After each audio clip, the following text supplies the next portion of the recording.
Good afternoon, everyone, and welcome to this Season 2, Round 1 at Laguna Seca for the OOR Endurance Series Round 2.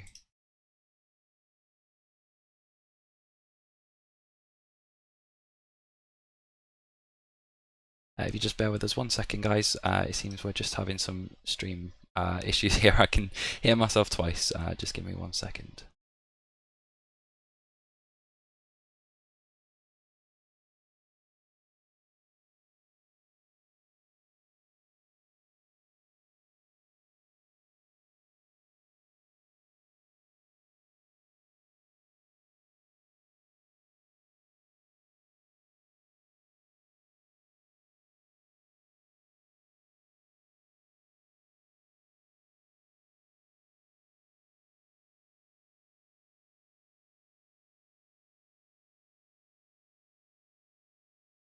Okay, brilliant. That should be sorted. Not entirely sure what happened there, so sorry about that, guys. This is my first time using Streamlabs, so you'll have to bear with me for a little bit of it. So joining me today in the commentary booth is James Mead. He's just having some technical difficulties at the moment. He will be joining us in a minute. But hello to everyone who's watching, wherever you are in the world. Welcome to the Endurance Series, Season 2 for Round 1 here at Laguna Seca. So we go to Laguna Seca. It's in Monterey in California. It's 2.238 miles. So quite a short track today, rounding off the first race of the season. There's going to be, we're expecting around about 35 to 37 cars to be on the grid today, so it's going to be very tightly packed. Traffic is going to be a massive factor here. So if you're new to this series and you haven't watched the previous season, the way it works is we have teams of 2 drivers. Okay, they will each take part in a qualifying section each. So each driver will take part in a qualifying session, and then those 2 average times will be added up at the end to decide the grid for the race. After qualifying, we then move on to the 3-hour race, and for sometimes it is a mixed class. So we do have pro drivers, Pro-Am drivers, and also Am drivers. If you're not familiar with the system within ACC and the rating system, all the cars that you will see with the white box out of the number, these are the Pro cars. The Pro-Am cars will have a black background box, and the Am cars will have a red background box as well. So a little look then into Laguna Seca. So we've got 11 turns here, originally raced in 1957. Now everyone's going to be raring to go. We're just waiting to get qualifying underway, and we will drop in with them in just 1 second. Let me see where they're currently at. Okay. So the way this is going to work then is we have 4 qualifying sessions. So session number 1 will be for the Am and Pro-Am drivers. So driver 1 from the Pro-Am and Am teams. Qualifying 2 will then be the second drivers from the Pro and the Pro-Am teams. And the third drivers will be the driver number 1 in qualifying 3, the pro driver number 1, and then the pro driver number 2 in qualifying 4. Each of these sessions is going to last for 8 minutes. We'll then have a little break of a couple of minutes just to get everything sorted on the second practice, and then we will be moving on to a 3-hour race, so 180 minutes of racing. So there are 3 mandatory pit stops during this race, including tyres. Now the guys don't have a tyre limit, so they can use as many sets of tyres as they want, but more than likely we will be seeing the 3 mandatory stops in this race today. We do also have a max driver stint time of 110 minutes. Okay then, so we'll move on to the track and we'll get qualifying underway.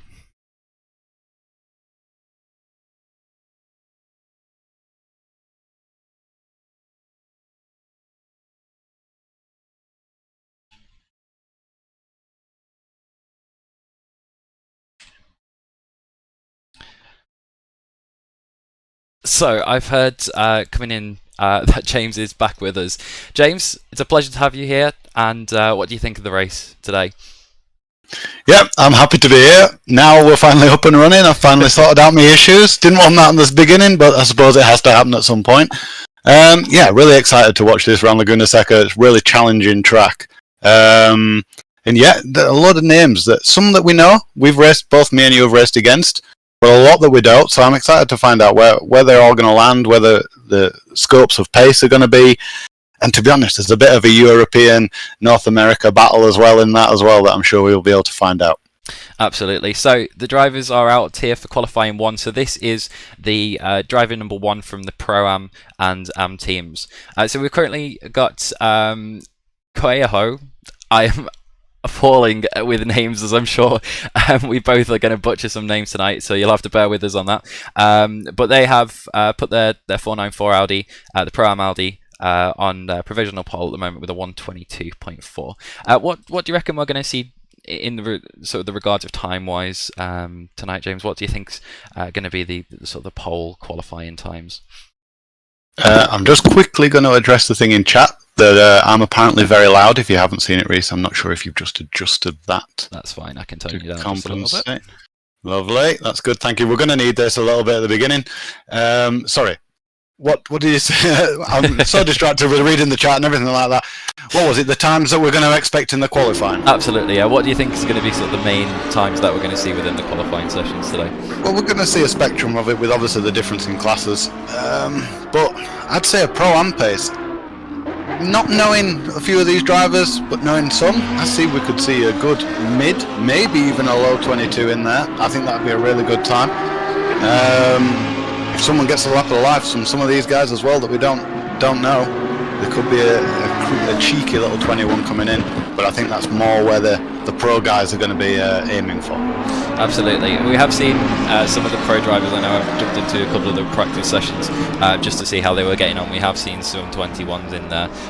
So it's very possible, especially under these conditions. You know, the track temperature at the moment is only 26 degrees for them to be in 20. Track is already optimum, so we will expect to see those fast laps straight out the box. We're just riding on board here with Wagner in the Lamborghini. Now, I'm going to address this first and say that he's one of the most hideous, I know what's coming here. one of the most hideous liveries I think I've ever seen. It's the red wheels that do it for me. That's got to be a bet. That's got to be for a bet. Something. It's striking. It's definitely a striking Lamborghini, is that one? Absolutely. That's Team Mamma Mia's Lamborghini there. So they will be looking to... they're about a second off the pace at the moment. Wagner's about a second off what the Audi on pole has done, so he's going to be looking to improve that. But we've been chatting, and we've only got 14 seconds of qualifying 1 to go. But looking at the spread there, you know, we've got 9 guys within 2 seconds. Now, with this, what I was saying before, with the track being, it's a small track, you know, it's only 2.5 miles around. We're going to see traffic play a massive factor in today's race. It's going to be a case of how well can you actually deal with the traffic. Oh, totally. But just as you said that, we're just with it finishing. Sorry if I butcher your name. Is it Colho or Colho? As put in there with the pole with a very respectable 22.4. 4/10 quicker than anyone else in his session, so that's a really strong showing from him for the end, especially bearing in mind that these qualifying lengths are only 8 minutes. So with you saying it's a short track, you're going to lose a lot of time in the in and out laps if you wanted to get a new set of tyres on. If you botch a lap or invalidate it, it's still going to affect a lot in 8 minutes. You've only got a very small amount of time, so there's a lot more pressure on getting the lap in. Absolutely, and that's what we like from these sprint qualifying. It really brings out those drivers who can set that going into the bank lap and then set that one hot lap absolutely on it kind of pace, and it really brings out the better drivers and the ones who can definitely hot lap. That saying though, my personal driving style, I don't think I've ever been a hot lapper. For some of these guys, they might be better in the race, and being over 3 hours, okay, it's not the longest race we've ever seen, but there is plenty of opportunity there to get into that rhythm, and you're going to need to have consistency to get through this one. No, consistency is the key in endurance. Like you say, I know it's only 3 hours, so it's not really intense, and with the 3 pit stops, mandatory pit stops with tyre changes, you can pretty much, to a factor, rule a bit of the tyre wear out. You're going to get a little bit at the back end, but you can go pretty full on for every one of your stints. So it's going to be an intense pace, but you're going to have to make sure you keep it consistent. And this track takes no prisoners. If you run slightly wide and just touch a bit of that gravel, you'll be backwards before you know it. So just playing it safe, avoiding a lot of the crashes, being patient and calculated with your back marker, maybe passes. I think that's going to seal you the deal more than maybe the outright pace.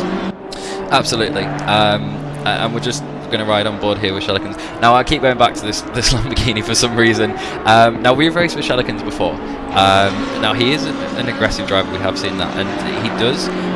He can really set that blister in, one lap, hot lap. But I think the main thing he has been working on lately is definitely his consistency. From speaking with him, I know it's something that he addresses himself, and it's something that he has been working on. So we'll see over the 3 hours whether he can pull that out of the bag.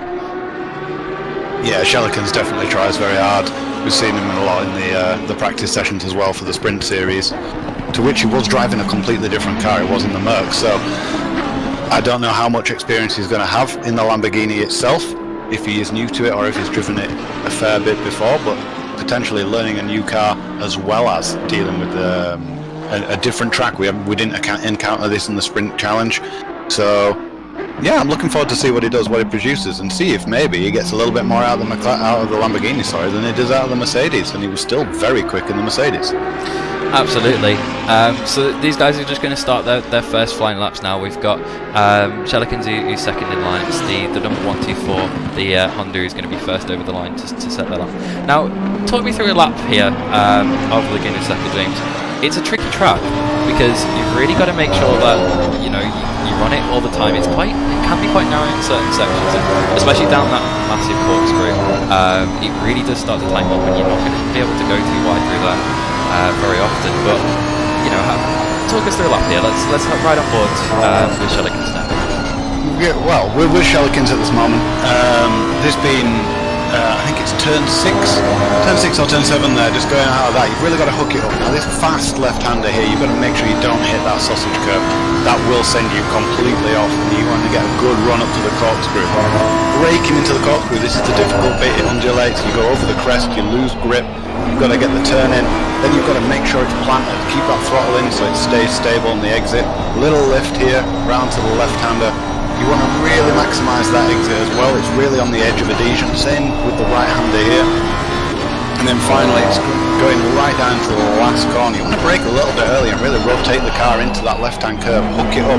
Be on the power really early to get a good slingshot down the straight. This could be... Is this his first lap out? Absolutely. First one on the board. There we go. That's the decent banker getting it in there, nice and early. So we're looking at there at 124.3. That's a pretty good banker. More than likely, I can imagine he will want to improve that. He just runs a little bit wide there. Now that first corner is going to be something that captures a lot of people out. Well, actually, looking at it from the track map, it's actually turn 2, and coming into that Andretti have really going to be difficult because it almost invites you to run wide, and then it just tightens up again as soon as you get back on the power. So yeah, drivers are going to have to be really careful coming up with that section. Yeah, you've got to be very accurate on this track. The changing camber and the elevation, especially on this game, the way that ACC have sorted out the laser scan track, you really feel that little shift in camber. It can pull the car from one way to the other, and you've just got to stay on your toes. So for the endurance race, it's going to be fascinating to see who can stay on it, because it really is a demanding track in that sense. So staying consistent is going to be very difficult. Absolutely, and just riding on board now with Mike Waller, who's in the number 8 McLaren. Now they're sitting down in P5 at the moment, currently 1 second off the pace. Now, as we said before, the top two laps from each driver will be taken in, and an average will be calculated out of those two, and that will decide the starting grid for the race. So going into these races, now we do have a couple of people who when we look at them side by side and when they're racing in the same car, what you look for in an endurance team is you kind of want both of your drivers to be sort of similar on pace. Now I know some of these guys will be starting off, especially the AMP guys, and these guys will have maybe come up from the rookie series. and they might be in a car with someone who is helping them and is guiding them through these first couple of races. But it's really going to be interesting to see someone who can pull out a gap in the first stint. As soon as the driver swaps come around, as they likely do, we may see a completely different dynamic. Yeah, that's the fascinating thing with endurance. I mean, you're naturally going to get one driver potentially, even if it's only by a small margin. You're going to have one that's a little bit quicker on certain tracks, their driving style. Oh, just as we see Berger go around there in the BMW. Let's just see if we can catch a replay on what happened there. I'll go take it back. So he's just coming up here to turn 5. Now this is it is tricky to get. I think he just clipped. Was it the inside, or I think he clipped the very inside of the curb, and it just forced him to run wide onto that. It's almost like dust. I'd say it's grass, but it's definitely a slippery surface. As soon as you get the car in there, especially with those back wheels rotating, as soon as you put the power down, there's nothing you can do. Oh yeah, like I said, this gravel, if you touch it, it'll take you off completely. But I'm pretty sure that I spied this in this car in the livery submissions, and if I could be mistaken, but I'm pretty sure this has got my most favourite team name as the bloody murder weapon for the BMW in that demon-like red and black livery. Anyone if they're in the rearview mirror of anyone, you've got to be a little bit nervous for if that BMW is going to send it on you, because it is a monstrous thing to witness in the rearview mirror. Absolutely. I love the way that the front of the car with the red, it almost looks like a dagger. It almost feels like we're playing around a Cluedo at the moment. It was the BMW in Laguna Seca. I won't continue with that one. Oh yeah, I don't know if they've just named it for a little bit of a laugh, or if that is their game tactic. They're just going to try wipe everyone out at the beginning because they're in the bloody murder weapon. Well, it's certainly a tactic, not one that we'd necessarily like to see, but it can work if you pull it off to perfection. So we'll just have a little look round to the field now. We've got Mike Waller actually has put in a 1:23.6, which is now 5/10 clear of Pratt in the. Oh, as I say that, Shelley, because he's got it wrong again, just into the corkscrew there. That's easy to do. That takes it takes guts to go through that corkscrew each and every time. It's so easy to get it wrong. Yep, it does. But like you say, Shelikin is just there taking it, snatching it back a little bit from Waller. But we've got Pratt up there with the Porsche as well. He's just in the pits now. I don't know if he'll just be out of time, but he's got a decent P3 position in his qualifying session at the moment, so showing decent pace as well. We'll look at Thompson come across the line there. He's not going to make an improvement on his time. I think the only people we have left to go who are still on a flying lap. There's a couple coming around now. We'll just watch their times as they do come round. And we'll see if they can make any improvements on those times by just cycle through. Yeah, it looks like you've got Shelikin's, Coates, and Caljust, if I pronounced that correctly. Oh no, Caljust has just crossed the line now. No improvement there. Coates is on. Coates is just about 3 on his last lap. Looking for an improvement there. It's not going to be. He does get it. He goes up to 6th. Oh wow, fantastic! Nice lap. Very good lap though. And there we go. That's how quickly these qualifying sessions go. Qualifying 2 is already over with Shelikin's on the front with I think that was a 23.3 there. But yeah, fantastic qualifying by him to get that thing onto the grid. Yep. So if my maths is correct, and I could be wrong, don't worry. But we should be onto the pro qualifying now. I'm not mistaken. Absolutely, yeah. This is our 3rd qualifying session, so this is driver number 1. So the first drivers from the pro teams will be going out to set a lap in this qualifying session. Now, I know from looking in the tips. I felt like you were going to go there. I just beat you to it in the words. But yeah, going in for the tips. I've joined this server a couple of times just to keep an eye on stuff and see what's going on. And there's a father-son team that have come up from the rookies. And they've been showing blistering pace. The Hayes team in that Porsche. So I'm looking at them and I want to see what they can do, because they've been putting in some really good hot laps when I've been in there. Absolutely. I'm just trying to find where they actually are on the list so we can have a little look through. The car number 79. I think they're still in the pit lane, if I'm not mistaken. But once they do come out, we will have a little look and see if we can run on board with them. Just running on board with Hansen, it might be quite good to stick on board with him because he's at the back of a 3-car pack here. Now, qualifying, obviously, this isn't an ideal situation for any of these guys because you need that clear track ahead of you to be able to set a lap. And you're just looking through it now, and he's got the 79 Porsche just in front of him, who is actually Hayes, so we'll have a little look at their lap. If we just take a little look, right on board with them for this lap. Yeah, you can see what they're doing. They look like they're just backing up and just trying to get that good run just at the start of this lap here. Just see how they go on into the first corner. The tyres on this game, you won't be having your tyres up to the optimum pressure either on this very first lap. You're going to want to send it and try to get that good banker in, but normally it's the second or third lap that the tyres are properly up to temperature. You can get that extra bit of performance out of them. So it's very important to get this good banker, especially on a short qualifying session as this is. But if it's not the absolute best, you know that there's going to be more time. Just naturally, there's going to be more time in the car in the next couple of laps. Absolutely. The first couple of laps, obviously, your tyres aren't going to be able to temp. Also, you build yourself up. I think I always, when I go for a banker, I do push the car, but there's only to a certain limit because the last thing you want to do is risk doing, as we see, he's just having a little kick of oversteer on the exit of that corner, going down into, I think that was turn 6, yeah, turn 6, going onto the house straight. That's a tricky corner as well. I think we're going to see quite a few mistakes and quite a few accidents that corner. It's definitely going to be a bit of a bottleneck on the first couple of laps. You've got to be so committed into that corner, and especially in qualifying, you're trying to get those best laps, and it's such a minute little gap. If you just get the braking ever so slightly wrong, you mistime your turning by a millisecond, you're not going to get the optimum line through that corner. So yeah, we're going to see it a little bit squirrely now and again around that corner. Well, let's see if we can get his second one in. We've got banker laps come in there already, and Bauer setting the pace with a 22.0 straight on the back. That is a strong banker lap. Absolutely. And I have a feeling, James, he's only just going to get faster from here because we know what Bauer's like. If I know him well, he never gives up.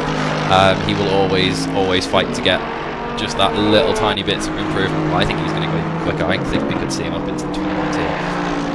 Oh yes, certainly. I mean, we saw him in the NSX.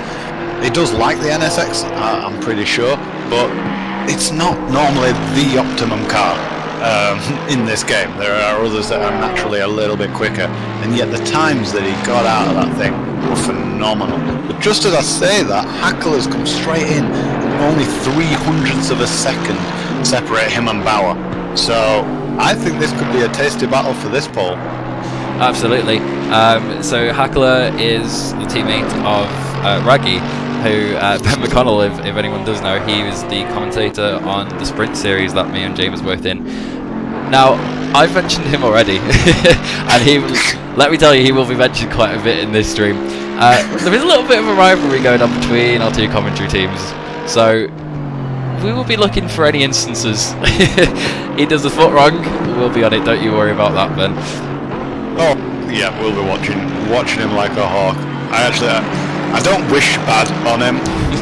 The only thing I do wish is if he does something wrong himself, I hope we don't miss it. That's literally the thing I want to make sure we catch.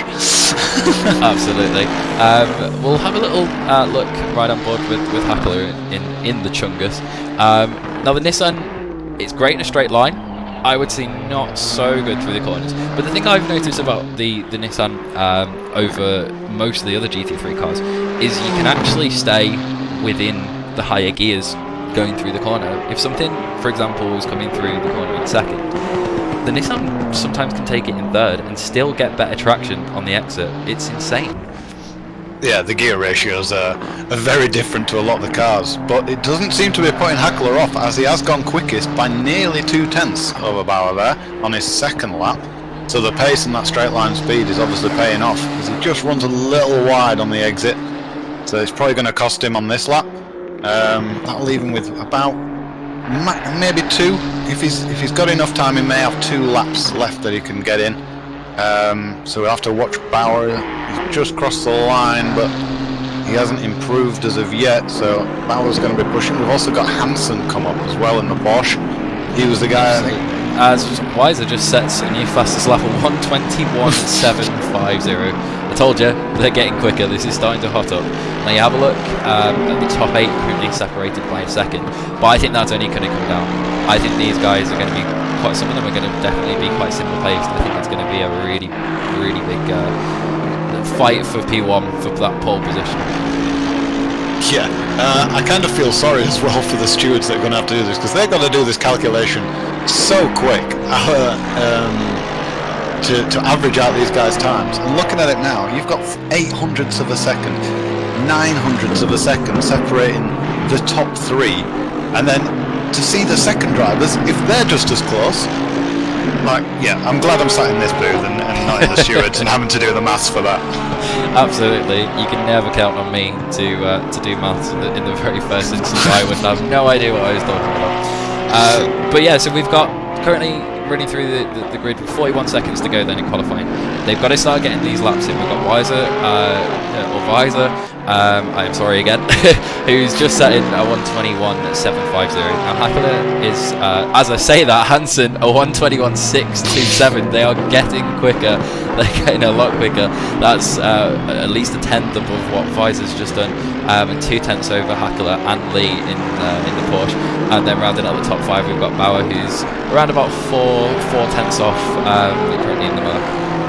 And most of them should just about get another lap in as well, so this could come down to like an F1 style Q3 finish, where they're all going to best each other right at the end, because they're so evenly matched. This is actually a great qualifying to watch. The only one I'm slightly surprised about is Ogden. I know the McLaren isn't normally the quickest round this track, but I'm just wondering if he has some kind of issue or something like that, because we've seen him in the sprint series, and he's been on fire. I think he actually won the EU Blue split of the sprint series, so I'm hoping to see him just come up a little bit, because he seems like he's struggling just a bit with the track. Absolutely, and sometimes it can be, it can come down to anything. Sometimes you just don't get the laps that you want, and unfortunately sometimes that's what happens, especially when you've only got 8 minutes to set a lap. As we watch Carpenter run to the line, is he going to make an improvement? Yes, he does. He goes up into P7, 9/10 off. Next car he's going to cross is going to be Bauer. Is he going to make an improvement? I don't think so. I think he's going to stay in P6. Now, we did have everyone go out onto track, and as you can see, most of them have either invalidated. I think the 333 is the only one we've got left, currently on a flying lap. Let's have a look what Alex Crawford can do in the NSX as he comes up to the final corner now. He's currently on a 1:22.8, which puts him P10, 1.6 seconds off that lead. Can he make any improvement on that on the run up to the line? Yes, he can. He goes up to P9, 1.3 seconds off the pace, but Lee comes in out of nowhere with a 1:20.12, one absolute beast of a time. And the Porsche I thought was going to be quite quick around here, and yeah, it's definitely proven me right. Yeah, I saw Lee put that in just as you were talking on that. I didn't want to interrupt your flow with it, but that was a hell of a time from Lee. Waited until the very last minute of it, did it at the right time. Everyone else can just read it and weep right at the end of the quali. Absolutely. Well, here we go then, straight into another qualifying session. This is qualifying at number 4, our final qualifying session of all these sessions before we go into the race. This is going to be driving number 2 then of the pro drivers. So, do you think we can see an improvement on a 1:21.3? I think it was. I think it was a 1:21.2. Was it a 1:21.2? Do you think we can see an improvement on that? I don't know. I really don't know, because that is an insane time. That is an insane time to put in around here. But these are all the pros, and these are the second drivers for the pros. Have they left the fastest guy potentially to the end? Or I don't. It's just I feel like they could all have the potential to do it. They were there in the first one. Let's see what happens in the second. Absolutely.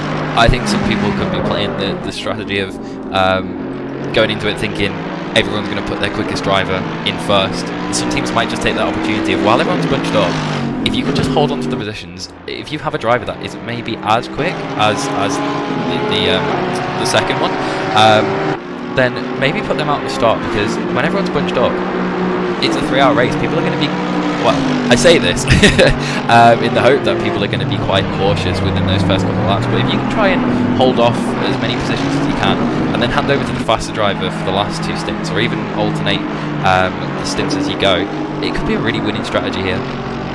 Yeah, I'm excited to see the different plays and strategy, because, I mean, you might feel, you know as well as I do, if you mess up that banker lap, you mess up that qualifying, you can feel a little bit of a disservice to yourself because you know that you had better pace. So there'll be some people in there that will not have achieved their best times and might be feeling a little bit hard done by if they're a little bit further down the list than they want to do.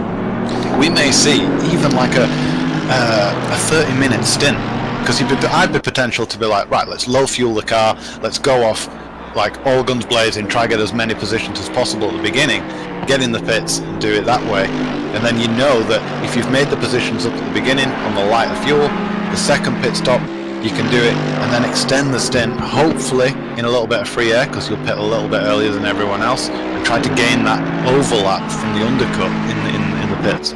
Absolutely, we could see so many different strategies come into play here. Now, one thing which I didn't know until a couple of days ago when reading through again was that the pit stops, you have to take tyres. It's a mandatory tyre change.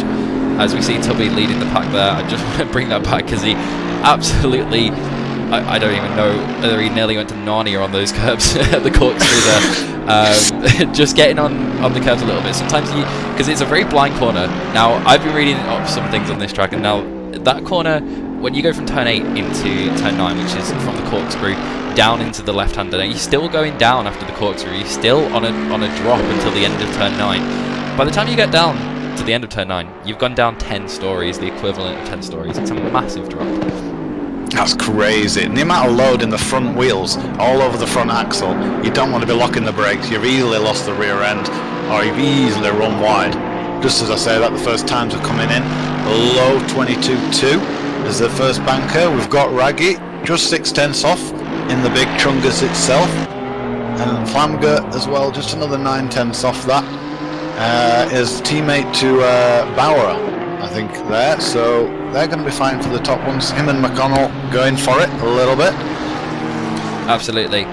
So we have Simon Fisher currently the 912 course, the Canadian driver. He is currently setting the pace with a 122.2. Now I expect that to not stand for very long, if I'm going to be completely honest. It's a good banker, but these guys are really going to start putting the pace in a couple of laps. Oh yeah, these guys are going to start flying in a lap or two. But just going back to what I was saying, with some people feeling a little bit of a disservice to the qualifying times, and yeah, just that I didn't maximise my potential. I've seen in the chat that Alex Crawford just saying that he could have gone about another 2/10 quicker. So maybe someone to watch there, just for jumping up and trying to force a different pit strategy and see how he progresses up. Absolutely, and we may see it that some people have scuffed their qualifying. It's a very real possibility here. As I said, we keep saying you've only got 8 minutes. You've only got the chance to do, what is it, maybe 4 or 5 laps at the very most, and that's providing you're out on the dot, on the green light. So it is going to be really, really difficult to get that fast lap in. And we may see some people who have scuffed qualifying and they fly back up in the race. So it's all to play for here. I'm going to be really, really intrigued on these first couple of opening laps, just to see what everyone does, just to see where everyone places the cars, how aggressive people are going to be, if people are going to defend earlier. I've got no idea. And it's the first round as well, so everyone's learning. There's a lot of new drivers, and like we say, NA combined with the EU split here. People have never raced together. You've got a lot of time. You need to take a bit of time to learn who you're racing against. Everyone drives slightly different to learn where the space is going to be and everything like that. So you don't want to go all guns blazing, or I personally, that's normally my tactic at the beginning. I don't normally want to go all guns blazing. I want to spend a round or two just trying to figure out who am I racing against, who's kind of on my level with the pace, and then how do they drive? Like, where am I going to be able to get them? You want to stay behind them and just study them a bit. Just as I say it, Fisher's just making a mistake there, but he is still top of the times with the only one yet, as of yet, in the 21s. Absolutely. I was just watching him come through there. I was hoping he might have been able to go a little bit quicker. No, but he just made a mistake there on the exit of turn 10, and he just ran a little bit wide, got the car out, and luckily I think he kept it off the wall, so as long as it's got no damage, it could go again. He'll just have to get to scrub off those tyres, and there could be a possibility that he might have a very slight, but it can affect the performance quite a lot if you do get a slight flat spot on your tyres. Just going back to this 720 as well, they're currently 4.1 seconds off the pace. Now, I think this is Muller's Ogden's teammate, and they were at the bottom of the qualifying in the third session, and they're still there, only 3.675 seconds off that pace. Do you reckon they've got a problem, or are they just not getting It seems as that. I don't. You have to go through a classification server for the pro, the pro-am, and the am status. So I refuse to believe that that is their pace. I see that potentially they might have an issue in some respect that could be just affecting them in some way. Not sure exactly what it is, but they're definitely a fast couple of guys. But they may be people, if it is a technical issue that's causing it, whatever it might be, they may be people to keep an eye on in the race for coming back through. Absolutely. If that isn't a true reflection of their pace. Absolutely, because we both know that they're quick drivers. We've seen them race before, and we know that they can put those laps in when they absolutely need to. But going through with... well, we've got 2 minutes and 54 seconds to wrap up this session. The clock has finished. Oh, as we see Muller there abandoning his lap, nearly collected by the 79 Porsche. That's Hayes Jr., part of the father and son team. As we round How are we going to see anyone? How are we going to see anyone beat the 21.9? Well, we've got Burfoot is going to be the first one to come round on a 22.7. Can he improve any more on that? He's currently 8/10 off of P1. And I think he stays, yeah, there was a 23.0, so he stays at P5 there. We've currently got the number 22 car of Barnett as well in the Maniac Mavericks Team 2. Currently on a 122.1, which is only 2/10 off. Can he make an improvement coming around this final corner? He possibly be on for pole. It's quite easy to make up those 2/10 somewhere, especially if you've made a little mistake. Can he go to the top spot? No, I think no improvement, sadly, from Barnett there. But I think him and his Mavericks Team 1. Mavericks Team 1 and 2 seem to have been extremely close in quali. And they're going to have a hell of a inter-team battle by the looks of this warming up. Well, that's everyone across the line then, apart from Fisher, who is going to be on pole for that session with a 1:21.924. So not as quick as the first one, but that maybe was expected when we were saying about sometimes people like to put their quickest drivers in first. But credit to everyone for getting through that quali session and getting those laps in. You don't get a lot of time to do it.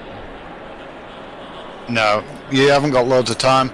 But just for now, we've got about 10 minutes of a free practice, just as the stewards collate all the lap times, average them all out, so we can actually get that starting grid.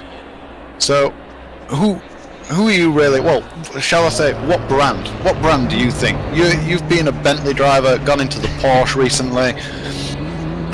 The Porsche is supposed to be good round here. The Porsche is pretty good round everywhere. I'm not going to give you a pinpoint of what person is going to win after these 3 hours. Which brand is going to take it, do you think? No, it's definitely a tough question. Now, we do have from what I can see, we do have 2 Bentleys in here. Just need to go down the full list. I think there's only 2. Yeah, at the moment there's only 2 Bentleys in here at the moment. Now, I would actually say the Porsche has got a good chance here. We've seen both of the pro qualifying sessions.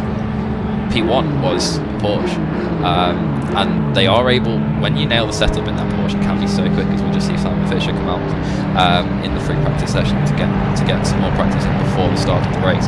But once you get that setup nailed in the Porsche, especially around here, it's going to definitely be quick, because it's quick through the corners, and there's not a lot of long straights on this track because it's not so good in a straight line, but that probably won't matter here too much.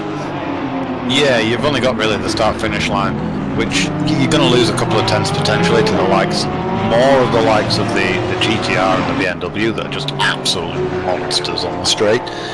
You're still going to lose a little bit of time to the others, but saying that, like you say, you're only really going to, if you've got one of those behind you, you know to get a good exit on the last corner, and that's basically, you're just going to defend into the first turn, and then you shouldn't really have to actively defend through the rest of the lap, because it's a very difficult track to overtake. Absolutely, and I think we're going to see a lot of trains forming around this track of people, you know. Unfortunately, if you make a mistake here, as Fisher is demonstrating there, by going off, it's really difficult to get back into the track. That dust, grass, or whatever we were calling it before, is really slippery. There's always a chance the car can easily go round any one of those points. So, with it being quite a tight track as well, if you make a mistake, there's not a lot of runoff here. A lot of it is either that dust or gravel. So, expect to see some people going around if mistakes are made. Yeah, it's going to be, like we've said multiple times now, it is an extremely difficult track, so hopefully these guys maximise the most out of this free practice too now. They'll have a little chance just to get as comfortable as they can do before the start, and hopefully calm the nerves. You're going to get the adrenaline running, but you don't want to be too pumped and make a silly mistake. But I'm wondering as well, do we think that we see some driver switches? Do we think, like we noticed in the first qualifying, that those drivers were just a little bit, slightly bit quicker on average than the driver twos that went in. Are we going to see, do you think, some keep as the driver two, try to play safe, or do you think all are going to go in the driver one? And which would be your tactic? Would you put the fastest driver out first, or would you try to keep them until a bit later on? I think it depends where you are. Somewhere like Laguna Seca, somewhere quite difficult to pass, it would definitely be a reasonable strategy to put the slightly slower driver in the number two driver at the start, because yeah, they may be a little bit off the pace, and it can only be a few tenths a lap, and the more they hold people up, the more they defend, the more people can't actually get past them. It's going to work, because when you get that quicker driver in, you're just going to pull away. So it can be a very, very real strategy to try and hold up some of the faster drivers if someone was to put a number two driver in the car for the start of the race. It's just whether they can hold off the traffic. It's whether they can keep that nerve for the whole of the stint, which is very difficult to do here. Yeah, I know one of my personal problems. I'm a sucker at watching the MFD. So even if I've got no one behind me, I can start just watching people's lap times, and I have to turn it off, because if I do that, I can stress myself out thinking this guy's too quick, he's catching me, I don't know what to do, and that actually can sometimes make me drive just slower, because I'm more worried and concentrated and stressed out from it, but I'm not relaxed and not getting the maximum out of the car really from it. Oh, of course. And sometimes I will find myself turning the MFD off in certain situations during the race, because as soon as you see that someone is actually catching you and starting to put you under pressure, you're counting down the number of laps until they're going to be on your bumper, and it starts to make you panic. It starts to make, you lose your rhythm, and once you've lost it, it can be really difficult to get it back. Sometimes just turning off the MFD and going by what the team is saying is often a better strategy. Yeah, because that's super important though as well. Like, we've talked about pace, and naturally, and it's only like we've said, a couple of tenths that may separate the driver that is more preferred to this track, and you may find that like the next one, Donington, that it's role reversal. What is huge, in my opinion at least, is having the driver in comms being able to say keep you calm, like keep you motivated. If you have an incident, that, let's face it, this track is very, very high chance of having an incident, then just levels you back down, gets you back into that composed state as quick as possible, because it's easy you can lose a hell of a lot more from the wrong mindset and not being able to come back from it. Absolutely. Just riding on board here with Andy Meyer in that lovely neon green and yellow Porsche. Now it gives me vibes back to a Manthe racing Porsche around that I watched around the 24 Hours of the Nürburgring. It's a very similar livery. It just looks like it without the sponsors, but it's a lovely looking livery on that car. It looks fantastic. Yeah, that I think from so far from what I've seen, that one's got to be up there as one of my favourites. But the Porsche, is, in my eyes, it's my favourite, the best looking car on this game to me. I like a lot of them, but I've just got a really big soft spot for the Porsche, and that just looks stunning. I think if you get the liveries right on some of these cars, even though we're only using the in-game liveries here, now there are no custom liveries currently in this lobby. It's just something that we do to help with the server, and there are certain things, reasons behind, which we're not going to go into. The reason why we do use these custom liveries, the in-game liveries that you can make, but some of them do look pretty good. So when you nail the colours and the palettes, some of them do look good. As you see the pink, I want to try and get who is that? In the BMW there. Let me try and find out who that was. It was a horrible, horrible pink and green. Yet again, more people going for those BMWs. I don't know. I'm just looking at D. Michaels in the 109 Aston Martin. That is a bold livery. That is a bold livery. I'd like to wonder what your perspective on David Michaels' livery. Just looking at it is Slowakowski. In that, I don't even know what to say. That's beyond me. At least the wheels match on this one. I'll give them that. They've got matching wheels to some of the trim at least. But some of them are definitely out there. I mean, how do you rate that to Team Mamma Mia? How do you rate that to the Lamborghini? Oh, nothing compares to that. Trust me. As I said, at least they've got matching wheels going for them. Was it the Aston? Whoa, that one as well. Yes. I'm liking that team name though. Sexy Spark Plugs. Again, it's the blue wheels. It's what are you doing, guys? You're driving my OCD crazy. You can't have them matching wheels. Maybe they're trying to stand out on the black screen. Or something. I don't know. It's not the ugliest. I mean, I don't mind it. It's all right. It's the wheels more than anything that throw that off for me.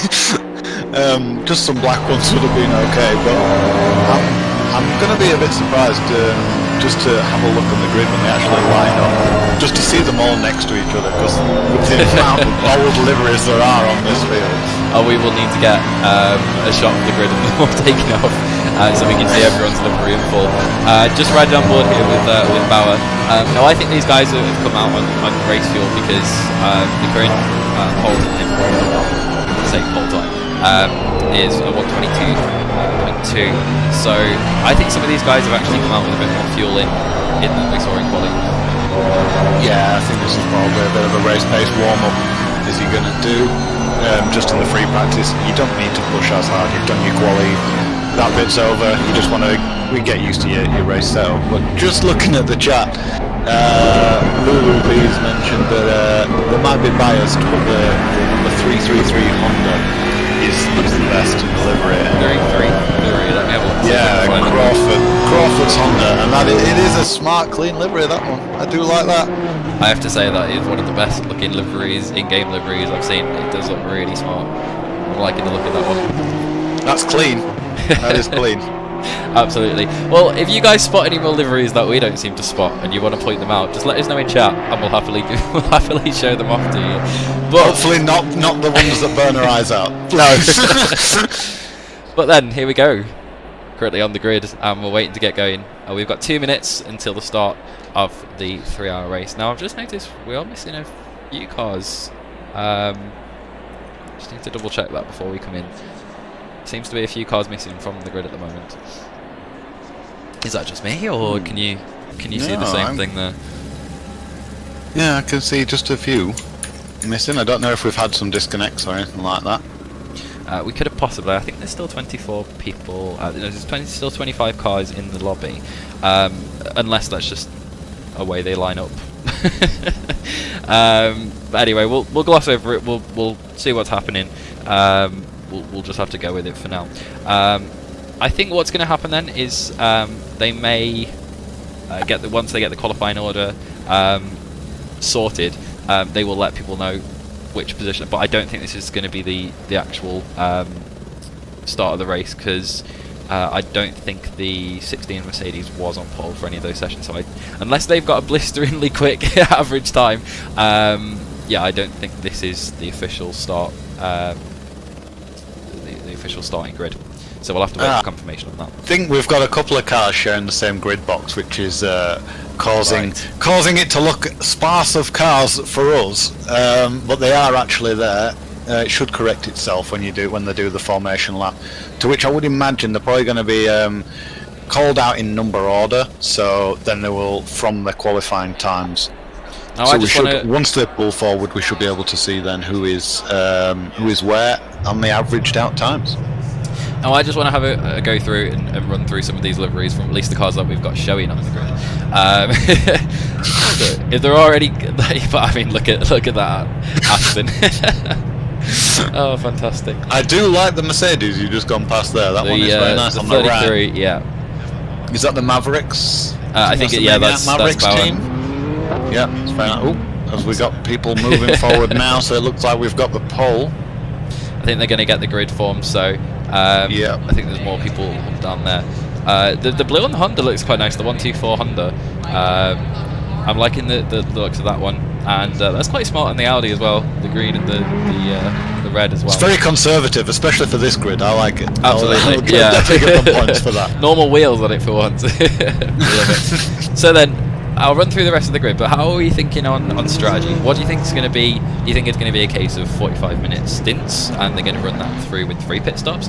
Or do you reckon we're going to see some of the teams really take a gamble and come up with something that we haven't thought of? I think we could see some gambling pit stops.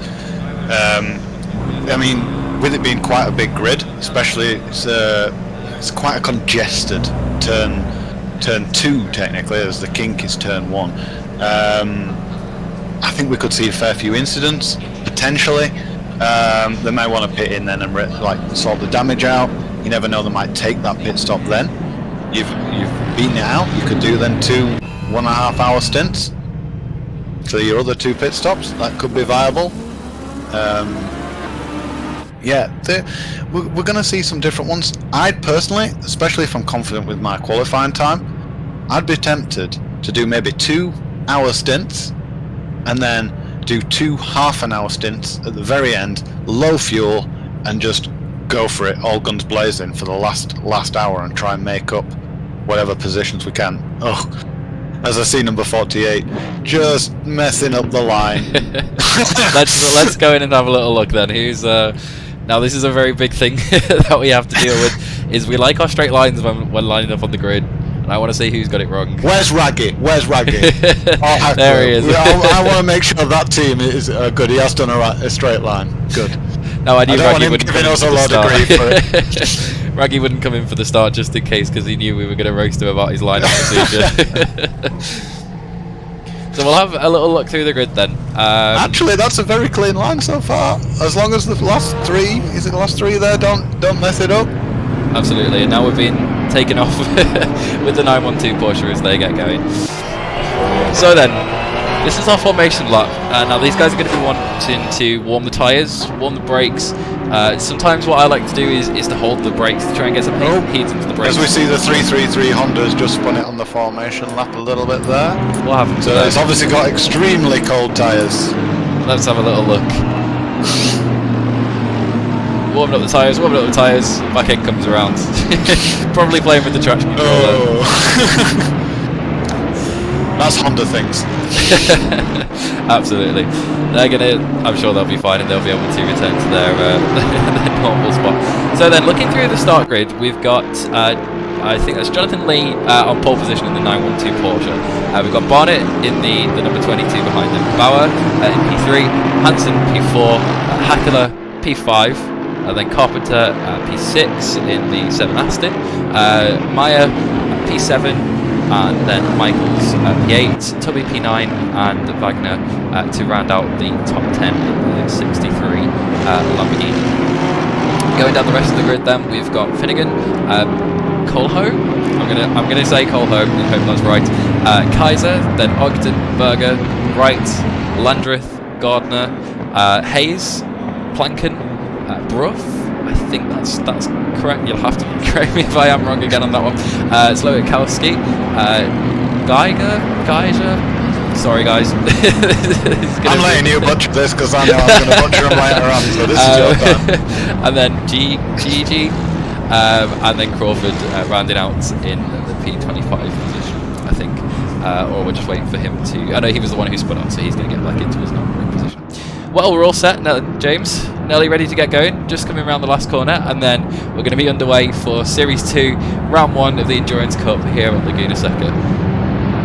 Yep, let's get ready for the green lights.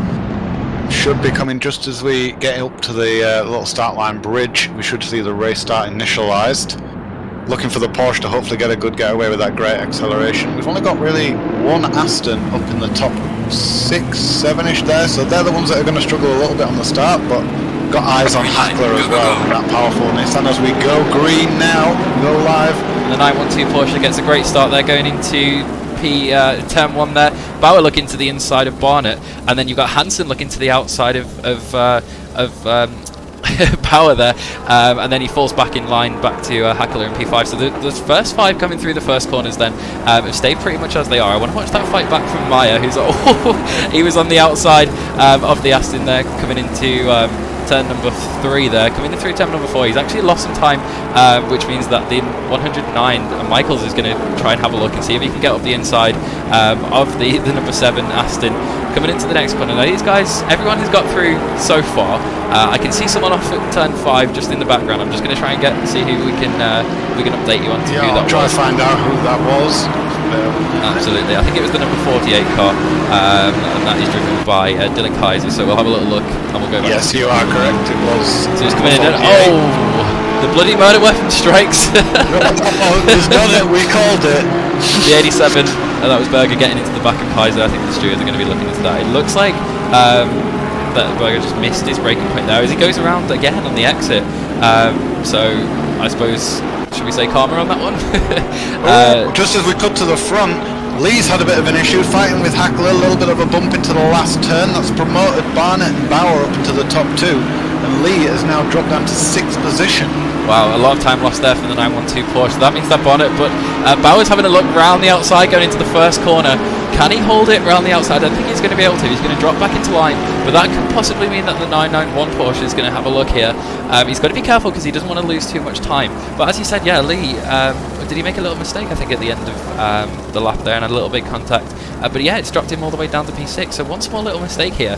These guys are going to be really, really close, I think, for at least the first hour of this race. Oh yeah, it's probably the cold tyres, the corkscrew being such a treacherous corner. I bet it's just caught him out. All he would have needed to do is just run a tiny bit wide and it could have opened the door. Oh, we've just gone past, there's a McLaren strewn in the road. That is the number, there's number 8 of Joe Wright. Let's see if we can have a look and see what happened to him. Coming through into turn number 5 there, he's got the Beamer behind him. And so he clips the inside curb and it just upsets the car. And he's round. So easy to do, so easy to do. It's just very, very slightly offline, and unfortunately it spins the car around. That's not good to see. The good thing is though, he's kept it out of the wall. He's not getting any damage, so if they can carry on, they can still get something from this. Don't forget, we've got 3 hours of racing to go. This is just the first opening 3 minutes, and we've already had to change the lead.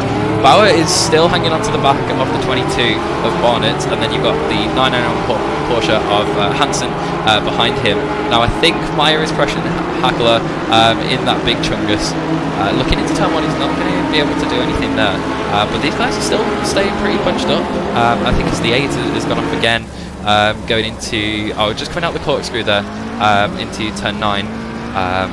They've gone off there, but as I said, I don't think the car doesn't look to have any visible damage, so I know they are a little bit behind at the moment, but maybe they can pull something with the strategy, pull something out the bag with the strategy and try and get back into this race.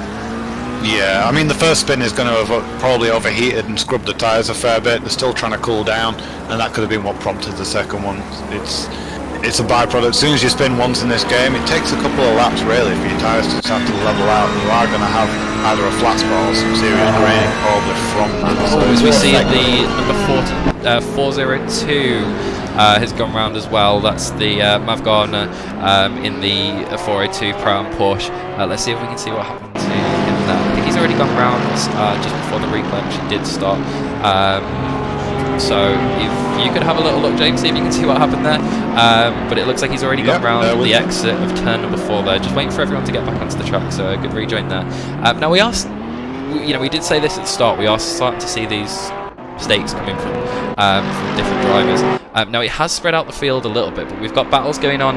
I'm looking back through the pack to the 124. These guys look really close. The 124 of Geiger. Well, Geiger is in this battle. They're in a train at the moment. Who's in the front of that train? I think it's the 78 of Landreth.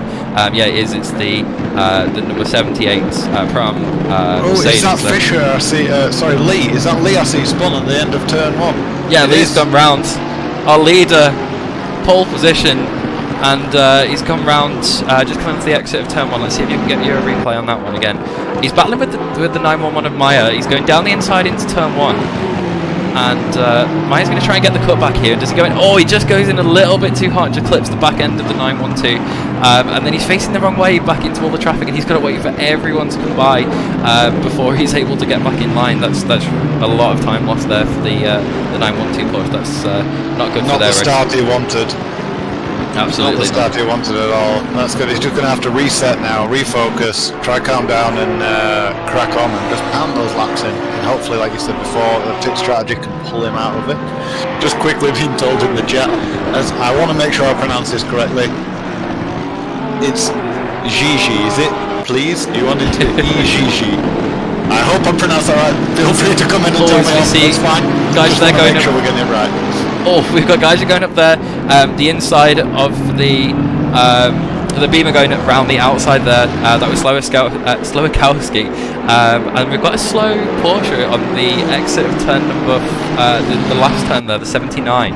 That's Hayes. That's the Joe Hayes there going slowly. I'm not exactly sure what happened, but I just saw in the background that they were going slowly from the exit of the final corner. So they've dropped themselves back to 18th as well.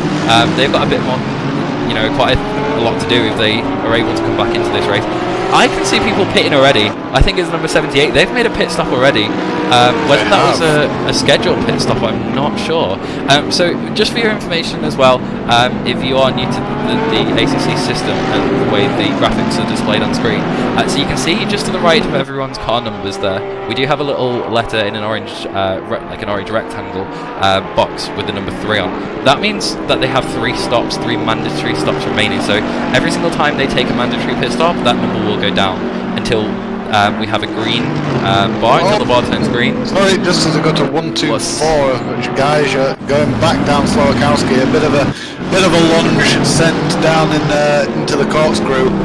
Missed his braking point, just clips the front of the BMW, runs a bit wide, and now they've both dropped down a little bit further, just on the field. But they haven't seemed to have lost too much in positions, I don't think. I just need to wait for them to cross the line. We've got someone off. The 333 is off at the final corner. He went a little bit wide there. That's going to allow the Mercedes to get through on the inside. I think that's the 477 of planking through on the inside as he makes a move up into turn 1. He just lost the momentum there. I think he ran a little bit wide, and that didn't set him up for a good run onto the start-finish straight.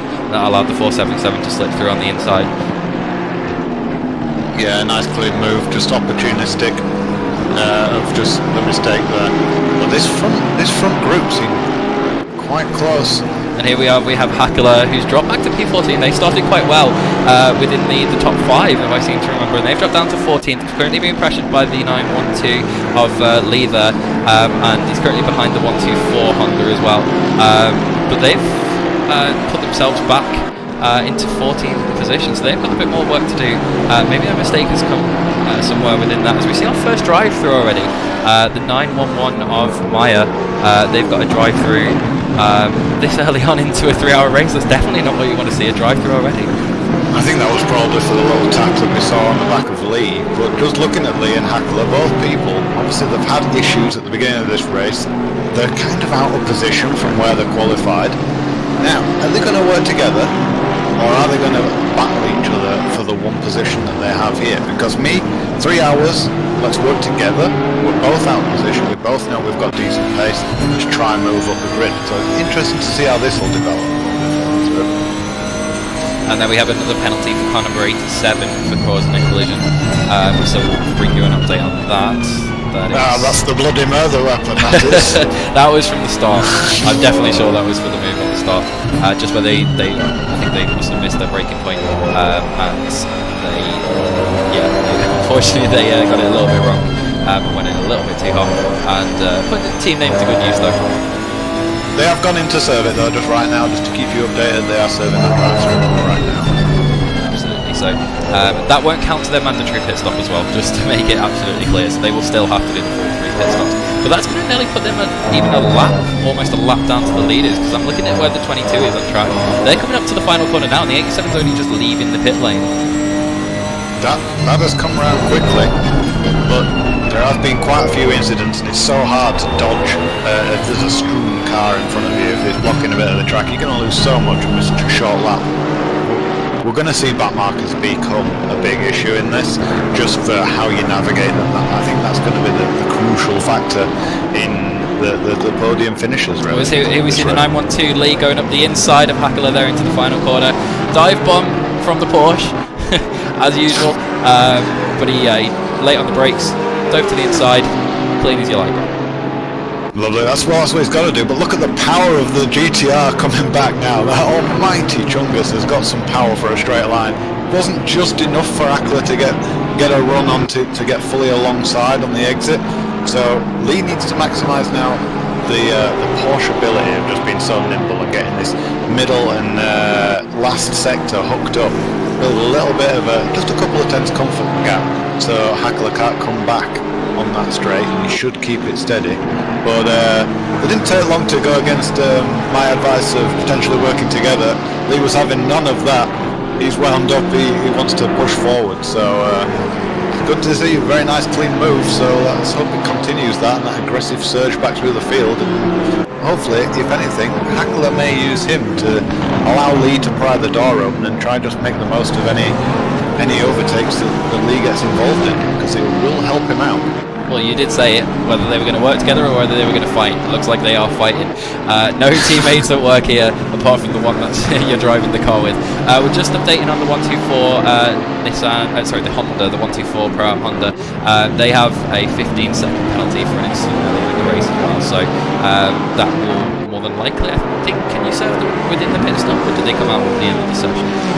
That'll be served in the pit stop when they take, so they'll have to sit and wait 15 seconds before then the car can be worked. Look at this! Look at this battle. Sorry to interrupt, James. Look at this battle here. The Bentley, the number 5 Bentley on the back of Ogden in the 720 McLaren, and then you've got the 124 Honda on the back of them, and then you've got Lee and Hackler. So all these 5 cars are really bunched up now. As we see, the number 5 run a little bit wide there, coming through turn number 4 here. You want to really try and back up the entry of that corner and really make a good exit, because you can see there, if you run wide, he's allowing the 124 Honda to get alongside, and he's going to get dived down the inside. More than likely, the Bentley might be able to. Oh, I thought he was going to hold it around the outside, but the 124 goes past. Look at the 912 as well. He's looking. He's definitely looking, but he knows better to go for a move there. He tucks back into line. He goes really, really wide there. This is a great scrap by these guys. We're 13 minutes into a 3-hour race, and look how hard these guys are scrapping already. Is it? Calm down, guys. Calm down a little bit. It's fine. It's the 124 Honda Geiger just makes the mistake on the exit of the corkscrew, just lights up the tyres a little bit, runs wide. So now we've gone from a quartet to a trio pretty quickly. But can the Bentley hold on? Because I noticed he got forced a little bit. He just ran a little bit wide, which compromised his exit, which caused the Honda to get through. And now we know how fast Lee is, and Hackler. We know how quick these two are. Lee's got a good toe right now. Is he going to defend the inside aggressively, or is no way make him go on the outside? I thought he was going to out-drag a Bentley.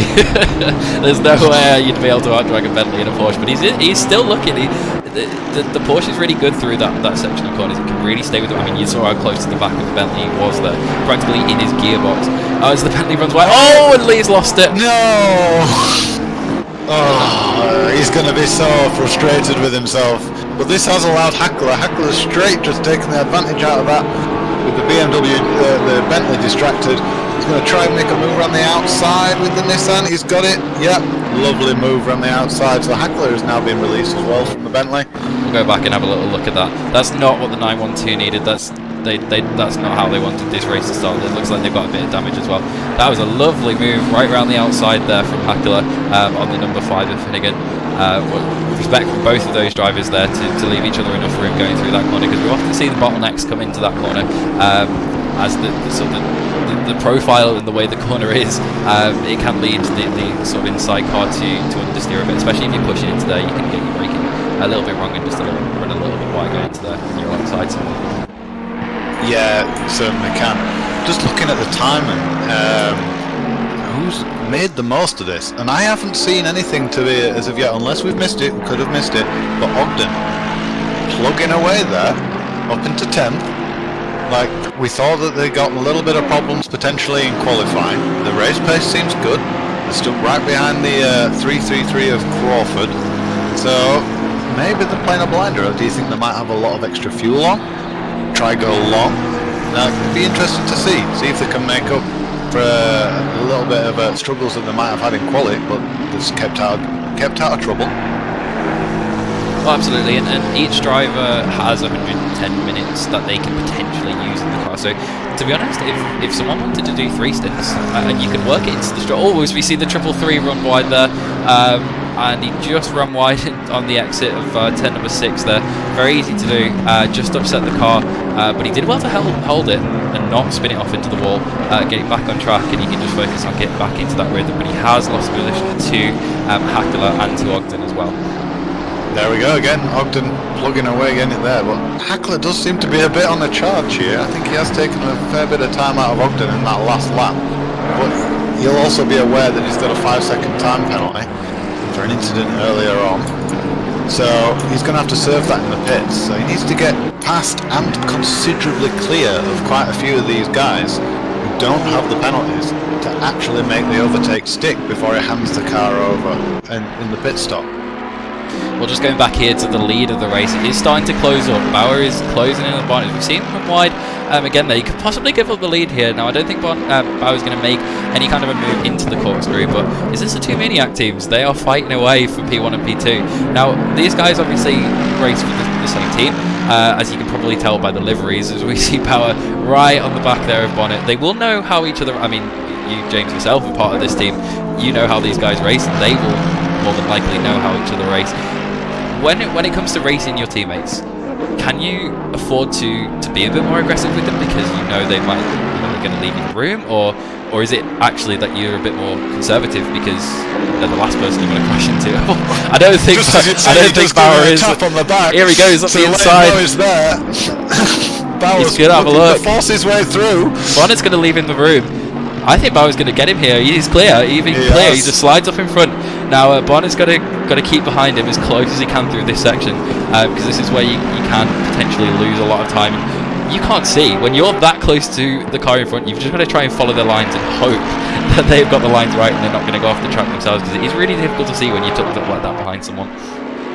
Yeah, you're missing apexes or just following someone over a wrong line will really mess it up, and you can just completely come unstuck. Just as I'm saying that, just skipping back down, Hackler has caught Ogden already on the back of him, only 0.3 of a second off. Was looking for a little bit of an overtake move there.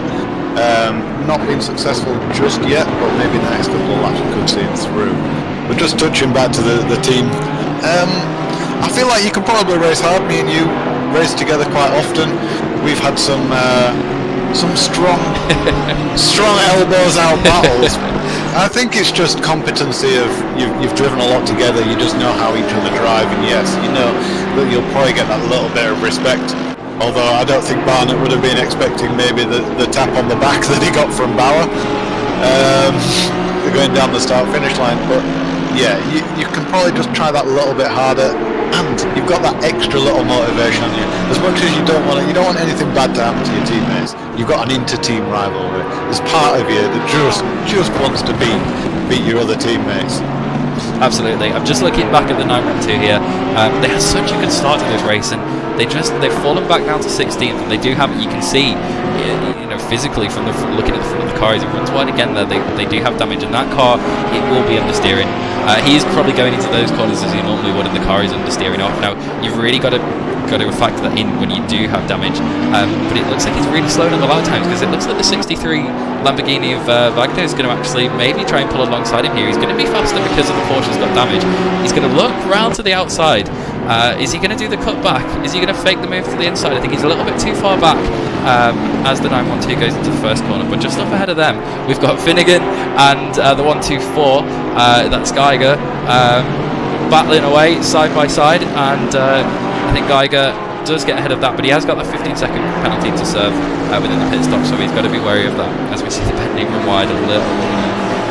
Yeah, Geiger made a mistake a couple of laps ago when he was battling after he got past Finnegan, the corkscrew. So he's caught back up and overtaken Finnegan back again. So he has got really strong pace in that Honda. He's going to want to, like I say, with the 5 seconds for Hackler, saying Geiger, that's going to get added onto his pit stop. So it's most likely going to be a 45-second pit stop, which is a big hit to take. So he's going to need to go basically hot lapping now for as much as possible and try and build up as much of a gap to try and maximise then the later stints. Absolutely. I'm just looking back to the battle here, which was where Bonnet was. He seemed to be holding Bauer up a little bit, because now that Bauer's been released, he is just starting to pull that gap with Nelson. But look at the 991 Porsche. We haven't spoken much about them, about Hansen. He's been running really well, but just keeping himself to himself. But he is sticking to the back of these two. He could possibly, if either of one of these makes a mistake, he'd be right up there with them. Oh yeah, Hansen, he actually had a really good start, because Bauer and Lee and Barnett were all fighting very closely at the front, and Hansen was right there. He took advantage. I think it was Bauer that was forced a little bit wide, and he was so ready to pounce on it. He had such good pace in qualifying. He's just been quietly under the radar, just absolutely pumping out rapid laps. He's not letting go of either Barnett or Bauer. So yeah, I mean, tyre wear. You're a Porsche driver. How bad is it? Could he get an edge from the Porsche? Will that help him? Well, it does depend on what setup you are running.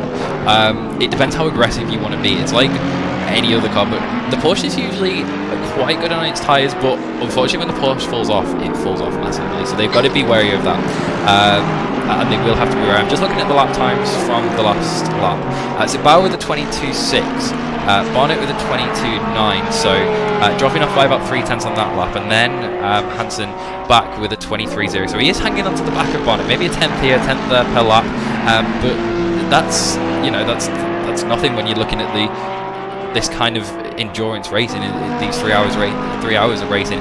It's more about what mistakes these guys are going to make. It's more about whether they can keep that consistency up over the entirety of the stint.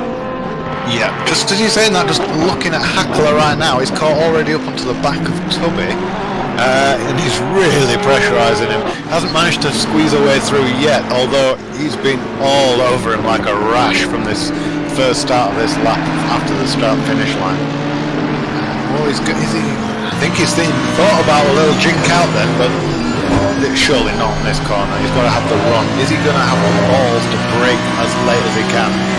Well, we're just looking the corkscrew. We're on board with Tubby here, looking back through the corkscrew. Now you're going to see how much this corner actually drops. The fall, look at the fall off as it goes down there. Now the camera probably doesn't do it justice, but when you're in the car, you really notice that elevation change. It's like the world just falls away underneath you as soon as you go over the corner, because it's completely blind, and then all of a sudden you're just falling down into, feels like the realms of Narnia, but but yeah, so looking at the back of it, there was a McLaren there that went right. I think that was one of the blue McLarens. I think that was a lap car. I think that was a lap Waller. car? It was Waller in car number 8, right, back after their difficult start. Yeah, so they've currently dropped back to P25, but they will be looking to get themselves back into this race. We did see Waller go provision and pole for part of the qualifying session, so I reckon they've got the pace there. As we're still watching this battle between Tubby and Pakula, and they are catching up as the Audi runs wide there. I think that's another lap car. It's the 494 Audi. No, that was 7th position. That was 4th position. That was Colho in the 494 Audi there. He dropped down 2 positions. I think he just ran a little bit wide again on turn 4. We've seen a lot of mistakes coming from turn 4. It's a fast corner. There's not much braking. You've really got to be precise with your line as well. But I'm surprised. I thought the corkscrew was going to be, we were going to have a lot of incidents with the corkscrew, but they've proved me wrong. Everyone knows to be careful of the corkscrew. It's kind of one of those obvious scare factors. A bit sometimes like when you have a wet-soaked race, you find that sometimes people drive a lot more careful. It's like they've done that for the corkscrew, completely forgotten about the deaths that await them at turn 4. That inside sausage curve, you clip that, death. You spin round. That's why we've seen quite a lot of them. been the most common mistake. But even if you do a reasonably safe mistake, in the sense of just running a little bit wide, just drifting a little bit wide, you can easily just drop 3 to 4, 5 tenths just by hitting that gravel on the exit, which opens the door if someone's right behind you. They're just going to breeze past you. As here we'll look at Ogden go for a move down the inside of Coho, which will set him up for the outside coming into turn number 3. He's going to try and hold it round the outside corners. They're very close to making contact there. Great respect by both of them shown, and you want it. There's no way you're going to hold it round the outside of turn. Is he going to get the cut back? He will go for it. He'll look to the outside here, and he'll try and hold it around the banking, almost this like cambered corner of turn 5. He'll try and hold it around the outside of that. I think he's going to do it if he can outdrag him on the exit. Can he get the launch? Who's going to fall back into line? Who's got the balls? And yes. Well, great driving, great heads-up driving. It's held it on the outside. Good, respectful racing. There's no point wiping each other out this earlier on for that, but. That was an amazing overtake by Ogden. Absolutely, great heads-up driving there by Coho. I really want to emphasise that he could have stayed on the absolute edge going into that, and he could have stayed right alongside Ogden. But you know, we've got 2.5 hours to go, 2 hours 35 minutes. You can't be risking it that early, and this is what we say about you know, do you in the long term what strategy are you going for? Are you thinking about what's going on at the moment, or are you thinking about the bigger picture, which is clearly what Coho was doing there? But he's falling back to the 911 of Maya here, who's going to look hopefully nearly down the inside. He's not going to have the pace to outdrag him on the straight, and he's just going to tuck back into line in turn 1. But the Audi's going a little bit wide. Can the Porsche get the cut back? He's going to hold it again like Ogden did round the inside of turn 1, which will set him up for the inside of turn 2, which will set him up for the outside of turn 3. He can hold it very close again to touching, and coming into turn 4, who's going to get the better drive? He's still alongside. He just likes doing this part of the track side by side with someone.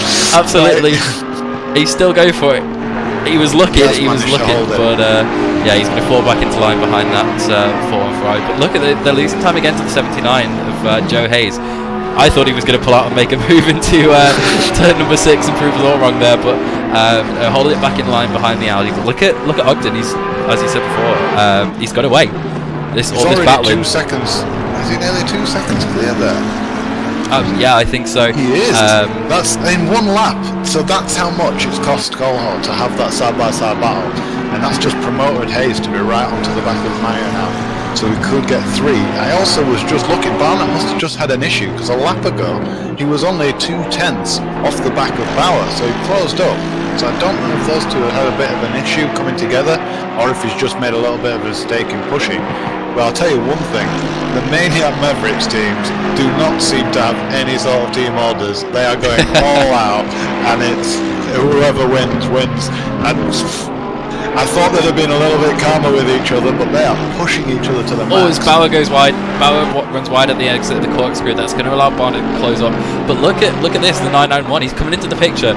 Hansen is coming into the picture. He's just really been quietly working away at these two, just sitting there going, "Come on, guys, you know, crash into each other." And I think that's just what he's hoping. He's hoping these two do collect each other, and he can try and pick up the pieces. As we see, Bauer, Barnett is right on the back of him now. He did pull it about to a 1.5 second gap after Barnett's mistake, but as I said, it swings and roundabouts. It always comes back, and Bauer with that mistake there, and he's got Barnett right on his tail now. It's the 991 Porsche, almost gets into the back of the 22 Ferrari there. Yeah, I think they're actually doing it to potentially a little bit of a disservice, because it seems like they're catching each other, or they have slightly longer for a couple of laps, Bauer maybe quicker, and then Barnett, they're so closely matched, but then they're having like a little battle or subtle battle as Barnett just runs a little bit wide on the exit. This could be it from turn 4. Will Hansen get enough run? No, he doesn't have enough overspeed there, but he's really sent it in with some fat power. Can he get the exit? Going up towards the corkscrew. He's in the toe, so he could be able to get a bit of a pull from the Ferrari, and the brakes on the Porsche are phenomenal. So if anything can dive bomb, it's going to be the Porsche. But yeah, I just think maybe Bauer and Barnett just having their little battles as they have done has just really helped Hansen. Hansen's just been sat watching, going, I'm not going to burn my tyres, I'm not going to rush around, I'm not going to risk going off the track. Well, just going to sorry, James. Just as we say that, lap traffic comes into it. I think Bauer got held up there by he was stuck on the inside of the Porsche there that they were coming to lap. I mean, it definitely allowed Barnett to close up again, and the 991 got stuck on the outside going into turn 10, so he's lost a bit of ground. But those two Maverick teams, they are pushing each other to the limits right about now. They are. I mean, it's great to watch. As Barnett was late braking, then you can see him close up onto the heavy Merc just under the brake. In the Ferrari, I would have guessed we've got Porsche a bit better. Myers round. Let's have a look, see if we can see what happened here. He's coming into turn number 6. Is he going to clip the inside curb? I think he just clipped that inside curb, and it just rotated the car a little bit too much, and unfortunately got away from him. Again, though, kept it on the wall, no damage. Maybe just a little bit hurt pride on that one, but he can get himself back into this and keep going. He only lost a couple of places there, so fingers crossed the guys ahead can battle, he can get back into this. But we've got some great battles going on up the field here. I'm just having a look back towards the 912 and the 494. The 79 of Joe Hayes is all over the back of Coelho here. He's really going to have to keep his nerve and try and, well, again, saying, does he defend? Does he say, okay, maybe at this point in the race you guys are a little bit faster than us, so we might let you go, and we're thinking about the bigger picture. I think we've got another car off there in the background. It's one of the Bentleys. It's the 784 of Derek Brough, and we'll see if we can catch up with him and what's gone on there. Oh, I think he just came out. Came out turn 1. And that's a heavy impact into the front end there. That could be some serious damage. That's not where you want to go into the tyre wall. You want to come in. Well, you don't want to go into it at all, but if you're going to go into it anyway, you do not want to hit the start of it. That's going to probably be some heavy damage to them. They're going to want to think about pitting that car in and getting it sorted. Yeah, that's going to affect him for the rest of the race if they don't get that fixed really quickly. We'll have to monitor his lap times and see how he's doing.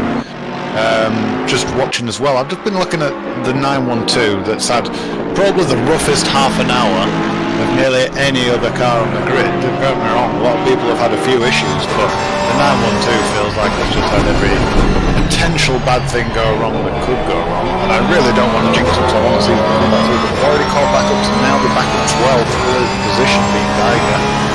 So they're nearly breaking back into that top 10. It's on a hell of a charge back up. And Hackler as well, up into 7th position from being down in 14th probably 10-15 minutes ago, so absolutely charging back through the field. Do you think these guys can make it? Do they have enough time, do you think, to maybe even bridge the gap towards Hansen, Barnett and Bauer? I mean, I think the pace of these three have been pretty incredible, but saying that, the more they start to battle, the more they put each other wide, the more they go too wide, it is going to lose them time. So I wouldn't call anything at the moment. I wouldn't say anyone is sort of within that top 10 is out of contention here. It just depends what goes on with the pit stops. We don't know what's going to happen. This is what I love about endurance racing, is that more than likely the person who starts on pole more than likely doesn't always finish the race as the winner. As we see, that was Barnett there. Just clipped that inside curb at number 4. In turn number 4 there, and it goes a little bit wide on the exit, and that allows Hansen to come through into 2nd place. I told you he was just waiting there. He was waiting for a mistake, and you know, a mistake happens. Thank you very much. Straight down the inside. Yep, perfectly capitalised on that, and now he's got no one actually close behind him because that cost Barnett so much. He's actually got a bit of free time. He's not far away from Bauer. This is, if you're going to attack, this is the perfect time to attack, because you don't have to worry about defending for at least probably a lap or 2. So, are we going to see Hansen maybe try push and see if we can clear Bauer as well? We've got another fight on our hands here for P17. It's Slowiskowski and Finnegan. I think I saw their blips really close going into the last corner. I just wanted to bring it up to see if there was any fighting going on. And I think Finnegan was alongside. He is looking to try and hopefully get past Slowiskowski. He's still there. He is closing up to the back of him. That disgusting looking Beamer up ahead. I quite like the gold effect on the Bentley. It looks quite smart. It's looking. As he loses it into the tyre wall. Just lit the rear tyres up. Oh, that's not gone well for them either. That's not what they wanted. Not this early on into the race. I think that's going to be pretty heavy damage for Endero as well. That's going to affect them. As we see both of the Bentleys making mistakes and I would never have thought the Bentley necessarily to be the most tail-happy car. It can snap occasionally, but a lot of the time it's quite a safe car to drive. So whether it's something to do with the setups these guys have got here, but that's both Bentleys off within the space of a couple of minutes of each other. Yeah, I mean that is the Bentley in your hands. I find it very similar to them. I'm just looking, and Ogden is right on the back of Tubby, so he's actually closed in now as well on 8th position, and he's just so close. Are we going to see him try go around the outside again like he did a few laps ago? With probably at the moment my favourite overtake of the race. Like, I'm just happy to see him coming back up in this McLaren. Like, I knew that the quali pace that was there wasn't the Ogden that we know, and yeah, just to see this push back through, he's right up the back on the inside. Is he going to get the run up to the hill now? The Mercedes has got a hell of a lot of power, and the McLaren struggles a little bit there. He's going to have to get the braking just right. Hopefully he's set up just caters for the bottoming out, as the McLaren isn't the best through the curves, whereas the Mercedes will be a little bit more stable and planted. But now is the section where I would say that McLaren is going to come back. These fast, long, sweeping left and right corners should be able to carry a good bit more momentum. Hopefully they'll line it up with a decent exit out of this corner now. Can they get anything down the start-finish line towards turn 1? Well, we'll definitely see, won't we? I mean, the Merc is probably going to be a little bit quicker in the straight line. You can see it's just pulling away just a little bit, but it is pulling away on the straight. Even though the McLaren's in the slipstream, the Merc just have the legs on it. So it's going to be quite difficult. I will say it is difficult to pass here, because most of the moves that we see here, you have to stick your nose and just hopefully stick your nose in, and just hope the other person leaves you that room and gives you the corner. But yeah, as we said before, we should never count out these guys. We know how quick he is, and as we said, it is great to see their race pace definitely better than the other races that we showed. Yeah, certainly. We needed to see the true pace of Ogden that we know it has. I've just had Alex in the chat come in from the I think that's the 333 Honda that they will have taken their first pit stop. They have the switch to barefoot.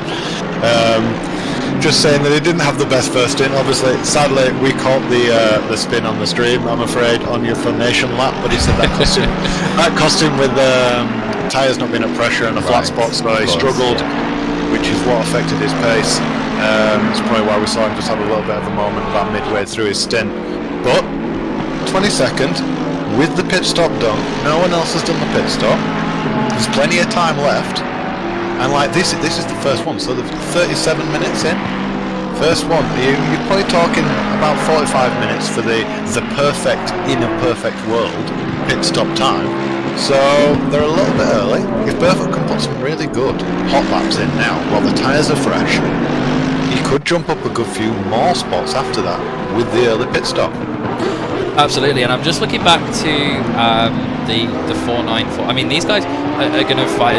We see the 79 of Hayes go around the outside, trying to go into turn number 3. He tried this move a couple of laps ago. I'm getting deja vu here, but look at the 912 as well. Is it still Lee behind the wheel? Yeah, Lee's still behind the wheel. A little bit of a flash there from the 79 Porsche. He's going to try and get the run on the Audi. He's going defensive. With 2 hours and 20 minutes to go, and he's taken a really defensive line going into. But it has compromised him on the exit. As the 912 nearly gets into the back of the 79. The 79's alongside. Who's going to back out going into here? I think Colho's going to have to back. Oh, it's the 912. Oh. I think there was contact there. Luckily, he managed to hold it, but it's the 912 of Lee through as well. And they're getting themselves back in. Look, Lee's back up to 12th place. I know he said they've had, not the best. We see the 79. I think he's going to lose the spot now in nearly. Both had a bad exit out of that. The Audi's still not going to be dropped off fully just there, with them both having a bit of a rough exit out of the corkscrew. Absolutely. And we talked about the 912 having a start that they didn't really want to have. It wasn't ideal. But look at them back now. They're back up into P12. They are half a lap behind the leaders. We'll give them that. But you never know. You never know with these races. We just don't know what's going to happen. No, and these two are pushing hard. But as soon as I saw the flash of the lights, that's the intent. When they got side by side going up towards turn 8, in turn 8, I kind of knew Hayes was going to be like, no, this is my line, I'm going to stick it here. And it was very well entitled too, but the move from lead to actually get it so tightly down the inside, an opportunistic move like that, and execute it with it, no contact, that was lovely. That was lovely to see. Yeah, and it was good heads-up driving from Coleho to give him that space and make sure that he wasn't the one coming out without being spun. But just looking back to the lead, Bonnet's got back past Hansen. Hansen's dropped off about 2.7 seconds from the lead too, so possibly a mistake there by the 991 Porsche, but it has allowed the 22 to get back through. And look at these guys, we said it again, these guys are going to go at it. I want to watch this fight for a bit. I think these guys are going to be spectacular once they actually start going at each other. And this is with 2 hours and 20 minutes to go. I was going to say, there's so much time left. Can these guys keep this up for 3 hours? That's solid. He's still going.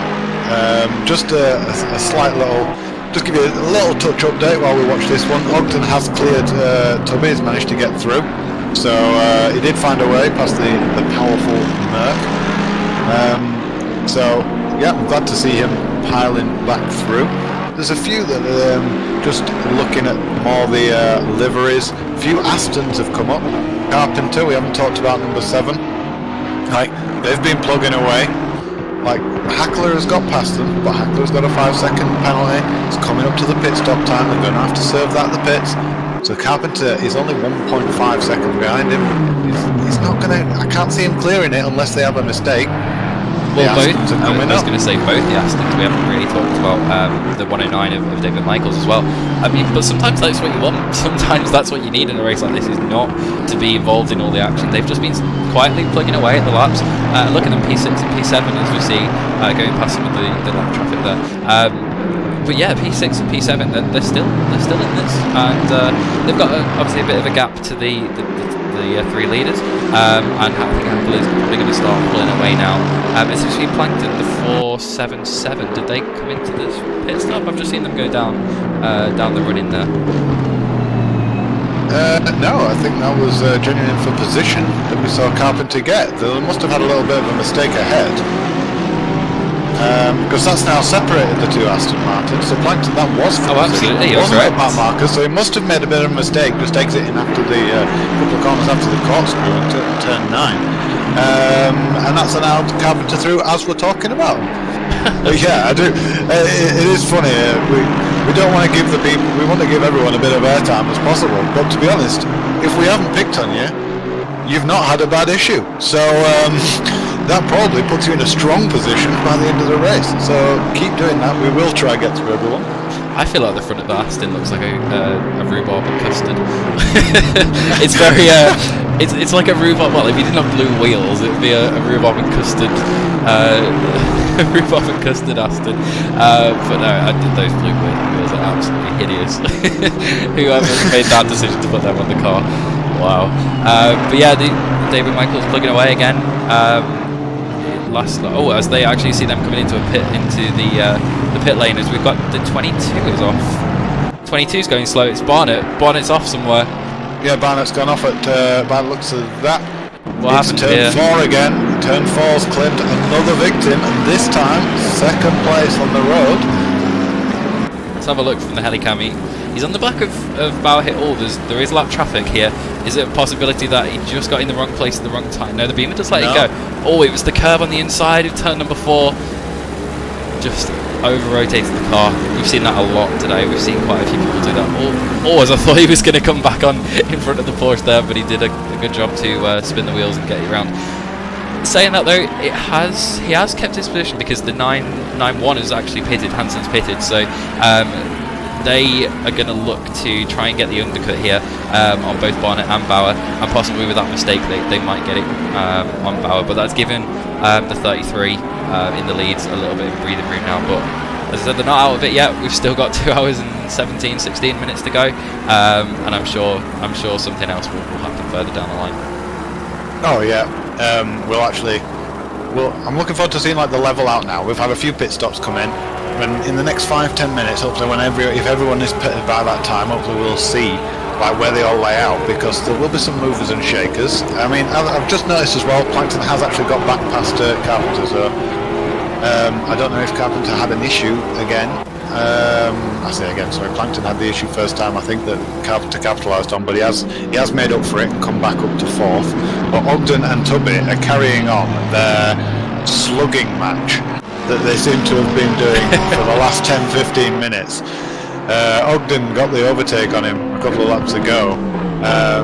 He's just built a bit of an 8/10 gap in the last couple of corners, so I don't know if Tubby's just made a bit of a mistake, but yeah, they're not letting this go. And right behind them, I think they've got the 912, I think, is a lap down from them. I think the 912 has already made a pit stop, so he will be on fresh tyres looking to get past.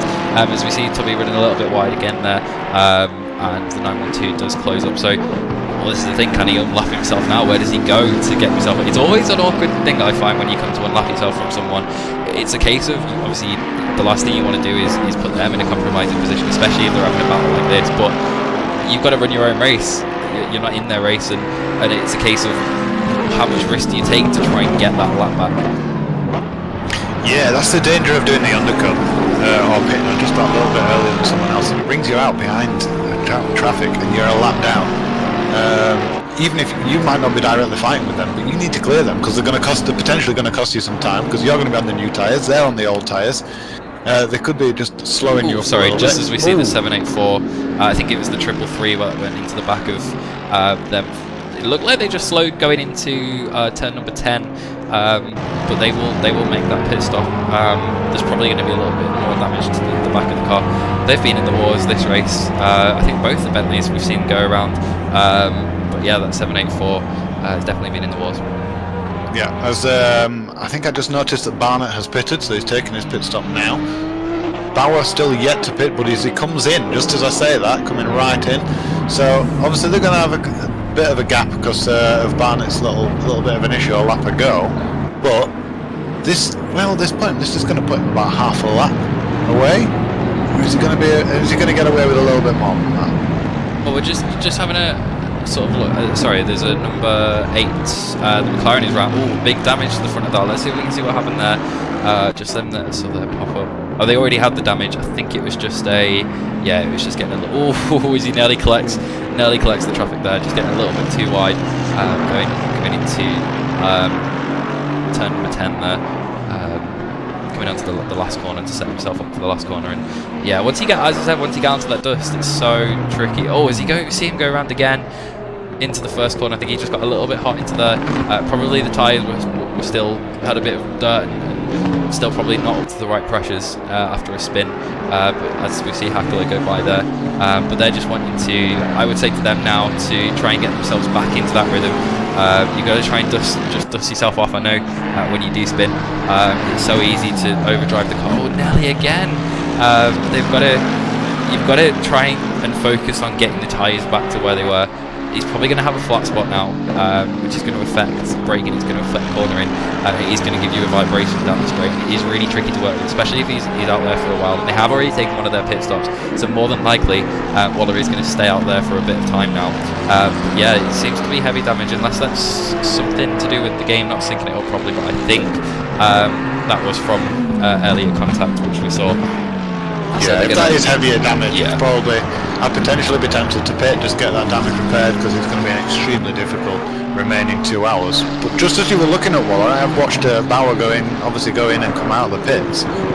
But look who looks to have come out ahead of him, the 991 Porsche. I told you, whoa! Just as we look at it, and Hayes and the back marker just come together. Hansen, look at that. That was smart. I think this is what had been playing. He didn't go for the overtake around the outside of Hayes. I'm gonna have another little look at that. Was it the set? Yeah, it was the 784, and it was the 78, I think, or the 79. Sorry, of Joe Hayes coming up to the back to lap. This is Ian Thompson in the car now. As Hansen looks up the inside, I think he just misjudged how big the Bentley was, and the Bentley was just there. Luckily, they both managed to save that. That was an amazing save from Hayes there. But I think he just misjudged the actual clearing distance and just didn't expect the Bentley to still be there. Yeah, I mean, from loving driving it, the Bentley is a huge thing, and it takes a lot to get it out of the way, but it's just a little lapse in judgment. But the forethought of Hansen to back out of it, to not push around the outside of Hayes when he had the little incident, just to sit behind it. It's okay to stick it out. He knows he's got to pit. There's no point risking it. This has given him, so far, he's got the lead, and by 5.5 seconds. So Bauer must have had a really rough stop. I don't know if he missed the box. We've got some guys in chat. We've got Chris Vining in chat suggesting that he could have overshot his box. So that's probably what the issue has been for Bauer. So that's both Mavericks team in the last 5-10 minutes, both having a bit of an issue, costing them a bit of time. And now we've got their respective other drivers in. We've got Flamger and Visor in. I think they're in net P2 and 3, but Hansen just grinding the good laps out, playing the long game, and look how well it's working out for him so far. He's got no pressure, and he's got the lead. Well, he looks. I don't want to do a commentator's curse, but touch wood, he does look comfortable at the moment. As you said, he's got some clear air, he's got some breathing space now. Best thing for that team would have been just to leave him in the car. He knows the track. He's in a rhythm probably, and yeah, he can just focus this stint on trying to build that gap now from Bauer. So not from Bauer, from Flamger, who's took over now. Looking back there though, the 22, obviously they must have had an issue, as you said, maybe overshooting the pit stop, because the 22 is almost sort of catching back up to them. We'll see if Visor can make any sort of inroads on Flamger as he just gets past. I think that was the 494 Audi there. He's down in 17th place. They've done a driver swap. Nilo Ferreira is in the car now. I think they're both Portuguese drivers, which is really cool to see. Yeah, we've got a really good mix of people all over, and obviously with the merged NA splits as well, having some Americans and Canadians in here. It's got a really good, diverse group of drivers.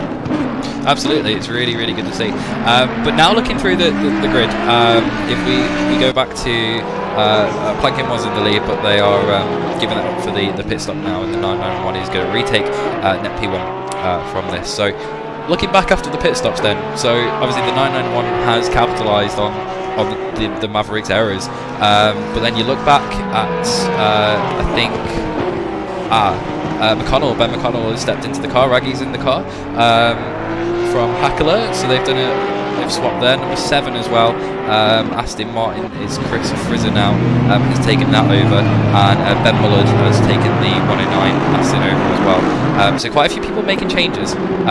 Also Haynes Jr. is in the car as well, taking over from his dad for the first stint. So yeah, a couple of driver swaps on those first stints, and people running singles rather than doubles. But as I said, it's all within the strategy. It's whether you want to give your drivers a break for letting them run an hour on, hour off, or whether they'd be happy to stay in for the full 2 hours. Yeah, and just as you say about Hayes Jr., he's in a 3-way battle here with Meyer and Muller. They're so close on track. Is he going to try? Because they've had a bit of a rough start. They were a little bit higher up, I think, from memory at the beginning of this race. Is he going to be quite aggressive at the beginning, make the most of the new tyres on that Porsche? But he has to be so careful of Meyer behind, because they have great pace, they're in the same car, they're equally just as fresh. Oh, as he has a little look down the inside, they're both back out. Just by doing this though, tripping over, allowing Muller just to get a little bit of a gap, a little bit of breathing room at the back. That's what he's going to want to see. He's going to want to see both of those Porsches going alongside. A nice big gap there, so you can settle down and get into a rhythm. Because you're fresh into the car after 1 or 2 laps. You've just watched your teammate drive 45 minutes. You're not fully in the zone. They are. There's going to be that little bit of rusting you need to just loosen off in the first couple of laps. You're prone to making mistakes. You got to just keep yourself calm, relaxed, and try not make any mistakes. As Mayer nearly looked like he locked up a little bit, ran quite deep on the brakes. I think Hayes will have a little bit of a scare, but he's still keeping it in. Muller gets a little bit wide on the exit. Is this going to set him up? He's going to go for the... Looked like he was going to go for the cutback, but it's just cost him a little bit on the exit. And Meyer's going, but he is going to have a little look on the inside. He's defending as Meyer goes round. Can he hold it around the outside of the final corner? What a move! If he can get the traction down and out, drag him down the straight, which I think he's going to do.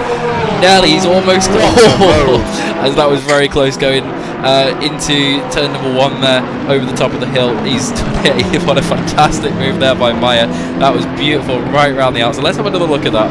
I want to have another little look at that. So the 79 of Haynes Jr., he just gets whether he breaks traction a little bit on the exit, just allows the 911 to pull alongside. He goes straight to the outside. He knows exactly what he wants to do, and he was fully committed alongside. A great driving as well, heads up driving by Hayes Jr. to give him the space and not to completely run into him, because it's so easy to do when you're trying to outbrake someone going into those. He still gets really, really close to the back of Muller as well.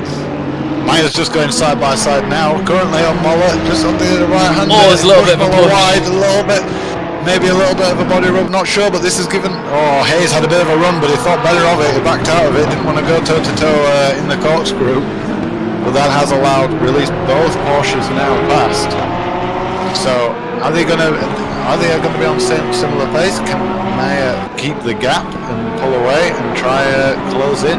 As I have noticed that there is one car, the Gigi car, number 346, and, sorry, 2 cars, and the 402 of Gardner still yet to pit. The only 2 yet to pit.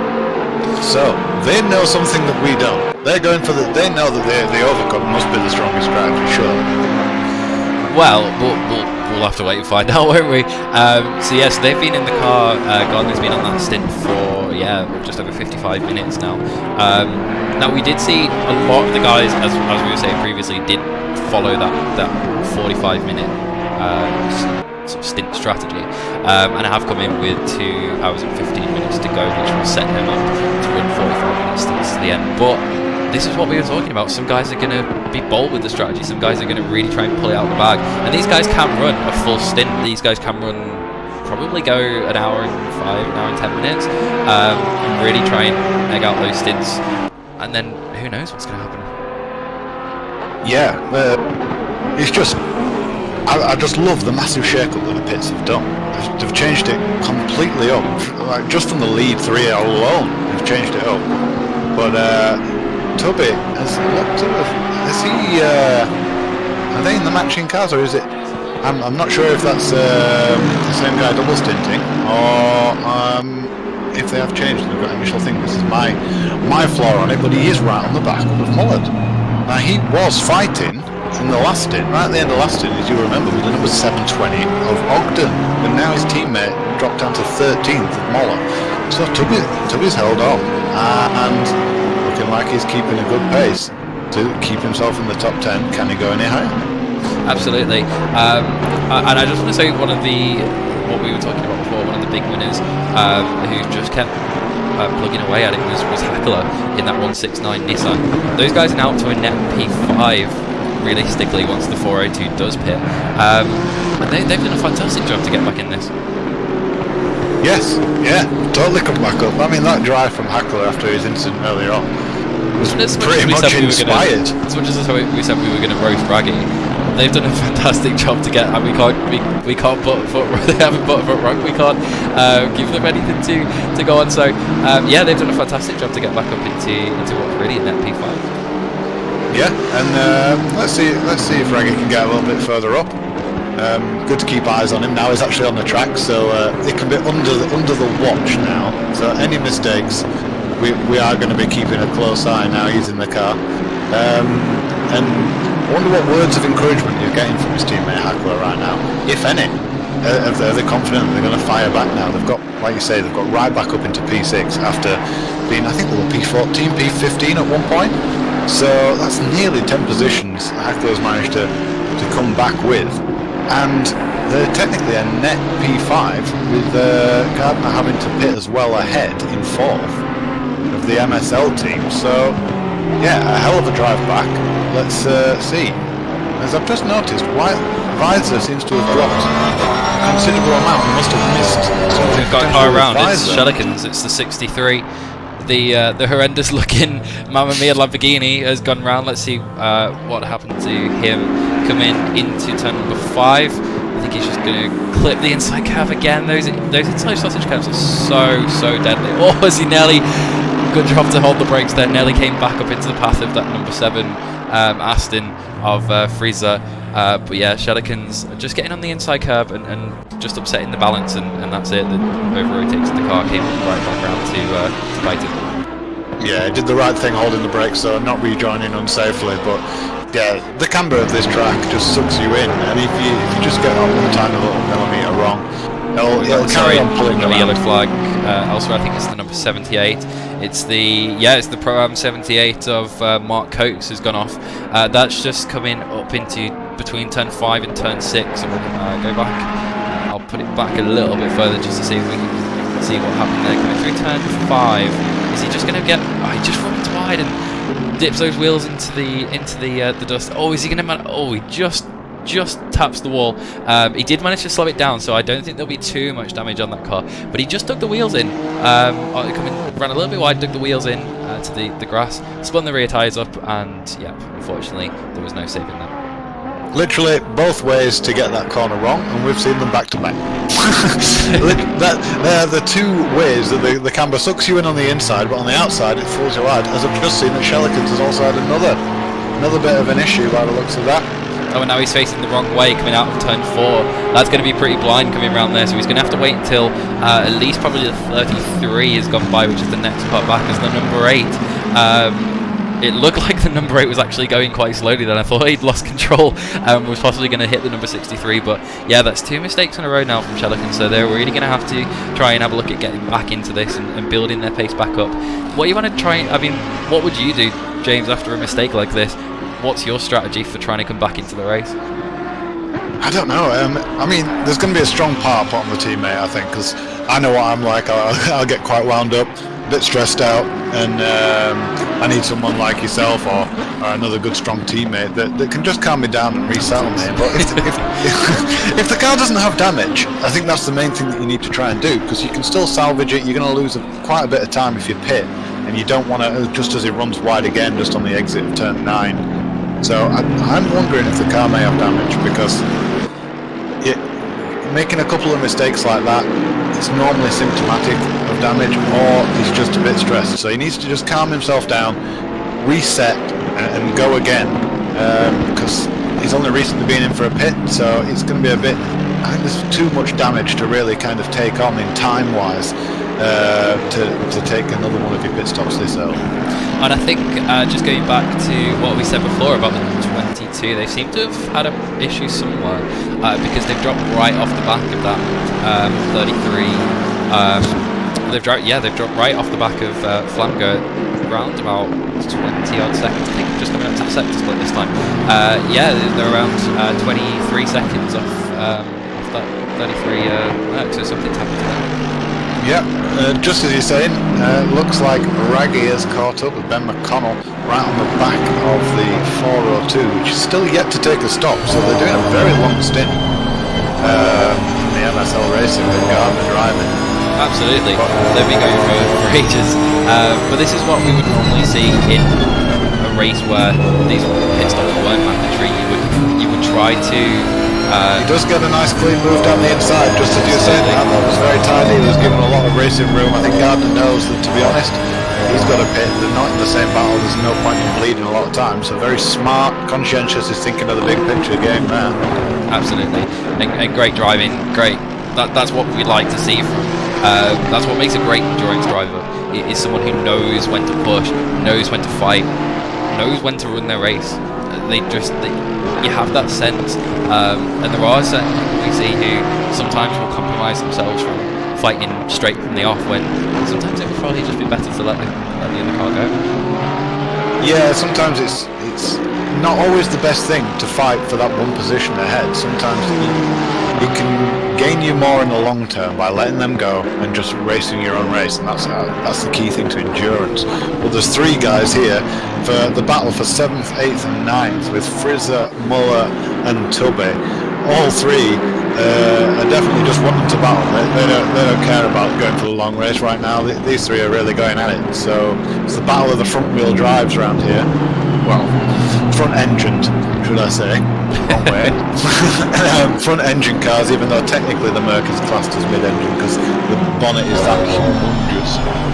Well, just riding on board now with Matt Tubby, and I just want to have a look at some of the inputs. You can see them in the bottom right there. What gear and their inputs into the throttle. So they're running another. Now, what I find funny is that the Merc only has 3 throttle maps, so you can only go into the 3 different throttle maps. So, I mean, for a race like this, we would expect them to be on the highest throughout. But yeah, so they're on traction control 4 as well. I'm not a master of traction control, of knowing which setting to always put it on, but I would say around about that's what you would normally run it on. Would be sort of 3, 4, maybe 5, just depending on what part of the stint you're in, how the tyres feel. Yeah, I mean the Merc is extremely fuel hungry, so to be honest, this like the 3 pit stops in 3 hours probably gives it a really good favour, because I know on like some of the longer tracks like Spa, you could be talking it's like 4.25, nearly 4.5 per lap fuel usage, which just decimates it in being able to do a long stint, so you're limited on choices, but at least this gives them a choice. But he is having a really good go at the back of Mullard right now. He doesn't seem to be stopping in the traction control, and I mean, I'm no Merc driver, I'm not sure how high or what, but it's normally personal preference. It looks like he's got it into a decent safe position, because it's allowing him to attack all over the back of the rhubarb and custard, as we call it, Aston Martin. You're doing a good defensive game at the moment, but at the moment, in this part of the track, you don't really. I feel like as long as you're just not making a mistake and you're not opening a door of an apex, it's not really defending that you have to do. It's near the start-finish line, and kind of really up into the corkscrew as well. There's opportunities into here, but it's not close enough just going in.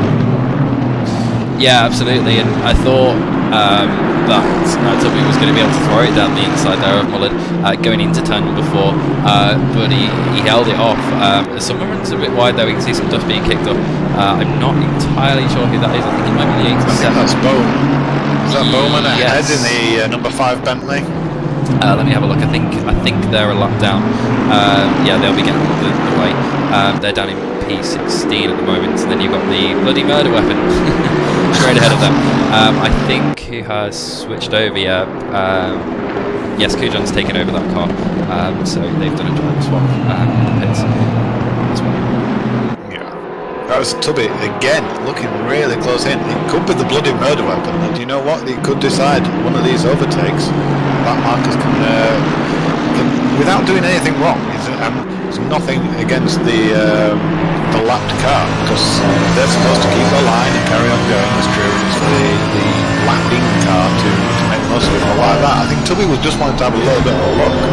And the Beamer was right there on the left, getting out of the way, giving them loads of respect by Cooper. So very good sense of driving. But a back marker can really dictate what happens in the race. I do nothing wrong, but you can just catch. If you get it at the wrong time, you can just favour a certain driver who may be battling when they're approaching that lapped car. Absolutely. I'm just sort of looking back on board with Tubby here, looking to the rear of the 109. And then you've got number 7 of Chris Frizzer just ahead of them. But these guys seem similarly matched on pace. It seems like they're going to be battling for quite a while to come. And we've still got, as we see 494 has gone around. That's Nilo Ferreira. And that's on the exit of turn number 5 there. Going into turn number 6, so let's just have a look and see what I think. I mean, we didn't catch it on the replay, but I think it was the same thing of just dipping those right side tyres. You've got to be so careful here, James. Don't you, on the exit of the corners, and just if you dip your even if it's your right side wheels into that dust, as soon as you start spinning them, the car just goes straight around. I think they put oil in the sand. It's the slippiest track I've ever been on with supposed sand, gravel, whatever they want to call it. I don't know what it is. I think it's oil. It just slips. It's so treacherous, and we've seen turn 4 and 5 really been catching people out tonight. Like you said, we honestly thought that we'd see a little bit more drama potentially on turn 1 on the first lap and the corkscrew, but everyone's actually been really well behaved around that from what we've seen. Absolutely. I was expecting to see quite a lot of drama go on in the corkscrew, but as we said, yeah, everyone's been pretty good. But yeah, coming after, so let's have a look at sort of the first hour then. So we had obviously the 912. They did start quite strong and they have fallen back. They're coming in P12 though, so they still can make something out of this and work their way back into the top 10. Equally for the 79 as well. Now Joe Hayes Jr. is back in that car. This is his first stint, I think, taken over from his dad. So he's going to look to get them. They're currently P11, and actually they're saying that the 912 and the 79 are running pretty close together at the moment. But yeah, yes. we've had a crazy first hour. We have, and again, I've noticed that the 6th position Gardner still yet to pit. He's done an hour and 10 minute stint. This is getting right to the end of his time, I would have thought. They're really going to play. They're going to really play a short last stint as well. So this could really mix things up, just with that. But yeah, looking at it from like you said, from the beginning, we've seen lead changes, many battles and many little incidents. But I kind of want to see, can the Maniac Mavericks teams 1 and 2, can they recover from their, basically they both messed up a little bit at the end of the first kind of stint before the handover in different ways, and it allowed Hansen through. But Hansen, when he came out, was about, I'm sure he was about 5 to maybe 7 seconds clear, and he's actually been able to extend that gap. So so far 911 have played an absolute blinder and after the first pit stop. Absolutely, and Hansen does look, dare I say, comfortable in that car at the moment, and he looks to be in his rhythm. Out front you've got no one to really bother you. He's got clear track ahead of him at the moment. He's going to run into some traffic, which was expected. Although I didn't think we wanted to see traffic so early. We were only about 15 minutes into the race when they started catching up to the back of the field. But yeah, he has pulled a 10.1 second gap. I'm just having a look at their times going over from the last lap. That was a 23.466 from Hansen in the 991. So we'll have a little look at when the 33 comes across the line. And they did a 23.7 that time. So yeah, 0.3 of a second he is pulling out. The 991 is pulling out over the 33. We'll have a look and update you when the 22 comes across the line. Their last lap was a 23.9 and they're just coming across the line now, and we'll see what time they do. That's Visor does a 23.2, so he's actually 0.2 quicker than the 991, but he's 28 seconds off the lead. Yeah, it's there's a lot of guys with pace there as well. I've just noticed as well, Ben McConnell and Plankton, they're also playing this kind of it's the 402 finally pits. Game. 402 is finally in the pits. I don't know what that Porsche was running on, but it definitely wasn't fuel. But yeah, they're finally in to take their pit stop, so they will see them falling a little bit down the order. But hopefully this, they're taking their pit stop now as the field is spread out. So they've got the 912 just going past there, the 87 I think as well, but they're a lap down. The next car back to them is the 720 McLaren, who's just coming through the corkscrew now. So fingers crossed if this pit stop does go to plan, then they should be okay. We'll watch around with Clark Muller just as they come through now, and we'll see when we can. If the 402 gets rolling again, which they are doing now, but I think this might actually be quite close. I think the 720 is gonna have him in, so we might drop down back into P14 as we come up with this next. But it should be reasonably comfortable because he'll have a bit of a gap to car 333 that's just approaching the last corner now. So yeah, still really well played, and that does put him second in the Pro-Am. Will that put him second? Yes, that will put him second in the Pro-Am.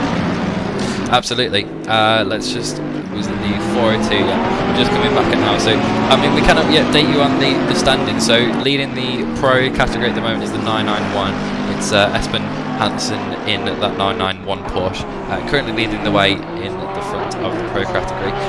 Your current leader in the Pro-Am category, in overall 4th, they've done a really good job, is Yusef Plankton, and he's in the 477 Pro-Am Mercedes leading that battle. But they've got, add up about 8 positions back to the next Pro-Am car, so they've done a fantastic job to get into P4 overall. Yeah, they've done a hell of a drive. Really smashing the Pro-Am at the beginning. I don't know if there's been a little bit of incidents or anything that's caught them up, but the other Pro-Ams, but I don't think so. I think that is just Blanca being on a roll, and that team working well together, showing that sometimes, even if potentially you might not have the best outright one-lap pace, that's not what wins in endurance, and that's not what necessarily gives you it. It's the consistency, staying out of trouble, and I think when we go into them, yeah, it's them who are fighting with Ragged. And I actually did look at the lap time in the last couple of laps, and they are really quick. They're right up there with all the pros guys. I think they were lapping around a 23.4 on the last lap. Well, 24.0 on the last lap just gone. So still very similar to some of the leaders' pace. Well, I've just seen. I was going to say I've just seen Hansen's last lap at 22.7, which was 4 tenths quicker, and 33 behind him, and then 6 tenths quicker than the 22. So he's pulling away, and pulling away quick at a rate of knots. He's really keeping up that pace. But going back to the current leaders of the class, then from the AM class, we do have. Is Gigi in the 346 Mercedes, the Simlowski Uruguay RT Mercedes. So they are currently in P17 overall out of the 3 AM runners we have in this race, leading the way, and they do have a buffer of about 5 positions back to the next AM car, which is Mike Ryan in the 8.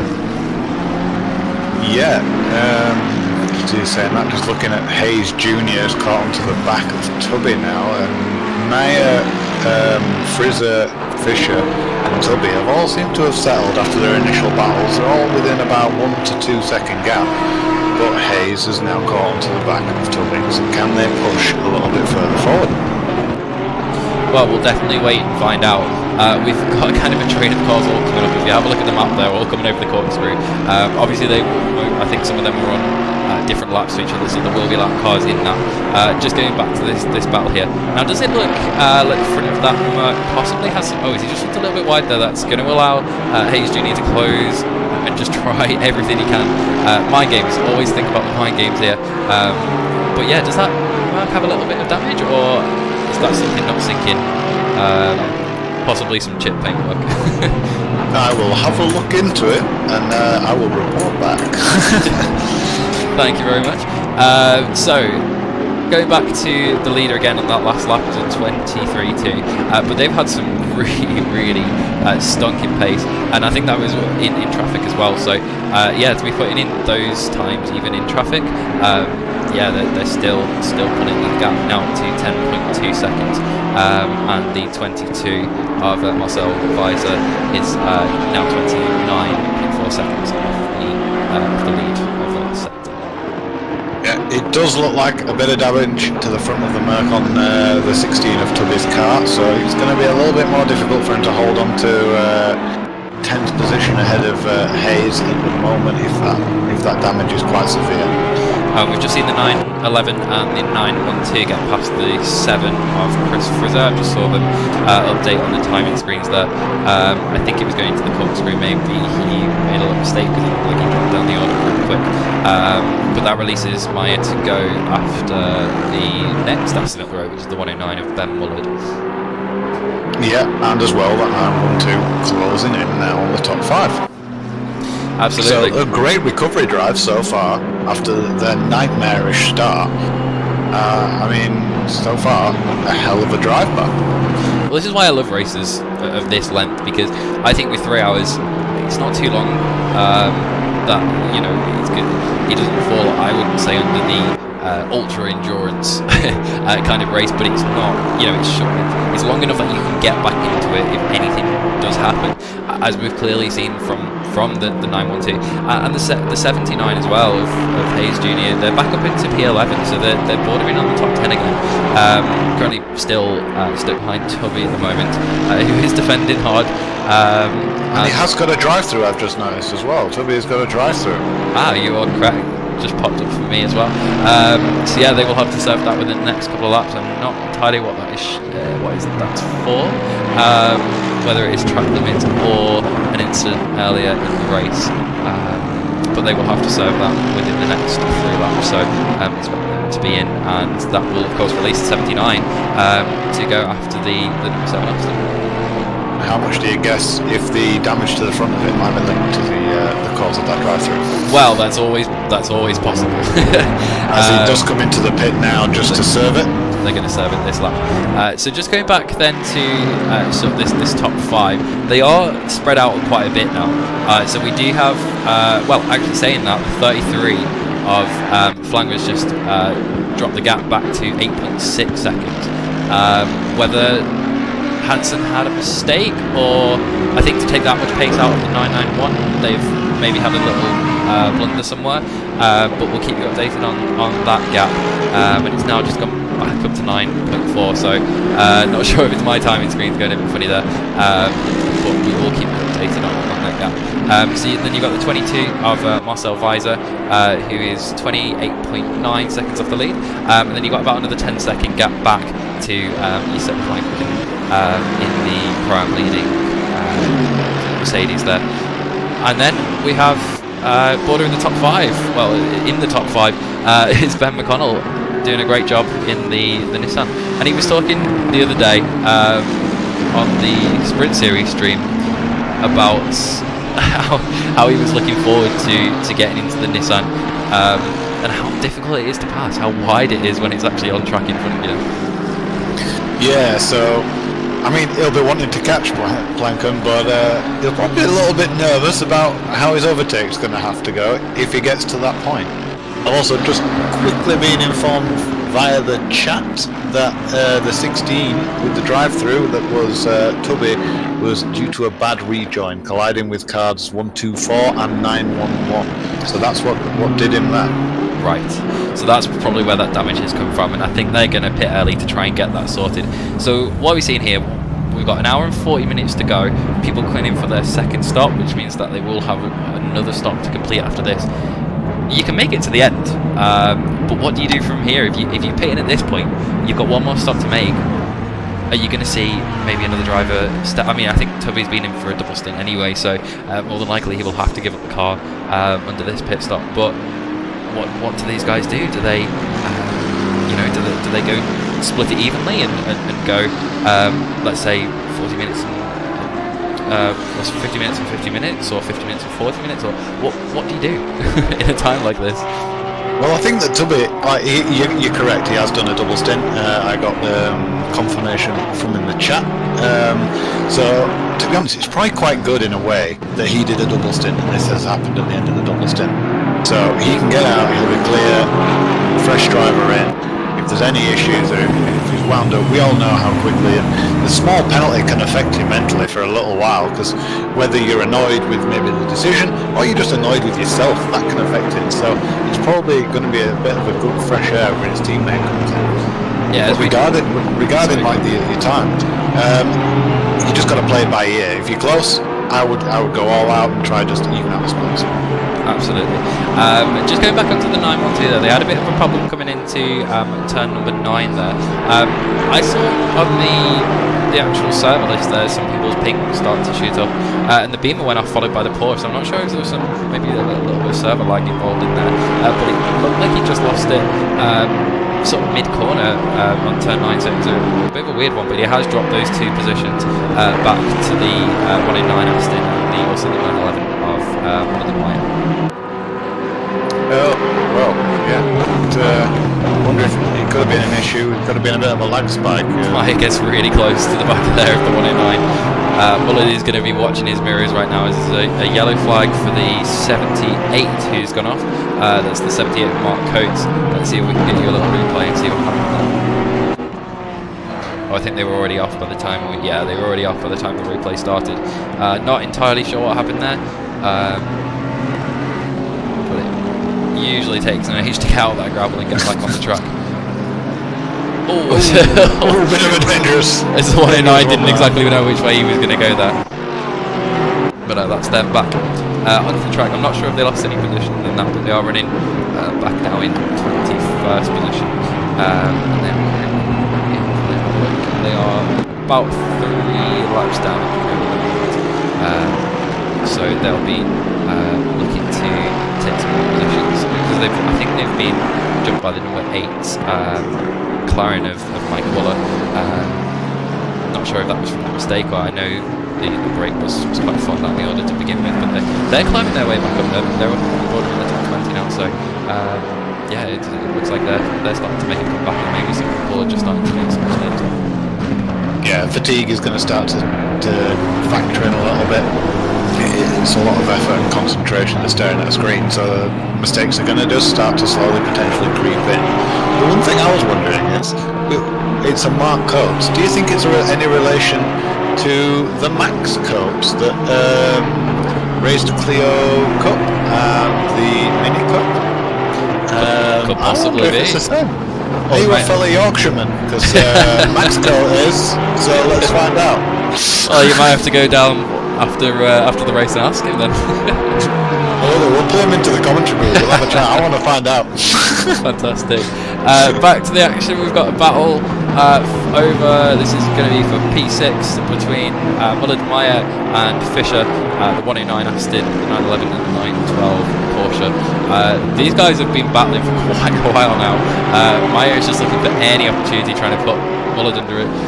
As much pressure as he possibly can. He wants to try and force an error. Obviously you don't want to see people's races end, and as a driver, as much as you're racing them, we do like the battles on track. Some of my most enjoyable races have been in the back of the pack, in the midfield, and just battling lap after lap and just trying to play the mind games and really wither down the mentality of the opponents that you're trying to beat. Yeah, just as you said, there's a back marker potentially coming to play, because it's in an awkward spot. He has moved out of the way very nicely, so it hasn't really affected him. It's a little bit of a difficult spot where we're just catching up to him. I did think that when as they were coming up to this corkscrew. We got the Honda off there.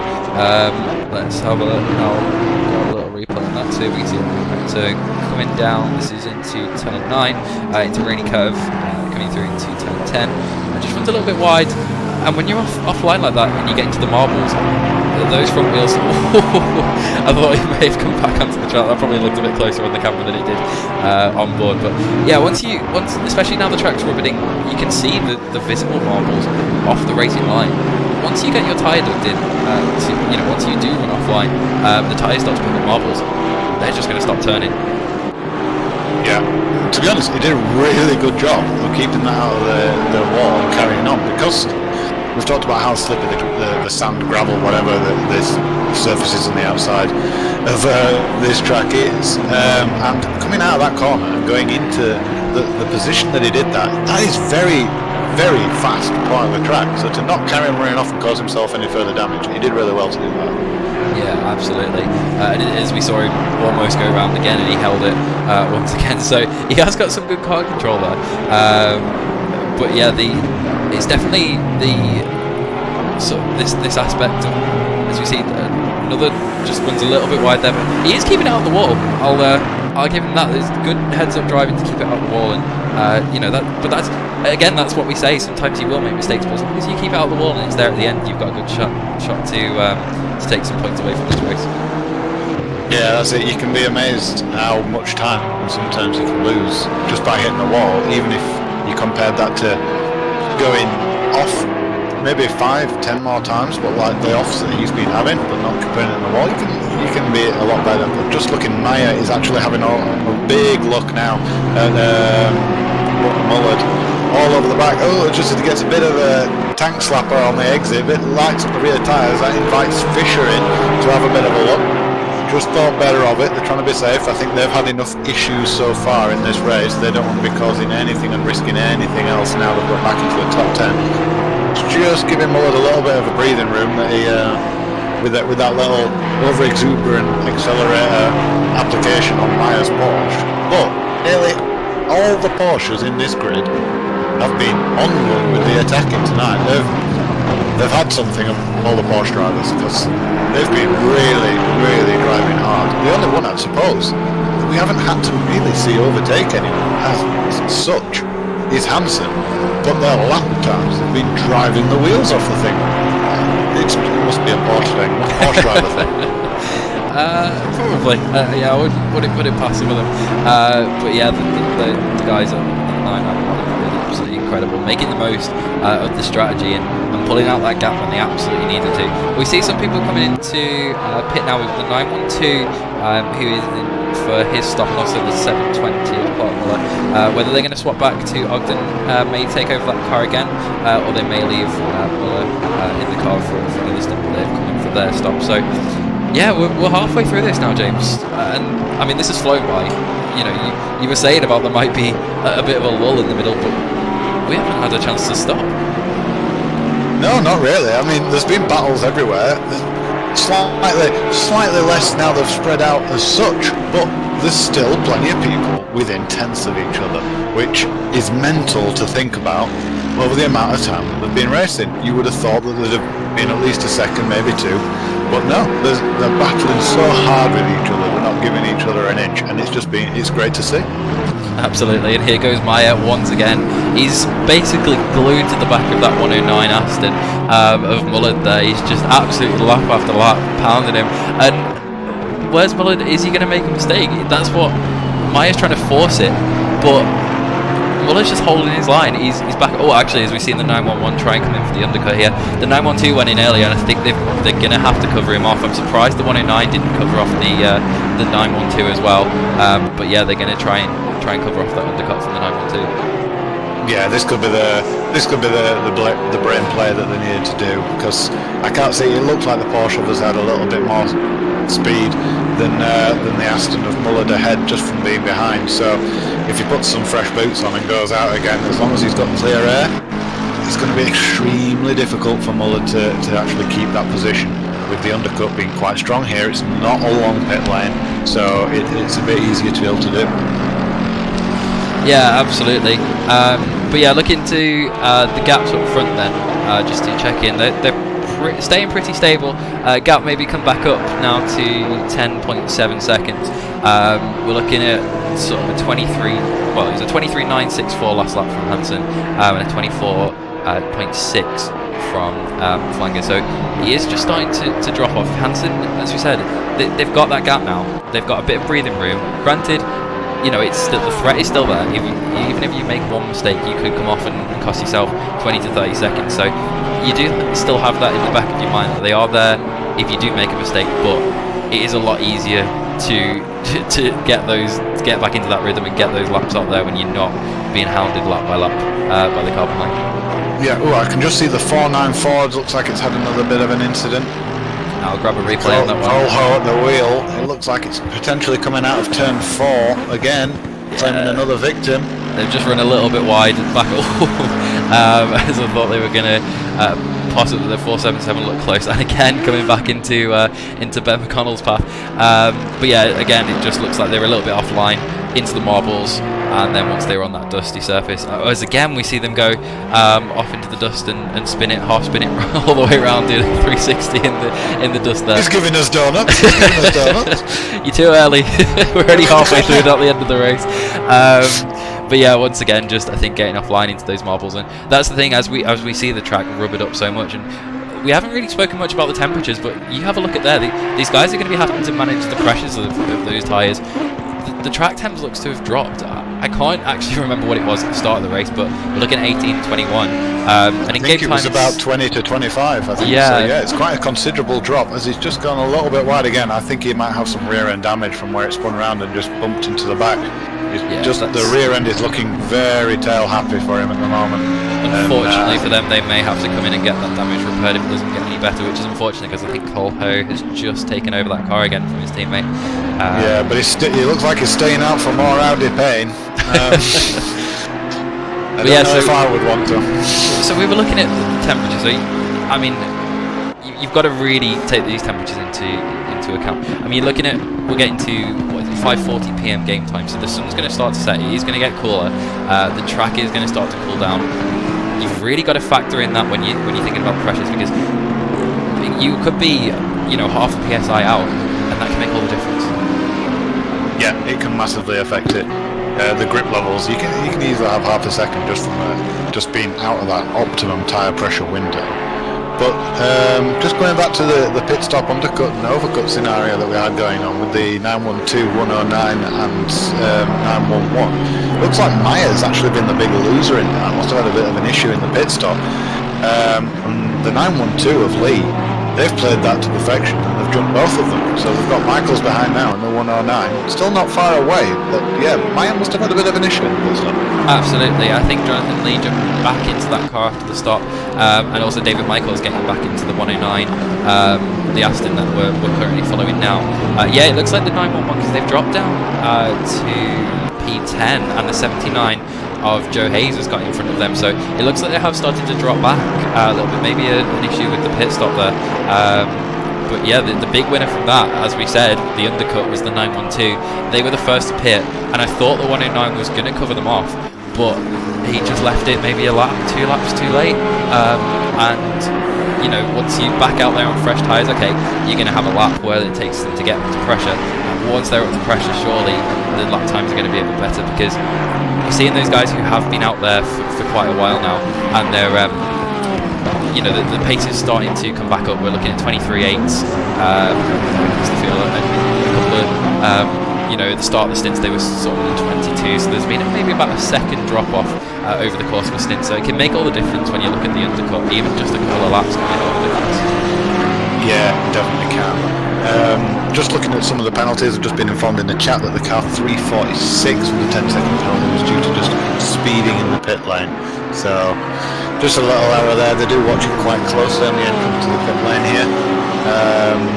Just with it being quite dangerous, I've also just learned in the chat from Alex Crawford that Tubby is double stinting as he's going to go out for drinks later. So I'm loving it. The driving takes priority and comes first. It's really good to see. But yeah, so I think he will be out of the car now for the rest of the race after doing that double stint. So Jonathan Lee's back in the car. Chris Frizzer, I think, was in the number 7 Aston, was still in the car beforehand. Maya has Wolfgang has actually took over. Wolfgang Maya has took over the 9-1, and yeah, I think that's everyone who has stopped. There's no names on I can see that who are drastically different from the last time we had those stops, so apologies if I missed anyone there. But look who's P2. Look who the dark horse. He's really just, we haven't had much to talk about in regards to Ben McConnell, but they've been doing a fantastic job. They've just been sitting there plucking away the laps, and okay, I think they're going to come out behind the 33 and the 22 when they do take the pit stop, which they are doing now, but they've just been fantastic. We've not had to mention Ben's name at all throughout that entire stint. Yeah, sadly. They haven't given us any fuel to throw on the fire. Hopefully at the end he can give us. No, I don't wish bad luck. They've been really good. They've recovered massively from the initial incidents that they had, and I don't know if Ben's going to stay in the car and double stint. Now he's in the groove. Sorry, James, just to put in that, I've just realised that the 991 is not currently shown on the boards. Something's happened to the 991 because we've only got down to 23 runners. The leader, something has happened because Plankin has taken the lead, but something has happened to the 991. They had a disconnect. No. If anyone can update us any further on what's happened, we will have a look through the chats, see if they have reported anything on the server itself. But it looks like the 991, which is such an awful shot. I mean, they're halfway through. They've driven perfectly. They have had an amazing race. That is such sad news for them. They've not put a foot wrong the entire race. It's just such bad luck if that's what's actually happened to them, because I can't see them anywhere on this board. I've got the 911 and the 912, but I can't see the 991. Something's it definitely does look happened. like a disconnect potentially from that, the nature of it. Sadly, that's got to be one of the most crushing ways to lose that. Like, I'd prefer to bin it and put it in a wall, I think, than have a disconnect issue. Ooh, was just looking at Bauer and Maya getting a little bit close as Bauer was looking like he was putting a lap on him. As I saw Meyer earlier just run a little bit wide just at the beginning of this lap, so I don't know if he's had a bit of an issue, got picked up a little bit of damage, but he just seemed to be struggling this last lap. Let's have a look at his lap time as he crosses the line, just see how he's going on. That was a 23.0 there for Bauer. Let's have a look. What did Meyer do there? He was a 1:31.6, so yeah, he has some kind of issue on that particular lap. But look at the traffic now. Look from that mini-map, they're all building around turns, from turns 2 to turns 5. We've got a gaggle of about 7, maybe 8, 9 cars all in that area, and they're not all going to be on the same laps. Bauer's just coming up to the back of them now, so he has got some traffic to get through. I think they are going to still be safe from the 477 when they have to take their pit stop. But with 1 hour 21 minutes to go, it's still all to play for, and with the 991 gone, it opens it back up for both of the Maverick teams. I tell you what, I'll actually say though as well, talking about the Maverick teams, 10-second penalty has gone to the car number 22 of Barnett, the Maverick teams of Barnett.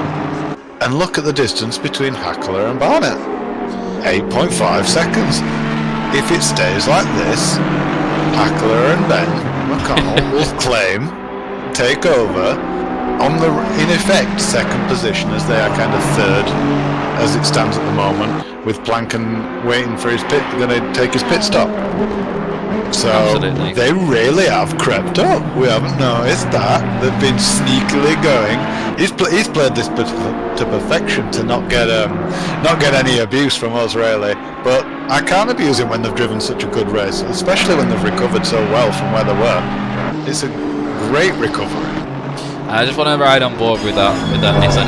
And what I was saying before, if anyone back to the qualified, I was saying you can really stay in those higher gears. I mean, look at this. They stay in second round here, but you get up to some of these corners and they will stay in third or fourth. This is something I noticed when riding on board with the Nissan sometimes.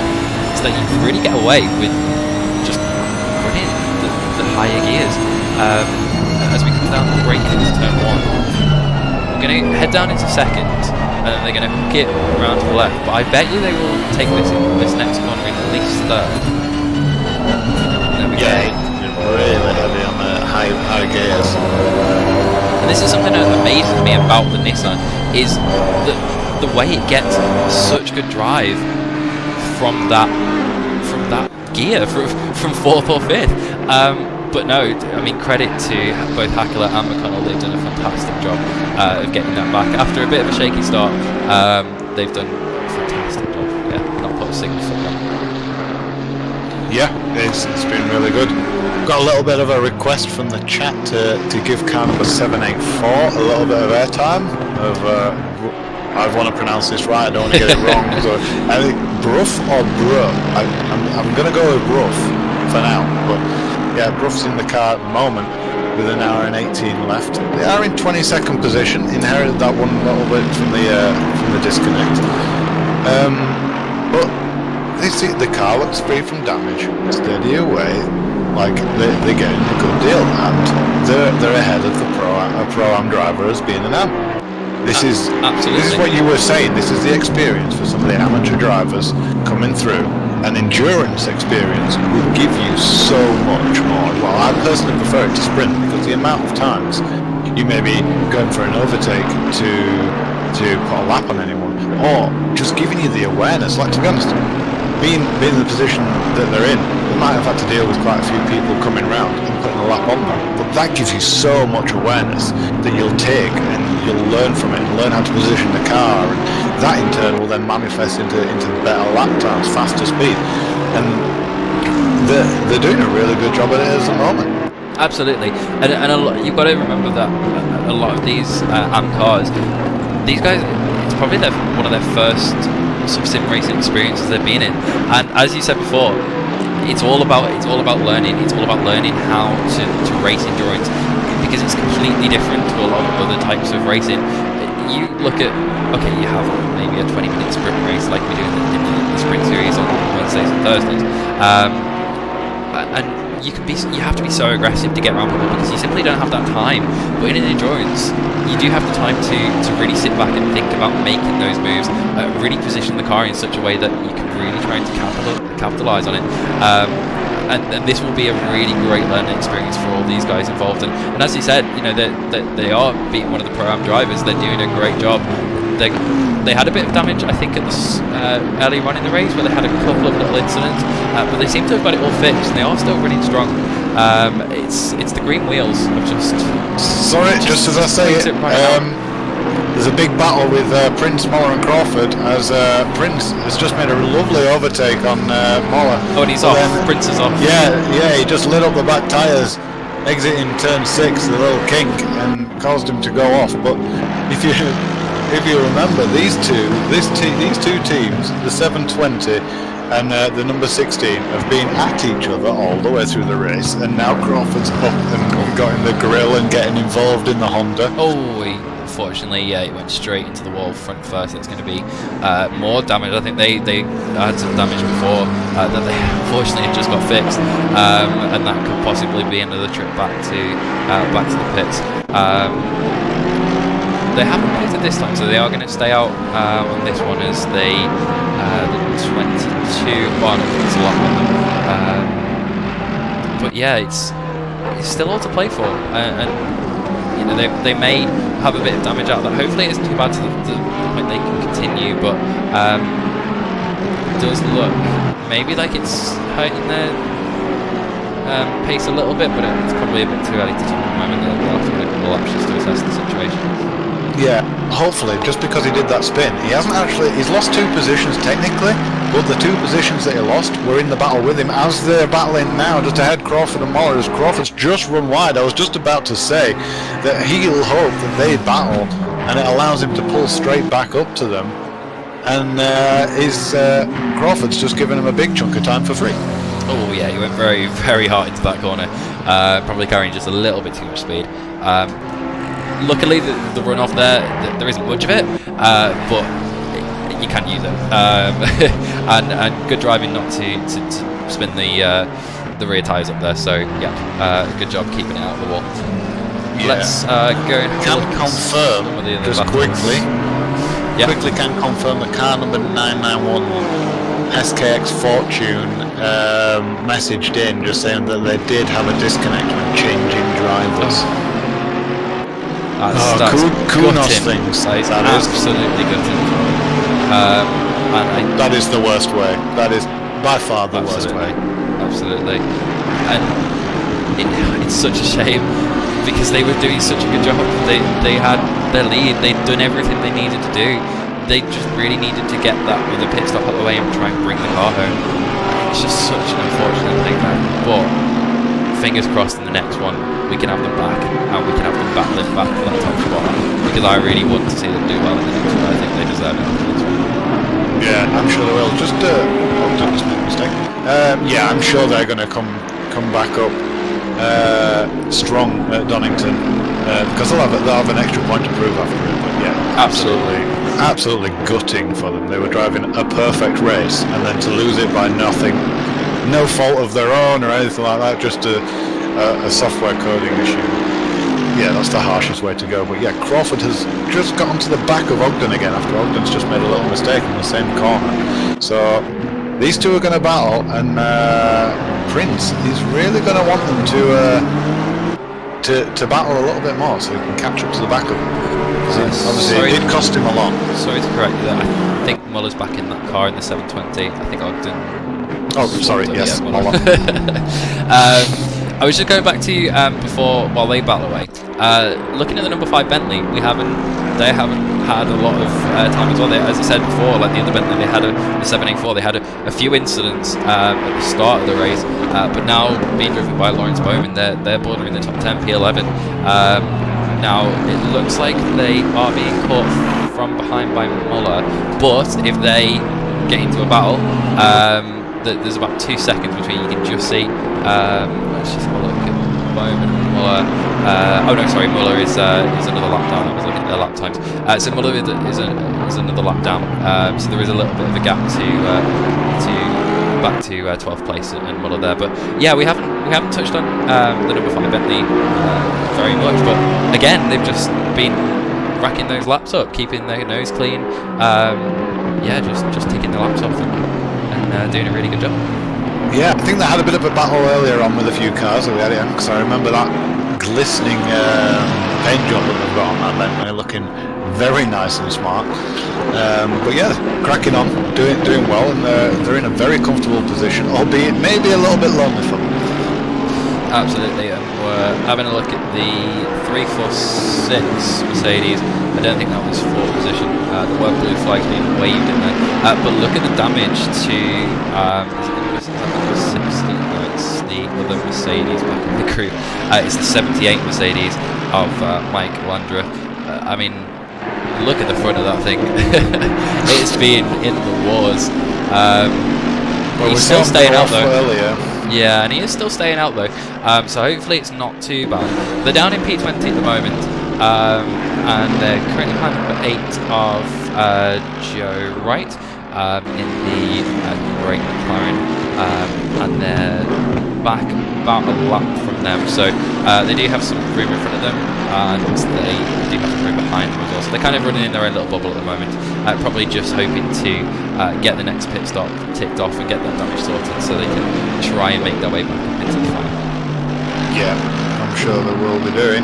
And just looking at Slowakowski, they've had a bit of a rough race. They've been involved in quite a few squabbles in that rather obnoxiously coloured, in my opinion, BMW. But yeah, they've just picked up a 10-second penalty as well for speeding in the pit lane as well. So that's car number 346 and car number 19 both be speeding in the pit lane penalties that will be added on to their next pit stop and final pit stop as well. And that's definitely not ideal. It's better than a stop go 30, I will give you that, but it's definitely not ideal. Any kind of time penalty here, especially coming onto the last set of pit stops, you want that last pit stop to be as good as you can possibly get. And you know, if there is a time penalty that you do have to serve, then it could potentially put a stop on the end of the race. You want to complete the pit stop and get out as quick as you possibly can. Yeah, that's the exactly. You want to clear it out and then hell for leather last in and to make up for what we've got. But I see the 402 and the number 5 that you were on a little bit earlier. The 402, if you remember, is the same Porsche that was I think it was driven by a Gardner before. Is now by Lofts. Is again doing a longer stint. Well, he probably won't be long in their terms because they waited so long.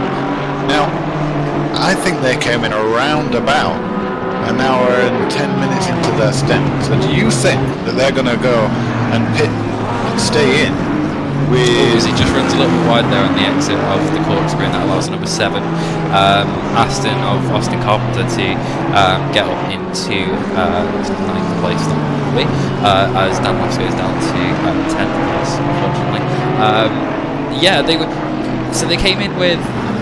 Well, if they come in now and they've got to do another pit stop, you're looking at, I would say, 2:35 minute stints. I would say I'd want to break that even. Oh, so we've got number 5 Bentley in now, Loris Bowman. Whether they're going to change drivers on this one, but they've got, as I said, still got one more stop to make. But yeah, we still don't know strategy. We don't know whether they've got an ace up their sleeve. They could just pull something miraculously out the bag that we haven't been aware of all this time. Yeah, I think they're going for a super aggressive last stint. Like I touched on it at the beginning, saying that there might be a potential for doing 2-hour stints and then 1-2 half-an-hour stints right at the end. Which you never know, that could be a master stroke. Just I'm looking at the 784 again, Brooke Bentley trying to get out of the way then when Gardner was trying to come through along with someone else, lapping them at the same time. They did really well to actually not get involved in that, because they were getting swept round from both sides, leaving them with nowhere really to go as they were trying to open the door for everyone. It was the 124 Honda that came round. I think that was actually for position. I think it was it was, yes. Yeah, it was the 402 who tried to go around the outside and kind of got a little bit blocked there. I was done lost in the 402 Porsche. But that 124 was for position, so let's hope they can try and close back up to the back of that 124 and see if they can bring a fight to that. We just see them run a little bit wide again. But look how many marbles are built up off the racing line. You know, that's so bad out there with the marbles. Absolutely. It's terrible. And you look at this as you know, when you are battling with someone and you're pulling out of the slipstream, you're pulling right into those marbles, and that affects the braking points for the next corner. A lot of the time we see drivers who will try and outbrake, but they'll be on the dirty line and they will completely miss their braking points. Yeah, and one of the things I have noticed, especially on certain tracks, and this being one of them on this game, that if you do, once the track has rubbered in, the marble effect can be quite strong as well. So you move out and there isn't hardly any grip. You're probably losing about 25% grip from just being off that ideal line after a track's worn in like this on this game by being in the marbles. So yeah, it's extremely difficult, and if you run out onto them, it takes a couple of corners to maybe a lap just to clean it back off your tyres and be back up again. So that could have been what caught them out going into the last corner, just braking a little bit deep. Yeah, absolutely. So going, how long have we got here? An hour and 6 minutes. It's been absolutely mental through the last last 2 hours really of racing. We've not really had a minute to stop and think. But going back to your race leader then, Simon Bauer in the number 33. I'm sorry, I just want to cut to Crawford right now. Sorry, he was just drinking for a move, account number 333. I know you were just talking about that, but he said not giving us a moment to speak, and they're still within tenths of each other. They don't want to let us just relax for a minute. Well, we'll stay on board with that Honda. I want to have a look, see if we can get a little shot. But yeah, we've got Bauer, who is we're 80 laps down, so I think we'll head around here for 80 laps. The gap from P1 to P2 dropped to 25 seconds, but look who's coming into the picture yet again with 169, Jonas Hackler, is only 33 seconds back. That's being said, that's only well, as we see here, Alex Crawford go for a move up into the corkscrew. Can he hold it up on the inside? The McLaren's going to try and hold it round the outside, and does. Unfortunately, Crawford just had to back out of it there, but that was a really opportunistic move. I mean, the NSX is quick on the straights, we know that, and he just had that power just to be able to draw alongside him, but unfortunately I don't think you're going to be able to hold it around the outside of the corkscrew. That's just not going to happen. No, but to be honest, it was really good. I was just about to say really good respect. He gives him a little bit of a tap there as it looks like he misses his braking point. And that was the 109, nearly getting into the back of the 333 as well, as he goes to put a lap on him, but I don't think he expected the 333. I think the 333 got caught out by the 720 McLaren, and then the 107, the double, is that the 007 or the 109? It's the 007, is that one? That's Carpenter. Oh, they're just showing a 7 on my screen. I saw 3 numbers and thought it was the 109. Yeah, it's the 007 Aston and of Austin Carpenter, and I think he just got caught out as well by the heavy braking of the 333. He almost went into the back. He had to take evasive action into the final corner to get out of it. Yeah, I mean, it was only a small little tap. Hopefully they should be okay, and they managed it quite well through the corkscrew. I was going to say a good bit of respect, but just as that's happened, just saw him move out of the way. The 720 came back across, and again I think that caught Crawford out. He had to lift and brake, and that's caused him to carry on a bit further forward just on turn 6, and really damaged that bit of the race. But he took evasive action to avoid crashing. Really good heads-up driving by Crawford. Obviously he's lost time now, but that was just a combination of the blue flag and being in an awkward area. You know, Crawford was coming along with quite a bit more pace and speed than the 720, who'd just been letting the number 7, as we see 333 going off again there, who just let the 007 by, and I think it was just the pace of that 333 just completely caught Clark Muller off guard, and then the domino effect of the 720 being so slow and pulling up in front of the 333 made them take avoiding action. But it was again great heads-up driving from Alex to keep that off the wall and keep it going in a straight line. Yeah, I know that's personally what I normally go to. I prefer to, as annoyed as I might be, I prefer to throw myself off the track rather than hit someone, because whatever time I might lose from going in the gravel or anything like that is much better than the penalty. Absolutely. And always a much more softer amount of time lost and regained. So yeah, big respect for him for dodging that and choosing that way out. That's what we'd prefer to see rather than crashes and collisions. Also, just a little bit from the chat, We've got Ian Thompson in from the 784 again. That Bentley, just saying that they have a rubbish setup. So I just thought, while we're on stream here, Reese's favourite car is the Bentley, and he is sweaty enough in the Porsche. Like it's frustratingly quick. So maybe if you shoot them a message, I might send you out a Bentley setup. I said I've got one for Laguna. I don't think I do. I've got one for most other tracks. But no, the Bentley is good on the default setups. It is good, but you do have to nail the setup to get quick in the Bentley, and that is just, you know, the combination of sometimes the setups won't go your way, and sometimes it's stuff like the setups just won't work in colder conditions or warmer conditions. Sometimes you can't plan for that. You don't know what the conditions are going to be on the day, and different setups will work better in different conditions, and unfortunately sometimes it's just about picking that right setup and getting it perfect for those conditions on the track. Just want to say we've got a bit of a raging battle going on for 7th and 8th between 477 and 911. Here we go then. Maya and Carl Just, who are really going at it. Now this is the battle. This is quite interesting because the 477 is the pro-am leader and the 911 is a pro driver, is a pro car. What does the 477 do here? Do they, obviously they won't let the 911 by, but is it worth fighting that much? Because they've got the 402, who's only in P10, and if any mistakes were to be made, they were to lose a lot of time. Oh, as he gets very squirrely on the exit, almost losing the car coming out of turn 3 there. Comes back to turn 4. Someone else has run wide, going right through the dust. I think that was the number 5 Bentley. That the number 5 Bentley that ran wide there. Oh, as the 911 looks down the inside.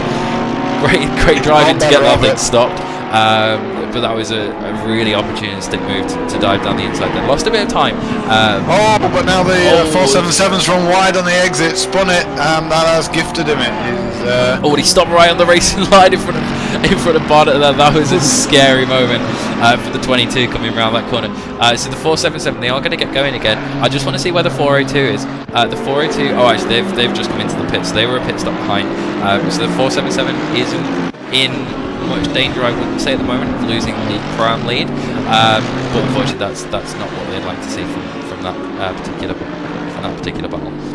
No, they've been so high. I think the highest they've been so far was 4th overall, and their pace was representative of 4th as well. It wasn't like they were up there from any other good races. It was their own good driving and quick speed that they've had through that. So they'll be a little bit disappointed with that. But they've still got the pro-am lead. They need to focus now, though, because the 402, as you've said, has just come into the pits and taken its second pit stop. Oh, sorry, James, we've got the 720 off in the corkscrew. 720's gone round in the corkscrew. I'll have a little look and see what we can see. That'll be Moller. He's coming into the left-hand, and I think he's gone in a little bit too hot, and the tyres, unfortunately, just broke traction and threw the rear round. But he got it going quite quick. He wasn't stuck too long. I think did he lose a place? I think they did. They're going to come in and probably. That's a good strategy by them, actually. Come in, get some tyres on it. Obviously, those ones are probably. I wouldn't say they were going to be too badly fast when a small spin like that, but there was a possibility that and it's more down, I think, to the driver. I think it's trying to build yourself back up after a spin like that, get back into a rhythm. It can be really difficult, so maybe that's a good strategy for them. Just get it into the pits, get new tyres on it, get a new driver in, and just go for it, hammer the last hour. Yeah, well, how many mistakes have we seen? Not massive ones. We haven't really seen any huge mistakes, and in fairness, a lot of the racing, like side-by-side racing we've seen, has been extremely clean. We've just seen quite a few of this track just taking no prisoners and punishing the smallest of little mistakes. So, to be honest, if the 720 McLaren pitted now, I agree, wise decision, get some new tyres on it, because although they might not be completely ruined, still they're not in the best condition, and that spin isn't going to help them. But if they can grind out laps now and just focus on making it sure that they stay like issue free, no spins, no running wide, nothing like that, then I'd be edging my bets that they'd be in with a very, very decent top 10 position. Just talking about the top 10 positions, have you seen the 912 and the 79 Porsches that were grinding out the back? 912 was probably one of the worst starts I've seen to have in an endurance race. They did qualify on pole, and I'm sure ended up as far back as maybe 25th or 23rd at one point. Now made it back up into 4th position and still on the lead lap. Absolutely, they've done a fantastic job to get back up, and also the 79. We've seen them go down the order quite a bit as well. And I just love the fact that these guys are a father-son team. It's just fantastic. I would love to be able to get my dad into sim racing, but he wouldn't even know how to switch the computer on nowadays. But yeah, it's fantastic to see. It's really good, and it's nice that they seem to be, from the qualifying at least, they were quite equal on pace as well, and from their classification laps as well that they did before the races to have a look at their laps and things to determine their category. They were pretty consistently level on them as well. So see, I would have quite a rivalry thing going on. So I don't think I'd be able to be teammates with anyone in my family. You just want to beat them, that's all you want to do. Well, my competitive nature strikes again. The thing that I really like, granted, we don't know everyone in here, and hopefully we'll get some messages out from some of the drivers in here before the next one to learn a little bit more about yourselves as well. But the Hayes pairing, the father and son pairing, we know have come from the rookie season, as they call it, in OOR. Which just teaches all your basic fundamentals through to getting that lap time up. And they've instantly come in, done the classification, as you said, both very similar on times. Both qualified on merit for the pro split classification. Really fast times, been trying really hard. And you can directly compare that as well, father and son. There's a massive age gap, so the OOR Rookie Series isn't discriminating against different ages or anything like that in the effect of what the training has. Like, it doesn't matter if you're old, young, whatever. It does not matter. You will get the pace out. Absolutely. It's great to see. And this is a car we haven't talked too much about. I think it was Gigi who was in the car for the first couple of stints, and now he has been taken over by his teammate Sebastian Laguna.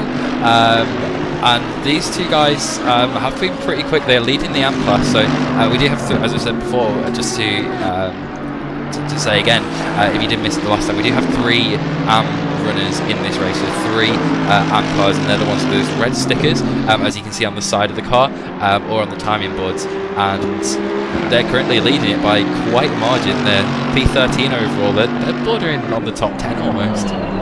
Saying that, they do have a 10-second penalty.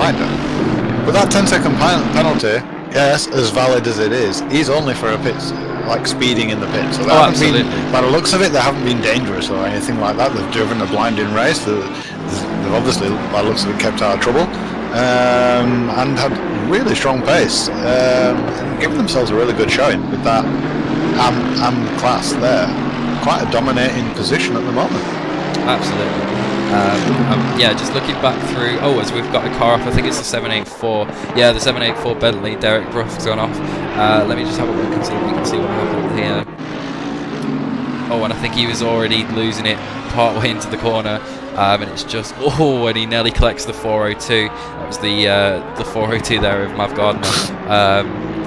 Yeah, scary moment coming into that corner because it's pretty fast. That's just coming out from turn 10. The second to penultimate corner on the lap, and that's a fast corner, that's a fast right-hander.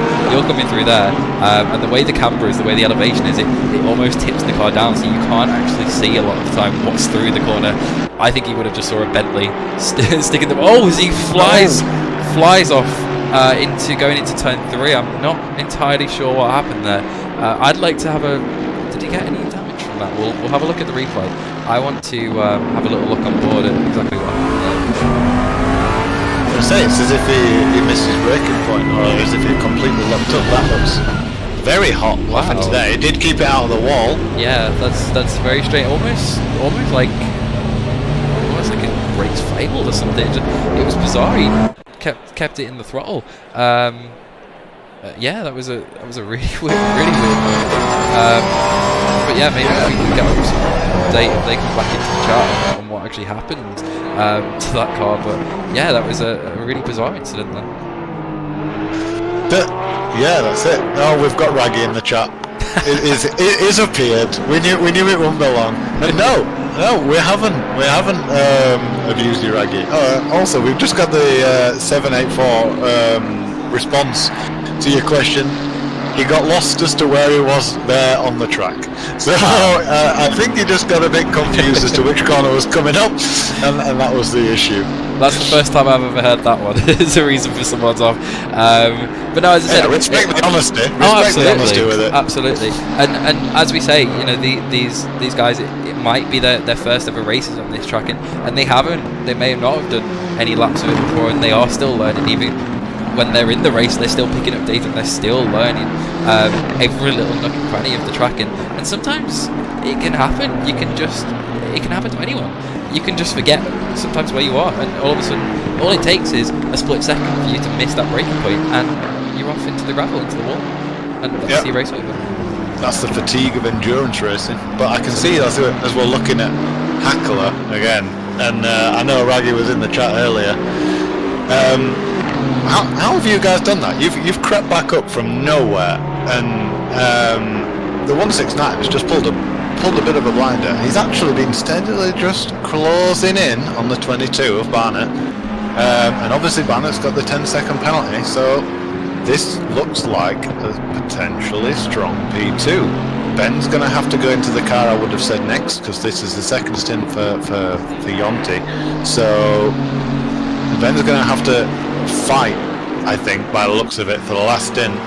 Maybe against the 22. If Bauer had some issues in his earlier pit stops as well.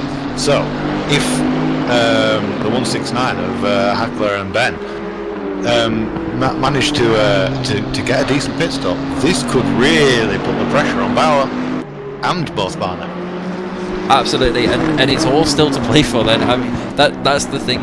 We've still got another pit stop to go. It could all still unravel for some of these teams here. Now I think we're going to see most of the front runners within the top 5, I would say, are going to come in around about that 45-minute mark and try and they've been sticking to those the 45-minute stints that we did say. It was probably going to be the safest strategy around here. Whether it's the best, I'm not sure. But it's probably the safest and the most consistent. But as I said, all it takes 333 is off. Oh, well, let's have a look. It's Alex Crawford, and they've lost it down on turn number 4. They're next to turn number 4. Let's see if we can go back and find out what happened there. Oh, it's the inside curve again. Oh, it nearly collects the McLaren. Who was that? That was number 8, Joe Wright. Great heads-up driving to avoid that, especially when the 333 was spinning basically just right in front of him. Yeah, it was brilliant to be able to get on the brakes and get out of the way of that. That was great heads-up driving by Joe Wright. Yeah, really smart. Well on the ball, because there was nothing that the 333 could do there. When you're in a spin like that, you hold the brakes, but it's literally just wait and pray. You're in the hands of whatever happens there. And just in the chat, Raggy responding there, just saying that they're feeling confident with the pace, but they're just getting a bit unlucky with the back markers. And with him saying that, I just thought I'd have a quick look at the track map. And you can see... Sorry, James, we've got another 87 has come off in the corkscrew. That's the bloody murder weapon. It strikes again. Let's see if we can grab a replay of what happened there. We'll coming up on the run up into the corkscrew, and brakes at normal, turns it in, and the back end just comes around. Kept it out of the wall though. They did keep it out of the wall. But yes, it's just so easy to do. The elevation change is so crazy at that corkscrew, and you'll find from braking the car and it goes downhill, and then over the top of the hill the car will get really light, and sometimes the back, all it takes is just a tiny little bit too much throttle, even with the traction control in these cars, and the back end can come around. It's simple as that. Yeah, that's it. It's so easy to do. We've got a guy in the chat asking about how the 912's doing. Definitely have a look for you. His dad is in that one, apparently, from Tompkins 59, and to be honest, they had a really difficult start to the race, but my God, have they pulled it back, and they're up into 4th. Yeah, so Jonathan Lee is still in that car at the moment. They've got one more pit stop to do. They are currently, they're still on the lead lap. They are 51 seconds off the lead. But as we said before, it's still all to play for. Oh, sorry, as we see the 78 go off. I think it was the 78 there. The 784. The 784. Something just flashed yellow on my screen. We'll see if we can see what happened to them. Them coming through. This is coming through turns number 9 through the rain curve to turn 10. Down from the right hander. I think it was just a little bit offline again. Oh, they just dipped those wheels into the left hand side of the gravel, and now they're doing donuts again for us. But yeah, they're just left hand side of the car dips into that dust. The wilted grass, shall we say, and yeah, unfortunately, just break of traction, and then it goes around again. Yeah, just a bit. I think it looks like a bit of fatigue, a bit of tiredness, just probably creeping in a little bit. It's so exhausting keeping your eyes in the mirror and just trying to be so aware as well as trying to be quick. So little mistakes like that potentially just going to creep in now and again. Especially if you're new to sim racing. If you've never done something like this before, and all of a sudden you get put on a track with 24, 25 other cars, and everyone is coming at you left and centre, and you've got to think about your line, you've got to think about your gear, you've got to think about where you are on the track, you've got to think about who's behind you, who's on the same lap, are they, it's just so much to think about, and then you're liaising with your team, especially on these endurance, and you've got to make sure that your pit stop's right, and your stint time's right, the strategy, there's so much these guys have got to really think about to get through this race, and it is so easy just to let tiny little things affect you. But all it takes is one of those things, and this is what happens. Yep, that's it. There's so much going on. Like sometimes you can honestly look at it from an outside perspective and think, oh well, it looks quite chilled out, and quite relaxed. But when you're actually racing in it, and you're talking with your team, you're doing it. There's so much things going through your mind trying to figure out. Like what I was saying earlier before. We had a little bit of the incident regarding the car 169 with Ben McConnell and Gunter Hackler. They said that they've been having a little bit of issue just losing time, just because of the way this track is and the amount of cars that we've got on. Back markers are an issue. Just as the number 16 of Prince loses it just in the corkscrew. Exactly the same, pretty much as the BMW we saw earlier about a lap ago. Get a little replay on that. As he comes in, and it's literally, wow, that was a carbon copy. Absolutely, that would have been a perfect synchronized spin. But as we said, yeah, just again, even with the traction control of these cars, a little bit tiny too much power on the exit that corkscrew, the car will come around. Yeah, so easy to do. But yeah, just looking at the pit stops and with the back markers, we've now got at this moment in time, looking at the track map, there's a few pockets of potential free air for either a strong, probably really benefits a strong undercut potential. I'm thinking the likes of like Hackler in there, and I think it's Carl Just, is it, or is it Maya behind? It's Maya, sorry, the 911. They have just pitted. That's why it's just tripped out on my timing screen. I am mistaken. But yeah, it basically, if you can time it right and get into those pockets of free air, the undercut can really help you now. Absolutely. And now we are starting to see some of those final stops. You can see the green rectangles, those green boxes starting to appear on your screens, on the timing screens, as people do their final stop. If they're green, they don't have to make another pit stop. They may have to at schedule, but they've done all their mandatory pit stops, so they've done their 3 pit stops. Anyone with that little 1 still has to complete their final pit stop. So we do have the 911, they're down in 9th place, but they have done their pit stop, so they are good to the end. That's Wolfgang Meyer. We'll see that car out to the finish. We also have back in P14, Patrick Prince, he's going to see that car out there. They don't have to make another stop. James Finnegan in the number 5 Crown Bentley, Cohen Sons Draco, lovely name, they don't have to make another stop as well, so they're good to the end. And Ogden is back in for the final shift. The final stint. Feels like a shift sometimes. It's work. Absolutely. And then we've got Kujan, who's back into that bloody murder weapon. Let me say it again. And he will be seeing that car out to the finish as well. So yeah, looking back through some of the runners as well who have also completed their final stop is Colho is in the car, and Martin Coates will be finishing at 78, and Derek Bruff, you'll have to let us know after this if we got it right, and how to correct us for next race, and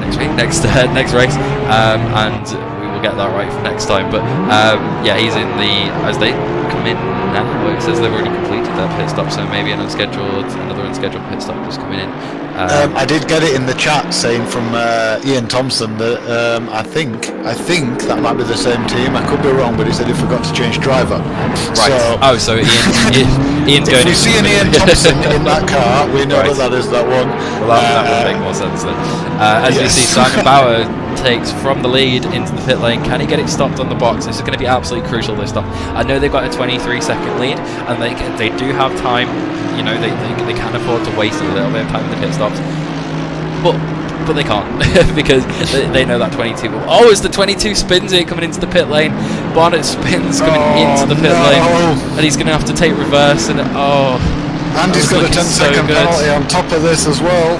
But this plays right into the hands of the 169 Nissan, who they're coming through, and they've just gone into the lead now. So provided Bauer doesn't have any major cock-ups with his pit stop, then he will come out in a net P1. But look at Yonti, they're a net P2 now with that mistake from Barnett, and that is such a crushing mistake. That's just horrible to see, to spin on the pit lane. But as we said, it's not over. Let's just see what happens. You never know. Yeah, Barnett's going to be crushed with that. That's 2 times now just before pit stops that we've had a little bit, some form of an incident. Both one time I think he ran wide at turn 4 and caused a loss of time, and then now just that pit incident. Oh, we've got a spinner of someone off. It's the 911 Porsche. It's Wolfgang. Wolfgang Myers come off at the corkscrew again. Let's see if we can grab. Oh, he loses it. I think he may have run a little bit wide and just dropped it at the exit there. That looks to me like that's what's happened. Yeah, he is able far down. Yeah, but he is able to keep it going. And actually, he's just lost that position to the 109. I think I think that was a different position. That's not a Battlefield position, that one. But yeah, the 109 running really well. The two Astons, the 109 who's driven by currently David Michaels in that car at the moment. They've still got one more stop to make, and also Austin Carpenter as well in the 007 Bentley. He's still got another. The 007 Aston has still got another stop to make. I love seeing. They've both been consistent. They've both absolutely been doing it, and they've stayed. They're probably, apart from maybe the likes of Bauer, the only ones that have kind of managed to maintain where they've been and not really had too many dramas. Driven really well by the looks of it. I've just put together the 007's theme. It's nice to see 007 on the side of an Aston with the name Q Branch. That's fantastic. That had got past me. I hadn't noticed that, but that is amazing. I think that's my favourite one now. Well, until I knew it was 007, and then I thought it could have been. But since I'm just seeing their team name, which is Q Branch Racing, yeah, that's brilliant. So yeah, well done for that reference. I'm liking that one. We've got a bit of a train going on here. It's Barnett. It's the 22. They're off again. It's Marcel Weiser. He's run wide. They're back down to P5 now. Now they've got. Was that with back markers? Was that? Yeah, it looked like he just came wide at the final corner. I'll see if I can grab a replay, but I'll go back before. But they are racing for position because they've got Michaels right behind them now, and although they haven't served a pit stop, it's not necessarily back markers because this is for position because they had that little incident. No, it was just a mistake from Weiser. He just ran wide going into the final corner. It's quite easy to do though, because you fly out of turn 10 at quite enormous speed, and then it can be difficult getting on the brakes for turn 11. But yeah, we see the 109 I keep calling them a Bentley. The 109 Aston actually looks up the inside there and possibly making a move. Now they are in traffic. This is not for position. The cars in front of them. You've got 477 in that group, and also there's another market ahead of them. I can't quite see who that is. But this won't be for position today. Well, it could come down to this traffic. This could decide the race for what is effectively a net P3, I think it will be. This could decide the podium. Yeah, this certainly could. I mean, if Visa has a bit of an issue, I don't know. I wonder if did they pick up any damage from that little spin in the pit, and then in the panic, because it's such a frantic panic to actually to change all the info on the MFD for the pit stop. If they've forgotten to either maybe repair it, that could have been a bit of an issue as well. But he has just cleared the 477 for the lapped car, I think. So the 109 comes into pit, but you have got the 79 still. Where's the 79? They're about half a lap behind. So, provided the 22, there's no more major mistakes, they should be quite clear to rack up a net P3. They should be on for the podium in this race. But yeah, the 912 is still up there, P3. Jonathan Lee's still in that car. They've still got to make the pit stop. As Hackler comes in now, Yonti's in for his stop. He will be handing over to Ben for the final stint. To Ben McConnell for this final stint. I'm expecting the 912 in pretty much any lap now. I think they should be, unless they're just extending it as far as they can go. But we have seen the undercut work here, so I would expect people to maybe be covering off the undercut. Yeah, true, but they might be just enjoying this bit of free track time in clear air. Like I said, they've had a very rough beginning, so they're probably just looking at it and maybe trying to maximise that. As I have also just noticed that the 22, I'm sure, had a 10-second penalty prior to this pit stop, and still has a 10-second penalty. Did it not get served, or have they accrued another penalty since the pit stop? Well, it's definitely something to find out. Maybe if someone knows and can let us know in chat. If any of the 22 team are watching it, they can let us know if there is any update on that. We'd love to hear. Because that should have came off in the pit stop. Yes, speeding in the pits. Right. Speeding in the pits is the 10-second penalty for car 22. So this could cost them, because this could be why the 912 staying out, to pump in some quick laps to close down. This could be their plan, because a podium is not off the cards for the 912 now. Absolutely. Well, yeah, of course. I mean, you've got to factor in that 10 seconds, and when I said the 22 might be safe, they might not be. Pitted. The 912 is just pitted now. So Jonathan Lee brings that car in. I think they will do a driver swap, because I have seen Jonathan Lee in. Is that Hackler going back into the? It is. Hackler didn't change driver. Oh no, they forgot to change driver. No. And that's what we were saying. It's all about that last pit stop. It has to be perfect. There can't be any. That's the first mistake they've made pretty much all day, and it's a big one. That's crazy. Just so you know, the 22 has just crossed the start-finish line. The 912 is about to drive out of the pits. It has done now, so he's just leaving the pits as the 912. That's not a huge gap. And when you bear in mind that the 22 has got a 10-second penalty, it just needs to close down into a 10-second penalty window. As now the car 169 of what was Hackler, I am imagining is going to be turning into Ben McConnell, leaves the pits. But they must be frustrated, because that has given the 912 a podium anyway, so now potentially second place is on the cards from the car that originally started pole and dropped down to the 20th position. Well, if Simon Fisher can, he will be on fresher tyres, and if he can pull something out of the bag here and catch back up to Marcel Visa, potentially it could be a P2 here. We have just crossed on to lap number 103, coming up with about 33 minutes to go. So this is the moment when it all starts to hot up. The only three we have who haven't pitted yet is the 477 of Cal Just, the 402 Pro Porsche of let me have a look who's behind the wheel of that one, Mav Gardner, and also Slowiskowski is yet to pit as well from the that's not the murder weapon, that's the other one. the horrible pink Beamer. Both very distinctive in their own ways. But yeah, I think as long as the 22 has no major issues. I mean, the 912, let's just have a look at that gap. they're 20 seconds behind. You'd have to close up 10 seconds in 32 minutes. And I'm not saying that he won't do that, but it is difficult, especially with the pace that Marcel Visa does have. He is a quick driver, and that 22 has been quick all day. Yeah, it really has been.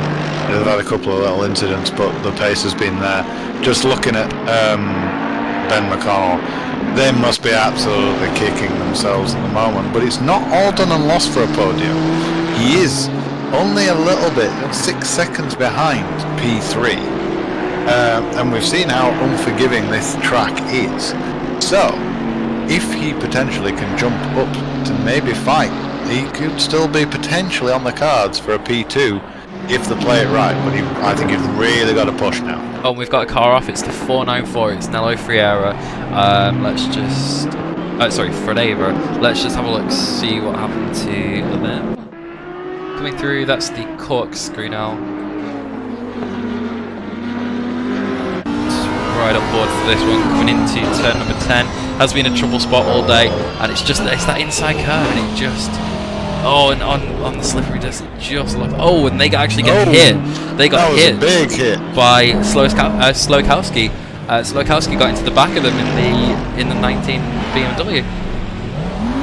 Oh, well, wow. We may see. I mean, it looks like we do have a penalty potentially for Slowakowski if that was that related penalty. 494's around again at turn number 3.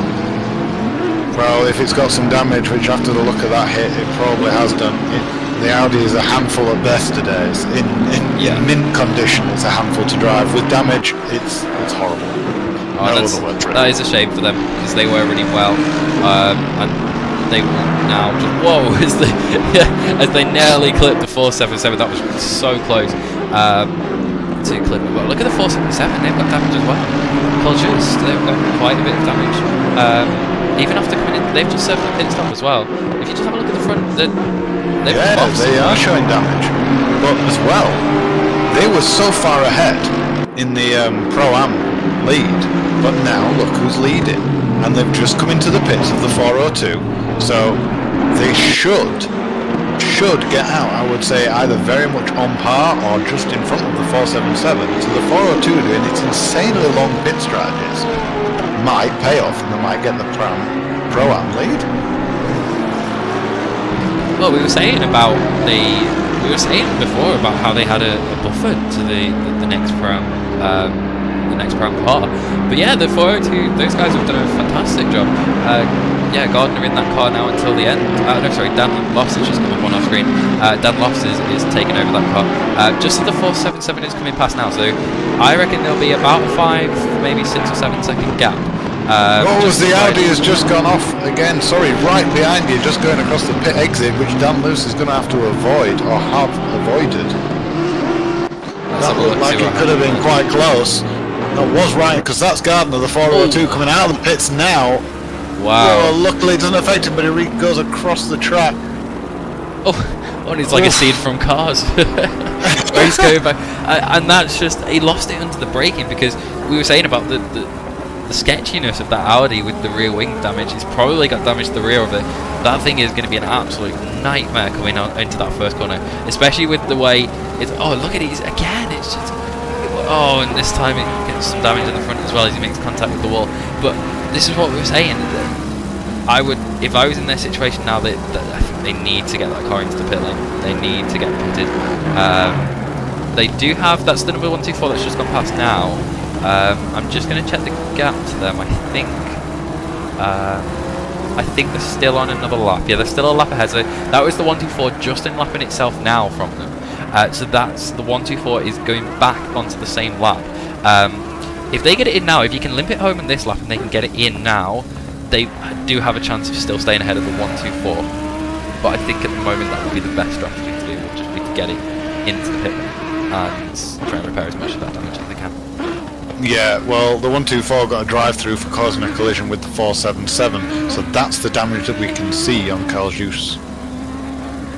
So yeah, I've also been pointed out in chat that, rightly so, car number 79, the Hayes duo, the father and son, are catching slightly on Ben McConnell right now. Ben doesn't seem to have the pace at the moment. He's dropped another couple of seconds back just from Fisher. And just looking at the last laps comparatively, Hayes did a 23.1 and McConnell did a 25.2. So I'm guessing McConnell must have had a bit of an issue, but backmarkers could really be costing him right now in this stint. Oh yeah, there's definitely. We'll keep you updated on his times as he comes across the line. More than likely, I hope that there was a mistake in that lap. But yeah, the 79 car, they're definitely catching. They're putting in some good laps.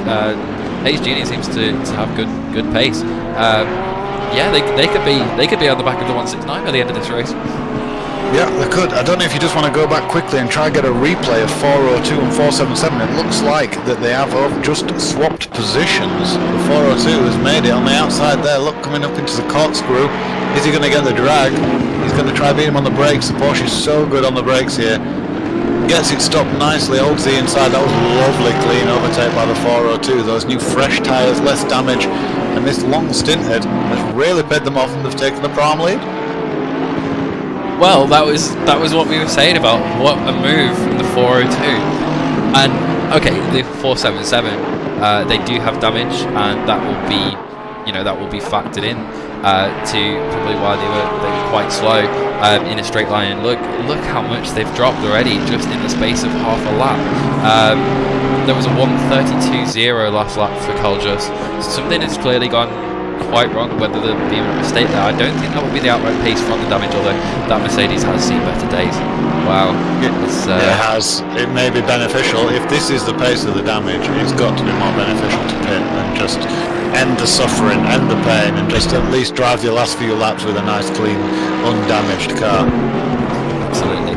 There's a big train of cars coming right across the finish line now, which is the front of that is Ogden, who actually we haven't spoken for a while about. They've just been quietly just getting the laps under, but their next target is the 477. Let me just have a look at the gap between them, because they might be in with a shout if the 477 don't pit. Well, they do actually have a 55-second lead. Whether that's enough with the damage, if they have to come in and get that damage repaired, but they're not pitting. That might be why they're staying out. I've just seen them go across the finish line. They're staying out this lap. Can the 720, if the damage is that bad, can the 720 run him down? He's got 25 minutes to do it. Oh, as he goes wide, he's not going to do it like that. Oh, and he loses the back end coming over. Oh, that's overturn number 6 there. He's going to flip it back round in the right direction. But he is going to lose a position to the 16, 33 and 346 all get, and the 63 as well. So that's really costly there. And I think that was the 5 as well. They were in P11, then now down to P16. Oh, just one little spin like that, and when we have he gets a tap from Ben. A little bit of a tap from Raggett. I want to have another look at that. So Ogden goes in. I think it was just it's just quite out with the extra slow. I think there's not much Ben could do there. Like Ogden didn't have the tyres. I think he probably still had dirt in his tyres, and he couldn't. Oh, is he around again? Oh, we were just talking about how I've cursed them. I've done it. I've done the commentator's curse. We need to move up. We need to talking about how we haven't spoken about. Yeah, move away.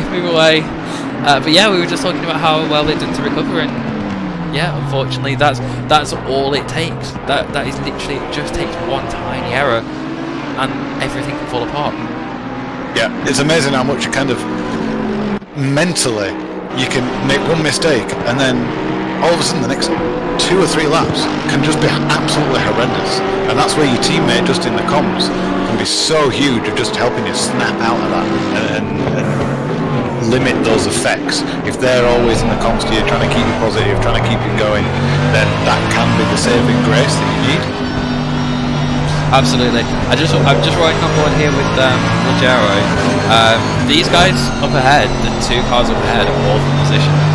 So these guys, after what we did 2 hours and nearly 40 minutes of racing, are nose to tail in a train, and he's just letting the 9.2 pass there. But these guys, we'll keep an eye on them, because this may be the spicy battle to the finish. Yeah, this is quite close, and even behind them, looks like unless I'm just getting my timing wrong with Shellick and Finnegan. Oh no, there is a couple of laps in between that. That is my mistake. This timing here, I thought they were quite close. Oh no, there will be. Shellickens is on the same there. lap. It is on the same lap, yeah. And also Finnegan has just gone on to 107 as well. Ogden, yeah, has just crossed to go on to 107. They're all on the same lap. That is all still for position. So we have that line is headed by the 16 and Patrick Prince, who are currently having a look following now. And then you've got the 33 behind him, the 346, the 63 and the 5, all within a couple of corners of each other. So this can get quite interesting. All it takes is one of them just to be a little bit slower and a little bit off that pace to the point where everyone closes up, and then you've got a battle to the finish. Yeah, and Patrick Prince is going to have to be extra clean and really going to want to build a gap because he's just got a bit of a 5-second penalty. So he needs to create that buffer. He looks like he's just gaining a couple of tenths now and again on Burfoot, but he's just lost quite a lot by letting that lead car through. In the notion that he did it, so now Burfoot is right on the back of him. He did have 1.7 seconds. Sorry, someone's round. But this has got to be down to a couple of tenths. Number 5 Bentley's round in the corkscrew. Oh, and Finnegan's also part of that battle. Will that allow Ogden to get a position back after his? I think Ogden's gone through. Yeah, Ogden's gone through. He's going to get the position back into P15 on Finnegan. Crawford and Prince are side by side coming out of turn 1. Crawford's gone for the move. Prince is fighting down the inside. Crawford trying to hold it down the outside. He does hold it down the outside, but he's compromised his exit a bit. He's given a little bit of room. Just settles down a bit, but he's got a lot better exit out of turn 4 by the looks of it than Crawford did. And La Hierro is still right there, just watching this. Is he going to pick up a piece? Who's going to outbrake? Who's going to be the last of the late breakers? I think it's going to be Prince on the inside with the Mercedes. Sorry, it is. But Crawford cuts for the cutback, trying to get the drag up the hill, and the Honda power against that Mercedes. Like, actually surprising me. That's phenomenal. But the Mercedes is a bit better on the brakes. It's Burfoot in that car, James. I'm sorry. It is. There's a tap there.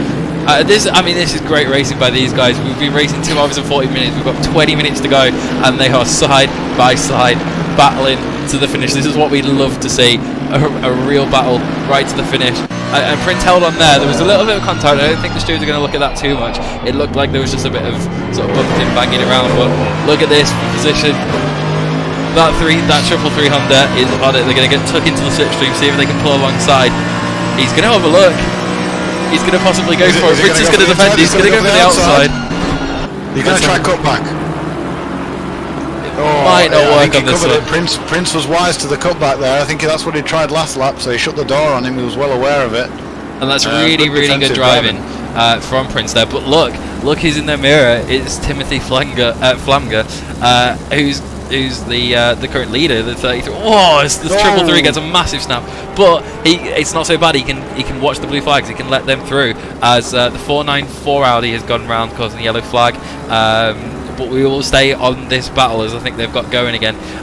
So the 333, so he's let the 33 through, but Patrick Prince has got to be really careful now with the blue flags.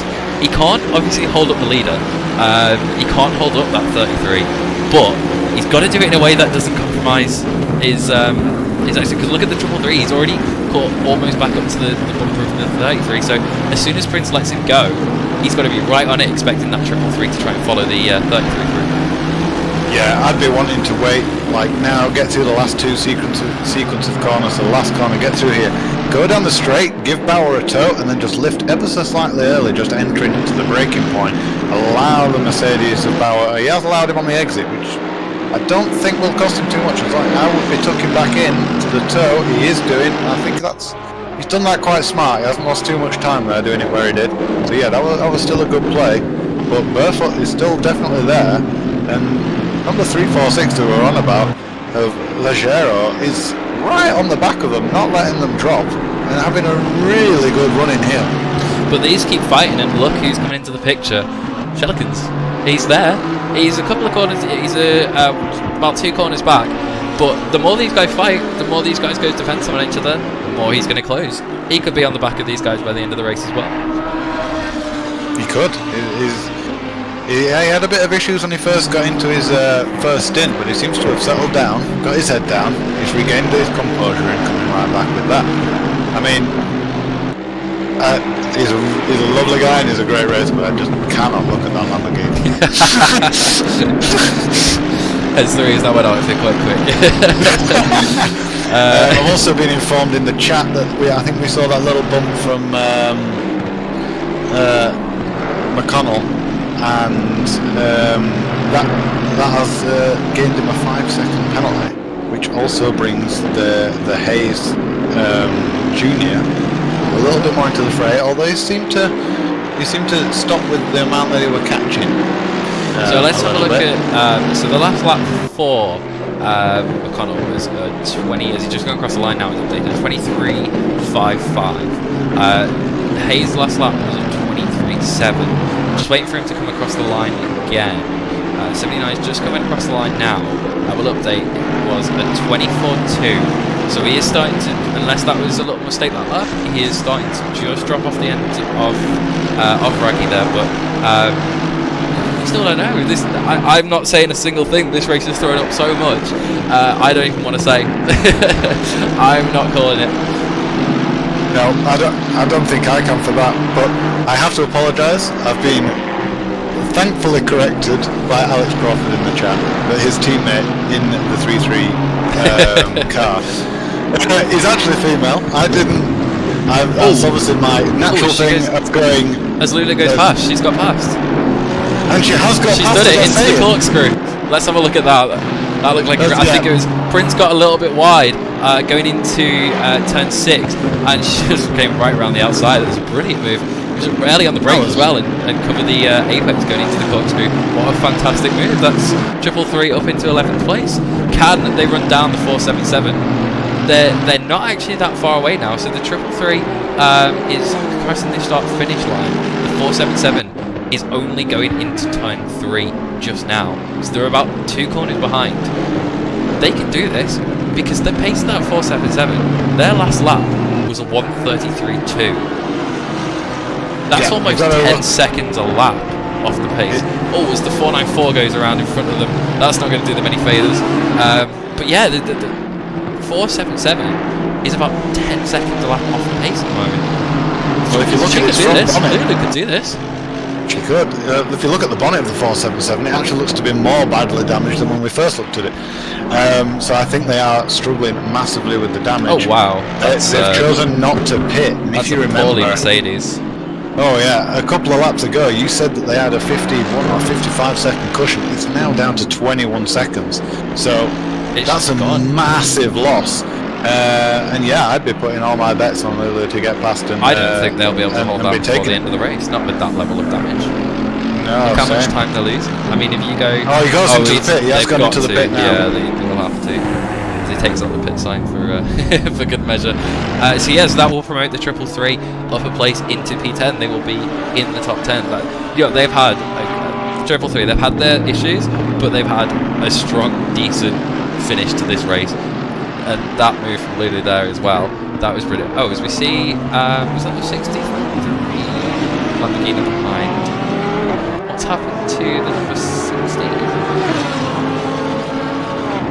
Something has... 16 is in 10th. The 16 got back past the 333. What's happened?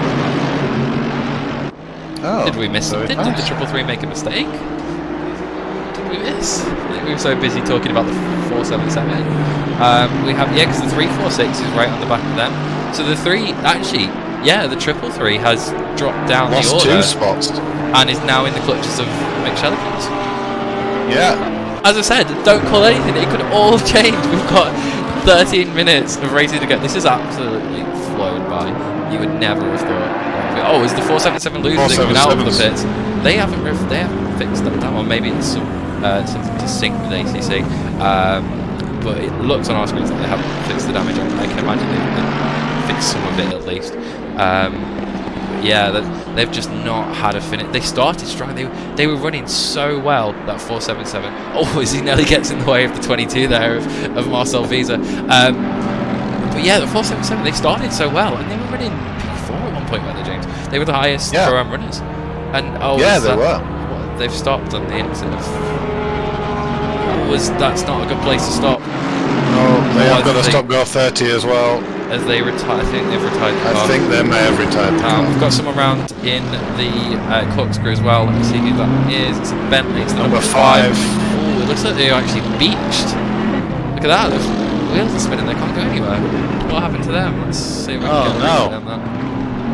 Oh, it's just again, just a back end step. It's such a difficult corner. Is that literally just lack of traction in the Bentley, trying to go up on the, as I called it, the oily sand? I don't know. I don't know what's happened there. That's very bizarre. He's just got moving now, as the number 87 is also off just after turn 6 as well. There's some bloody murder weapon. Let's have a look what happened to Kujan. Woo!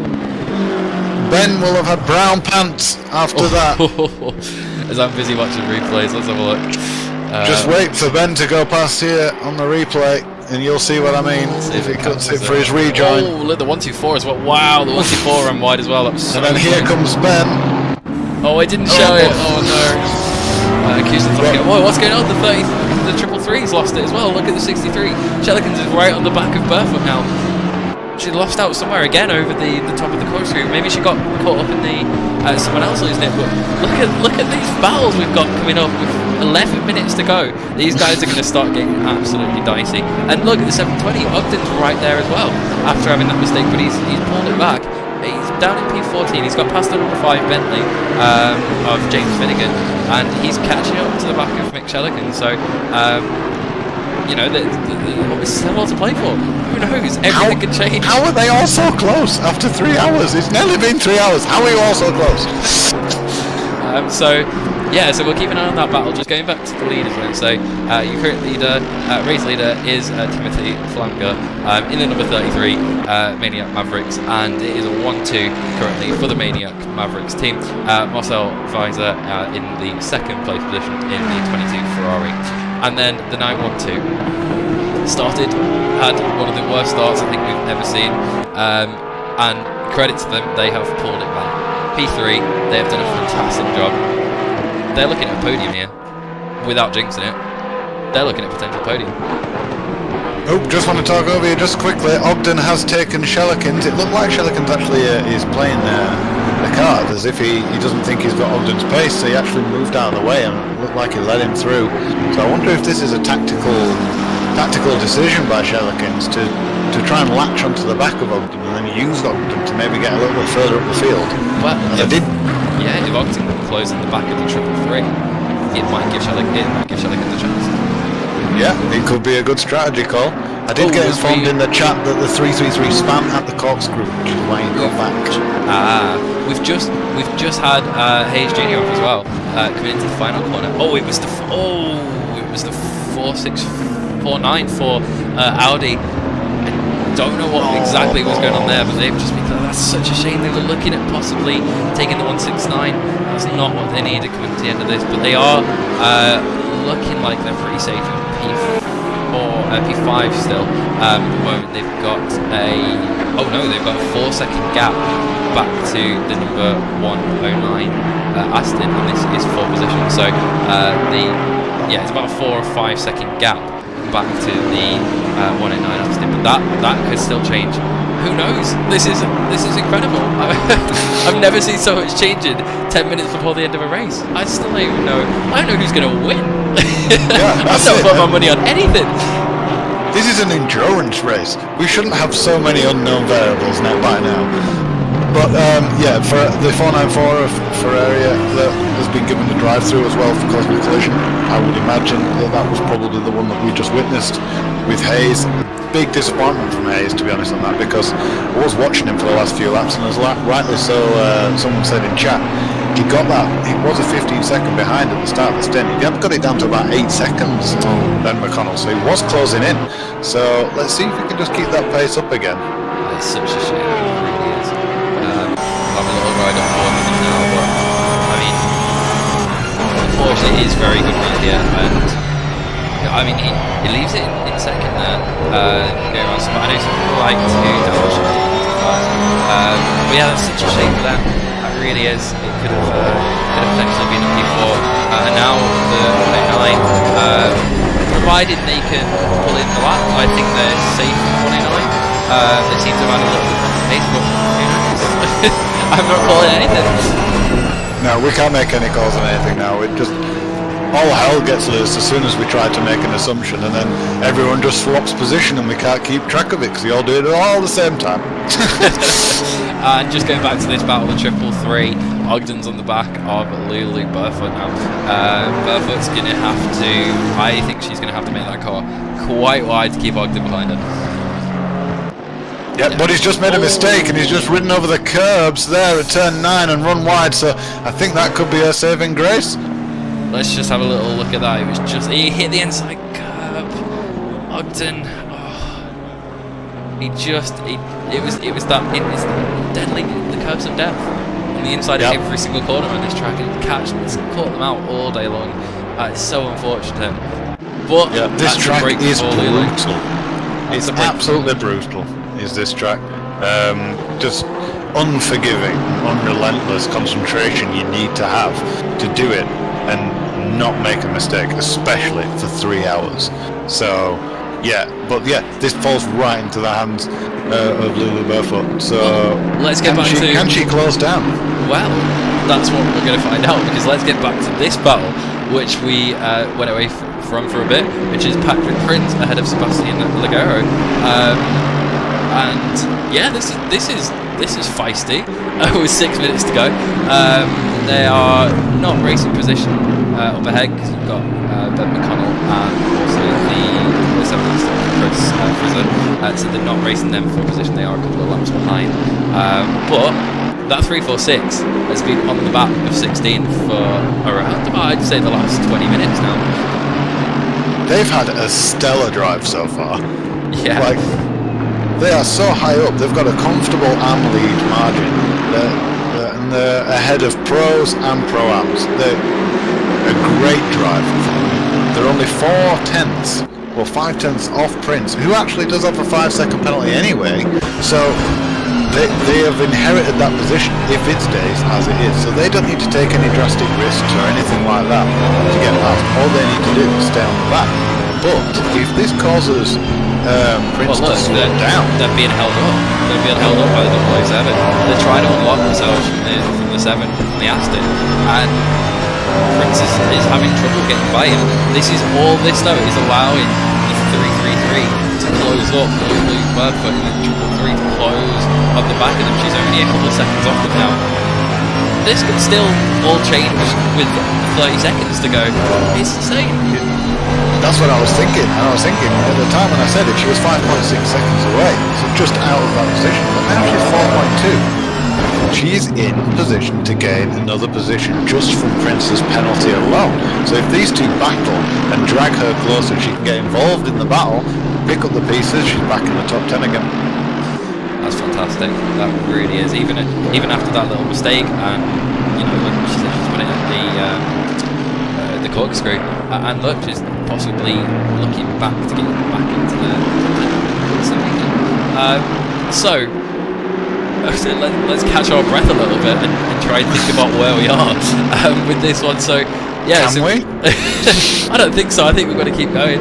But yeah, there's battles at the moment.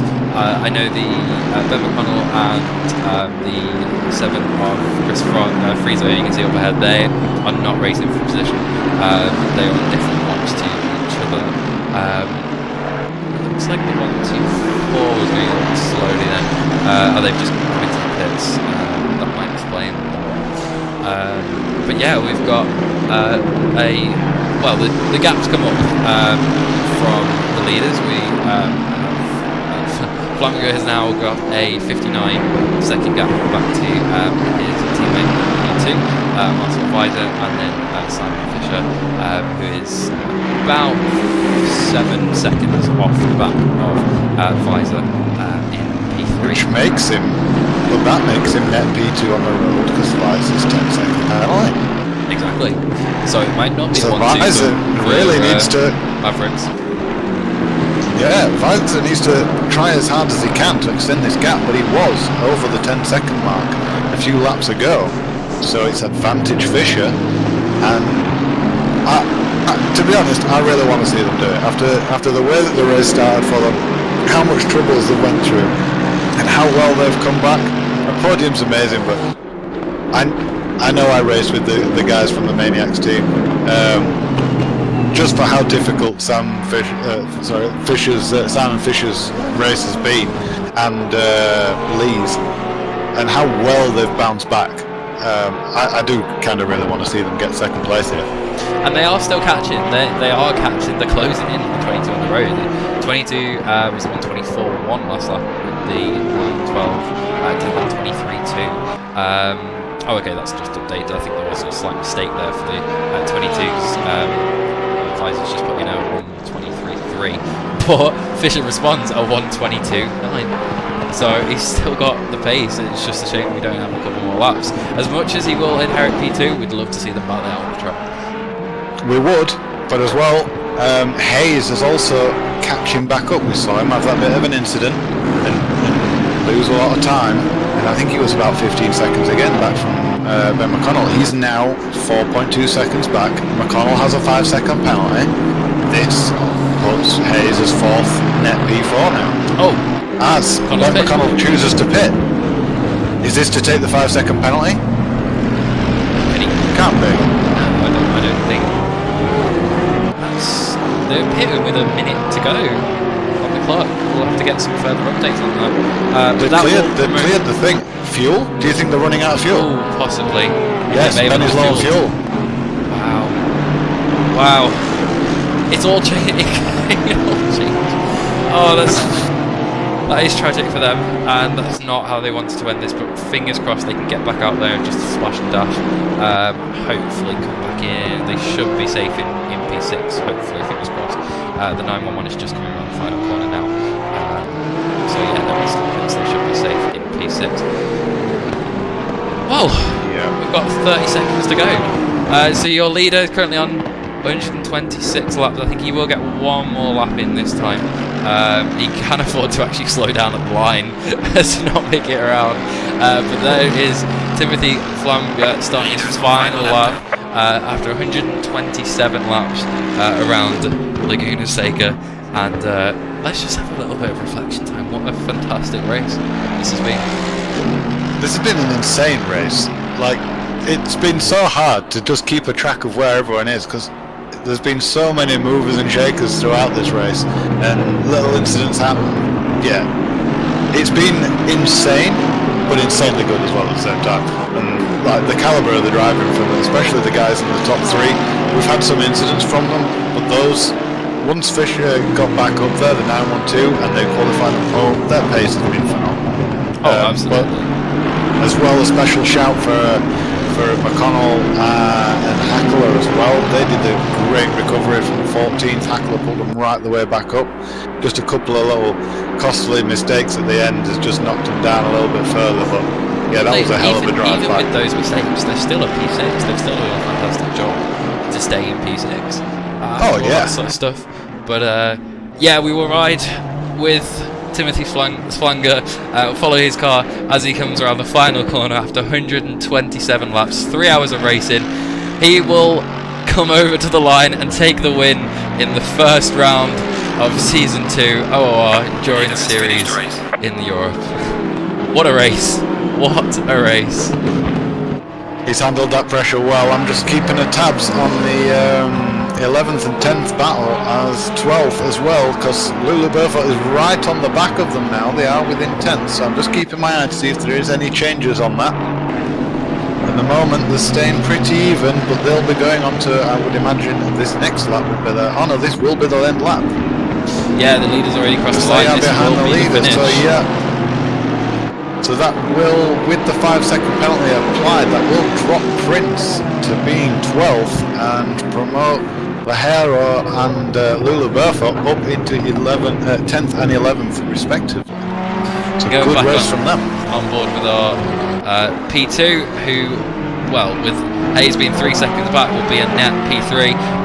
They have driven fantastically though, you can't take that away from them. The number 22 will cross the line on the road in P2, and then the penalty will bump them down. Sorry, from the 912 who will cross in 3rd place but take a net P2 from that penalty. Hayes Jr. in the 79 rounds it up in 4th position. It's Ben Mullard who's sitting in the gravel in the 109 Aston in P5, the 169 Nissan Ben McConnell P6, Wolfgang Meyer 911 Porsche is P7, and Chris Frieser is P8, Dan Lofts P9, Sebastian Lagero is P10, Lulu Barefoot is P11, and Patrick Prince, with that penalty, would drop him down into P12. Then you have Mick Shellikens in 13th, Jonathan Ogden. Let me just grab that up so I can get the so I can get the results from the last, because they've just disappeared on me. Where were we up to then? So we had Ogden, and then we had Finnegan in the number 5 Bentley, and it was Gasker who finished the number 19 BMW. Wright brings home the number 8 McLaren in 17th, Coates in 18th, Kujan 19th, Gould in 20th, Thompson 21st, Ferreira in 22nd, Carl Just in 23rd, Hansen 24th, and I think they're the guys who, yeah, they have the disconnect, so it's the non-finishers past that. What a race! That was absolutely insane. Yeah, and I mean, right at the end as well, a great last stint from the 784 Ian Thompson, because when we were looking at them a little bit before, they were on the road due to the disconnects and stuff like that. They were running in last position, but they managed to actually get a couple of laps back on that 494, the troubles of the 494 Audi, and they caught a few laps back and managed to overtake them as well. So a hell of a drive then from Thompson the last stint. But Absolutely. Great race. Oh, it was just mad at the whole. My voice is absolutely killing me after that one. I have to say. I mean, it was this morning anyway. I woke up with a bit of a sore throat. But yeah, that was madness from start to finish. And credit to everyone involved. You know, it's not easy being out there for 3 hours, especially sometimes not this late of a night. By the time you do finish these races, it's 11 o'clock UK time. And yeah, it just battles the whole way through. We didn't even have a time to stop and think for most of it. No, couldn't even have a drink. It was that mental. But yeah, and this track as well. This track is so grueling for that. Just to add into it the difficulty level. So yeah, hats off to everyone for a great racing tonight. Just the last little run. So we've got Bauer and Flamger, who the Maniacs Mavericks team, car number 33. They take the pro win. You've also got Lofts and Gardner who take the Pro-Am win. But I noticed that earlier, just near the end, I said that Shellikens moved out of the way of Ogden. I was wondering if he was trying to do it to get the pull on him. He might have been, but also I think he was paying attention to the Pro-Am second place, because he knew Finnegan was part of that and he didn't want to lose any time battling with Ogden. So I think that was a very smart play from Shellikens to take P2 in the Pro-Am. But then you've got Lajero. Yeah, that's fantastic. And then Lajero and Gigi with, like, I'd say, just a stellar performance. It's definitely one of my top drives of today, I'd think. I'd give them, they're definitely up there with one of my top drivers for today, in a 10th position overall and amateur win. Well, they only finished one place behind the Pro-Am win. They beat all the other Pro-Am cars, apart from the Pro-Am leaders. That's your Pro-Am, if we break that down just to put them into perspective. So yeah, so you have Lofts and Gardner in the 402 Porsche in the first place, taking the Pro-Am win, and then Shellikens and Wagner taking up P2 in that rather disgusting lap. And I'm sure they did that just to annoy us. I won't put it past them. They will take P2 and P3 in the Pro-Am class goes to the number 5 Bentley of Finnegan and Bowman. They ran a great race for a lot, long portions of this race, and we were talking about they had their issues, but they kept their heads down and they get a P3 in Pro-Am. Yep, certainly do. And I just want to say as well, we've got a combination. We've had a combined EU and NA tonight, so on that front, we've had people stewarding from NA and EU, so there's awkward time zone things going on. So yeah, a big thanks to the stewarding team that have come in and rallied around to allow everyone to race as well tonight. they were all thrown in last minute. So yeah, you guys have done a fantastic job, and everyone involved. You know. There won't be, I mean, saying that, there won't be another stream tonight. We say this is the European split, but this has the North American split as well, because they were both merged.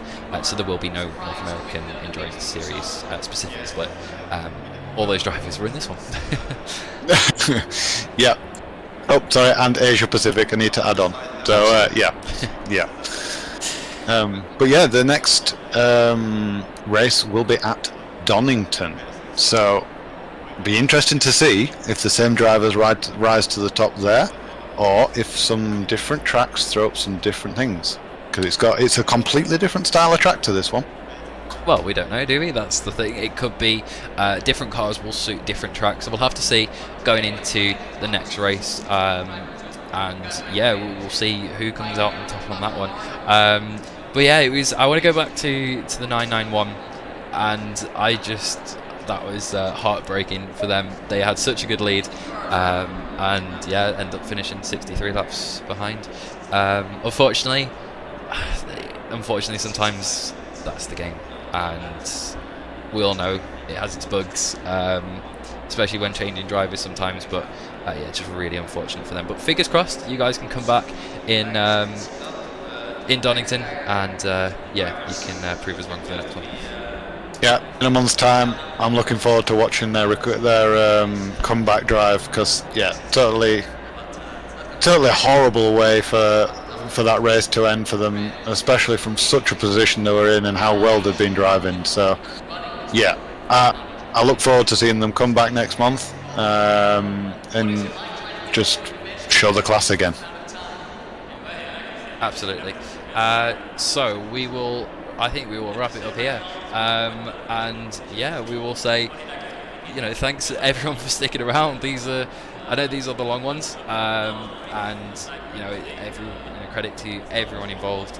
It's been a non-stop start to finish. It's been battling in action. We've not had a time to sit and think. But yeah, so I hope you enjoyed it, and as we say, I'm still getting used to this. This is mine and James' first delve into the commentary box. So, you have had to put up with us for coming on to 4 hours. I wouldn't like anyone to be put in that situation. But yeah, fingers crossed we can get some of the little niggles we had at the start of this week sorted out. And yeah, we can get into it for actually the start of qualifying next week. The next race. But yeah, it's been a pleasure, guys, and we will surely catch you back out on the track for the next one.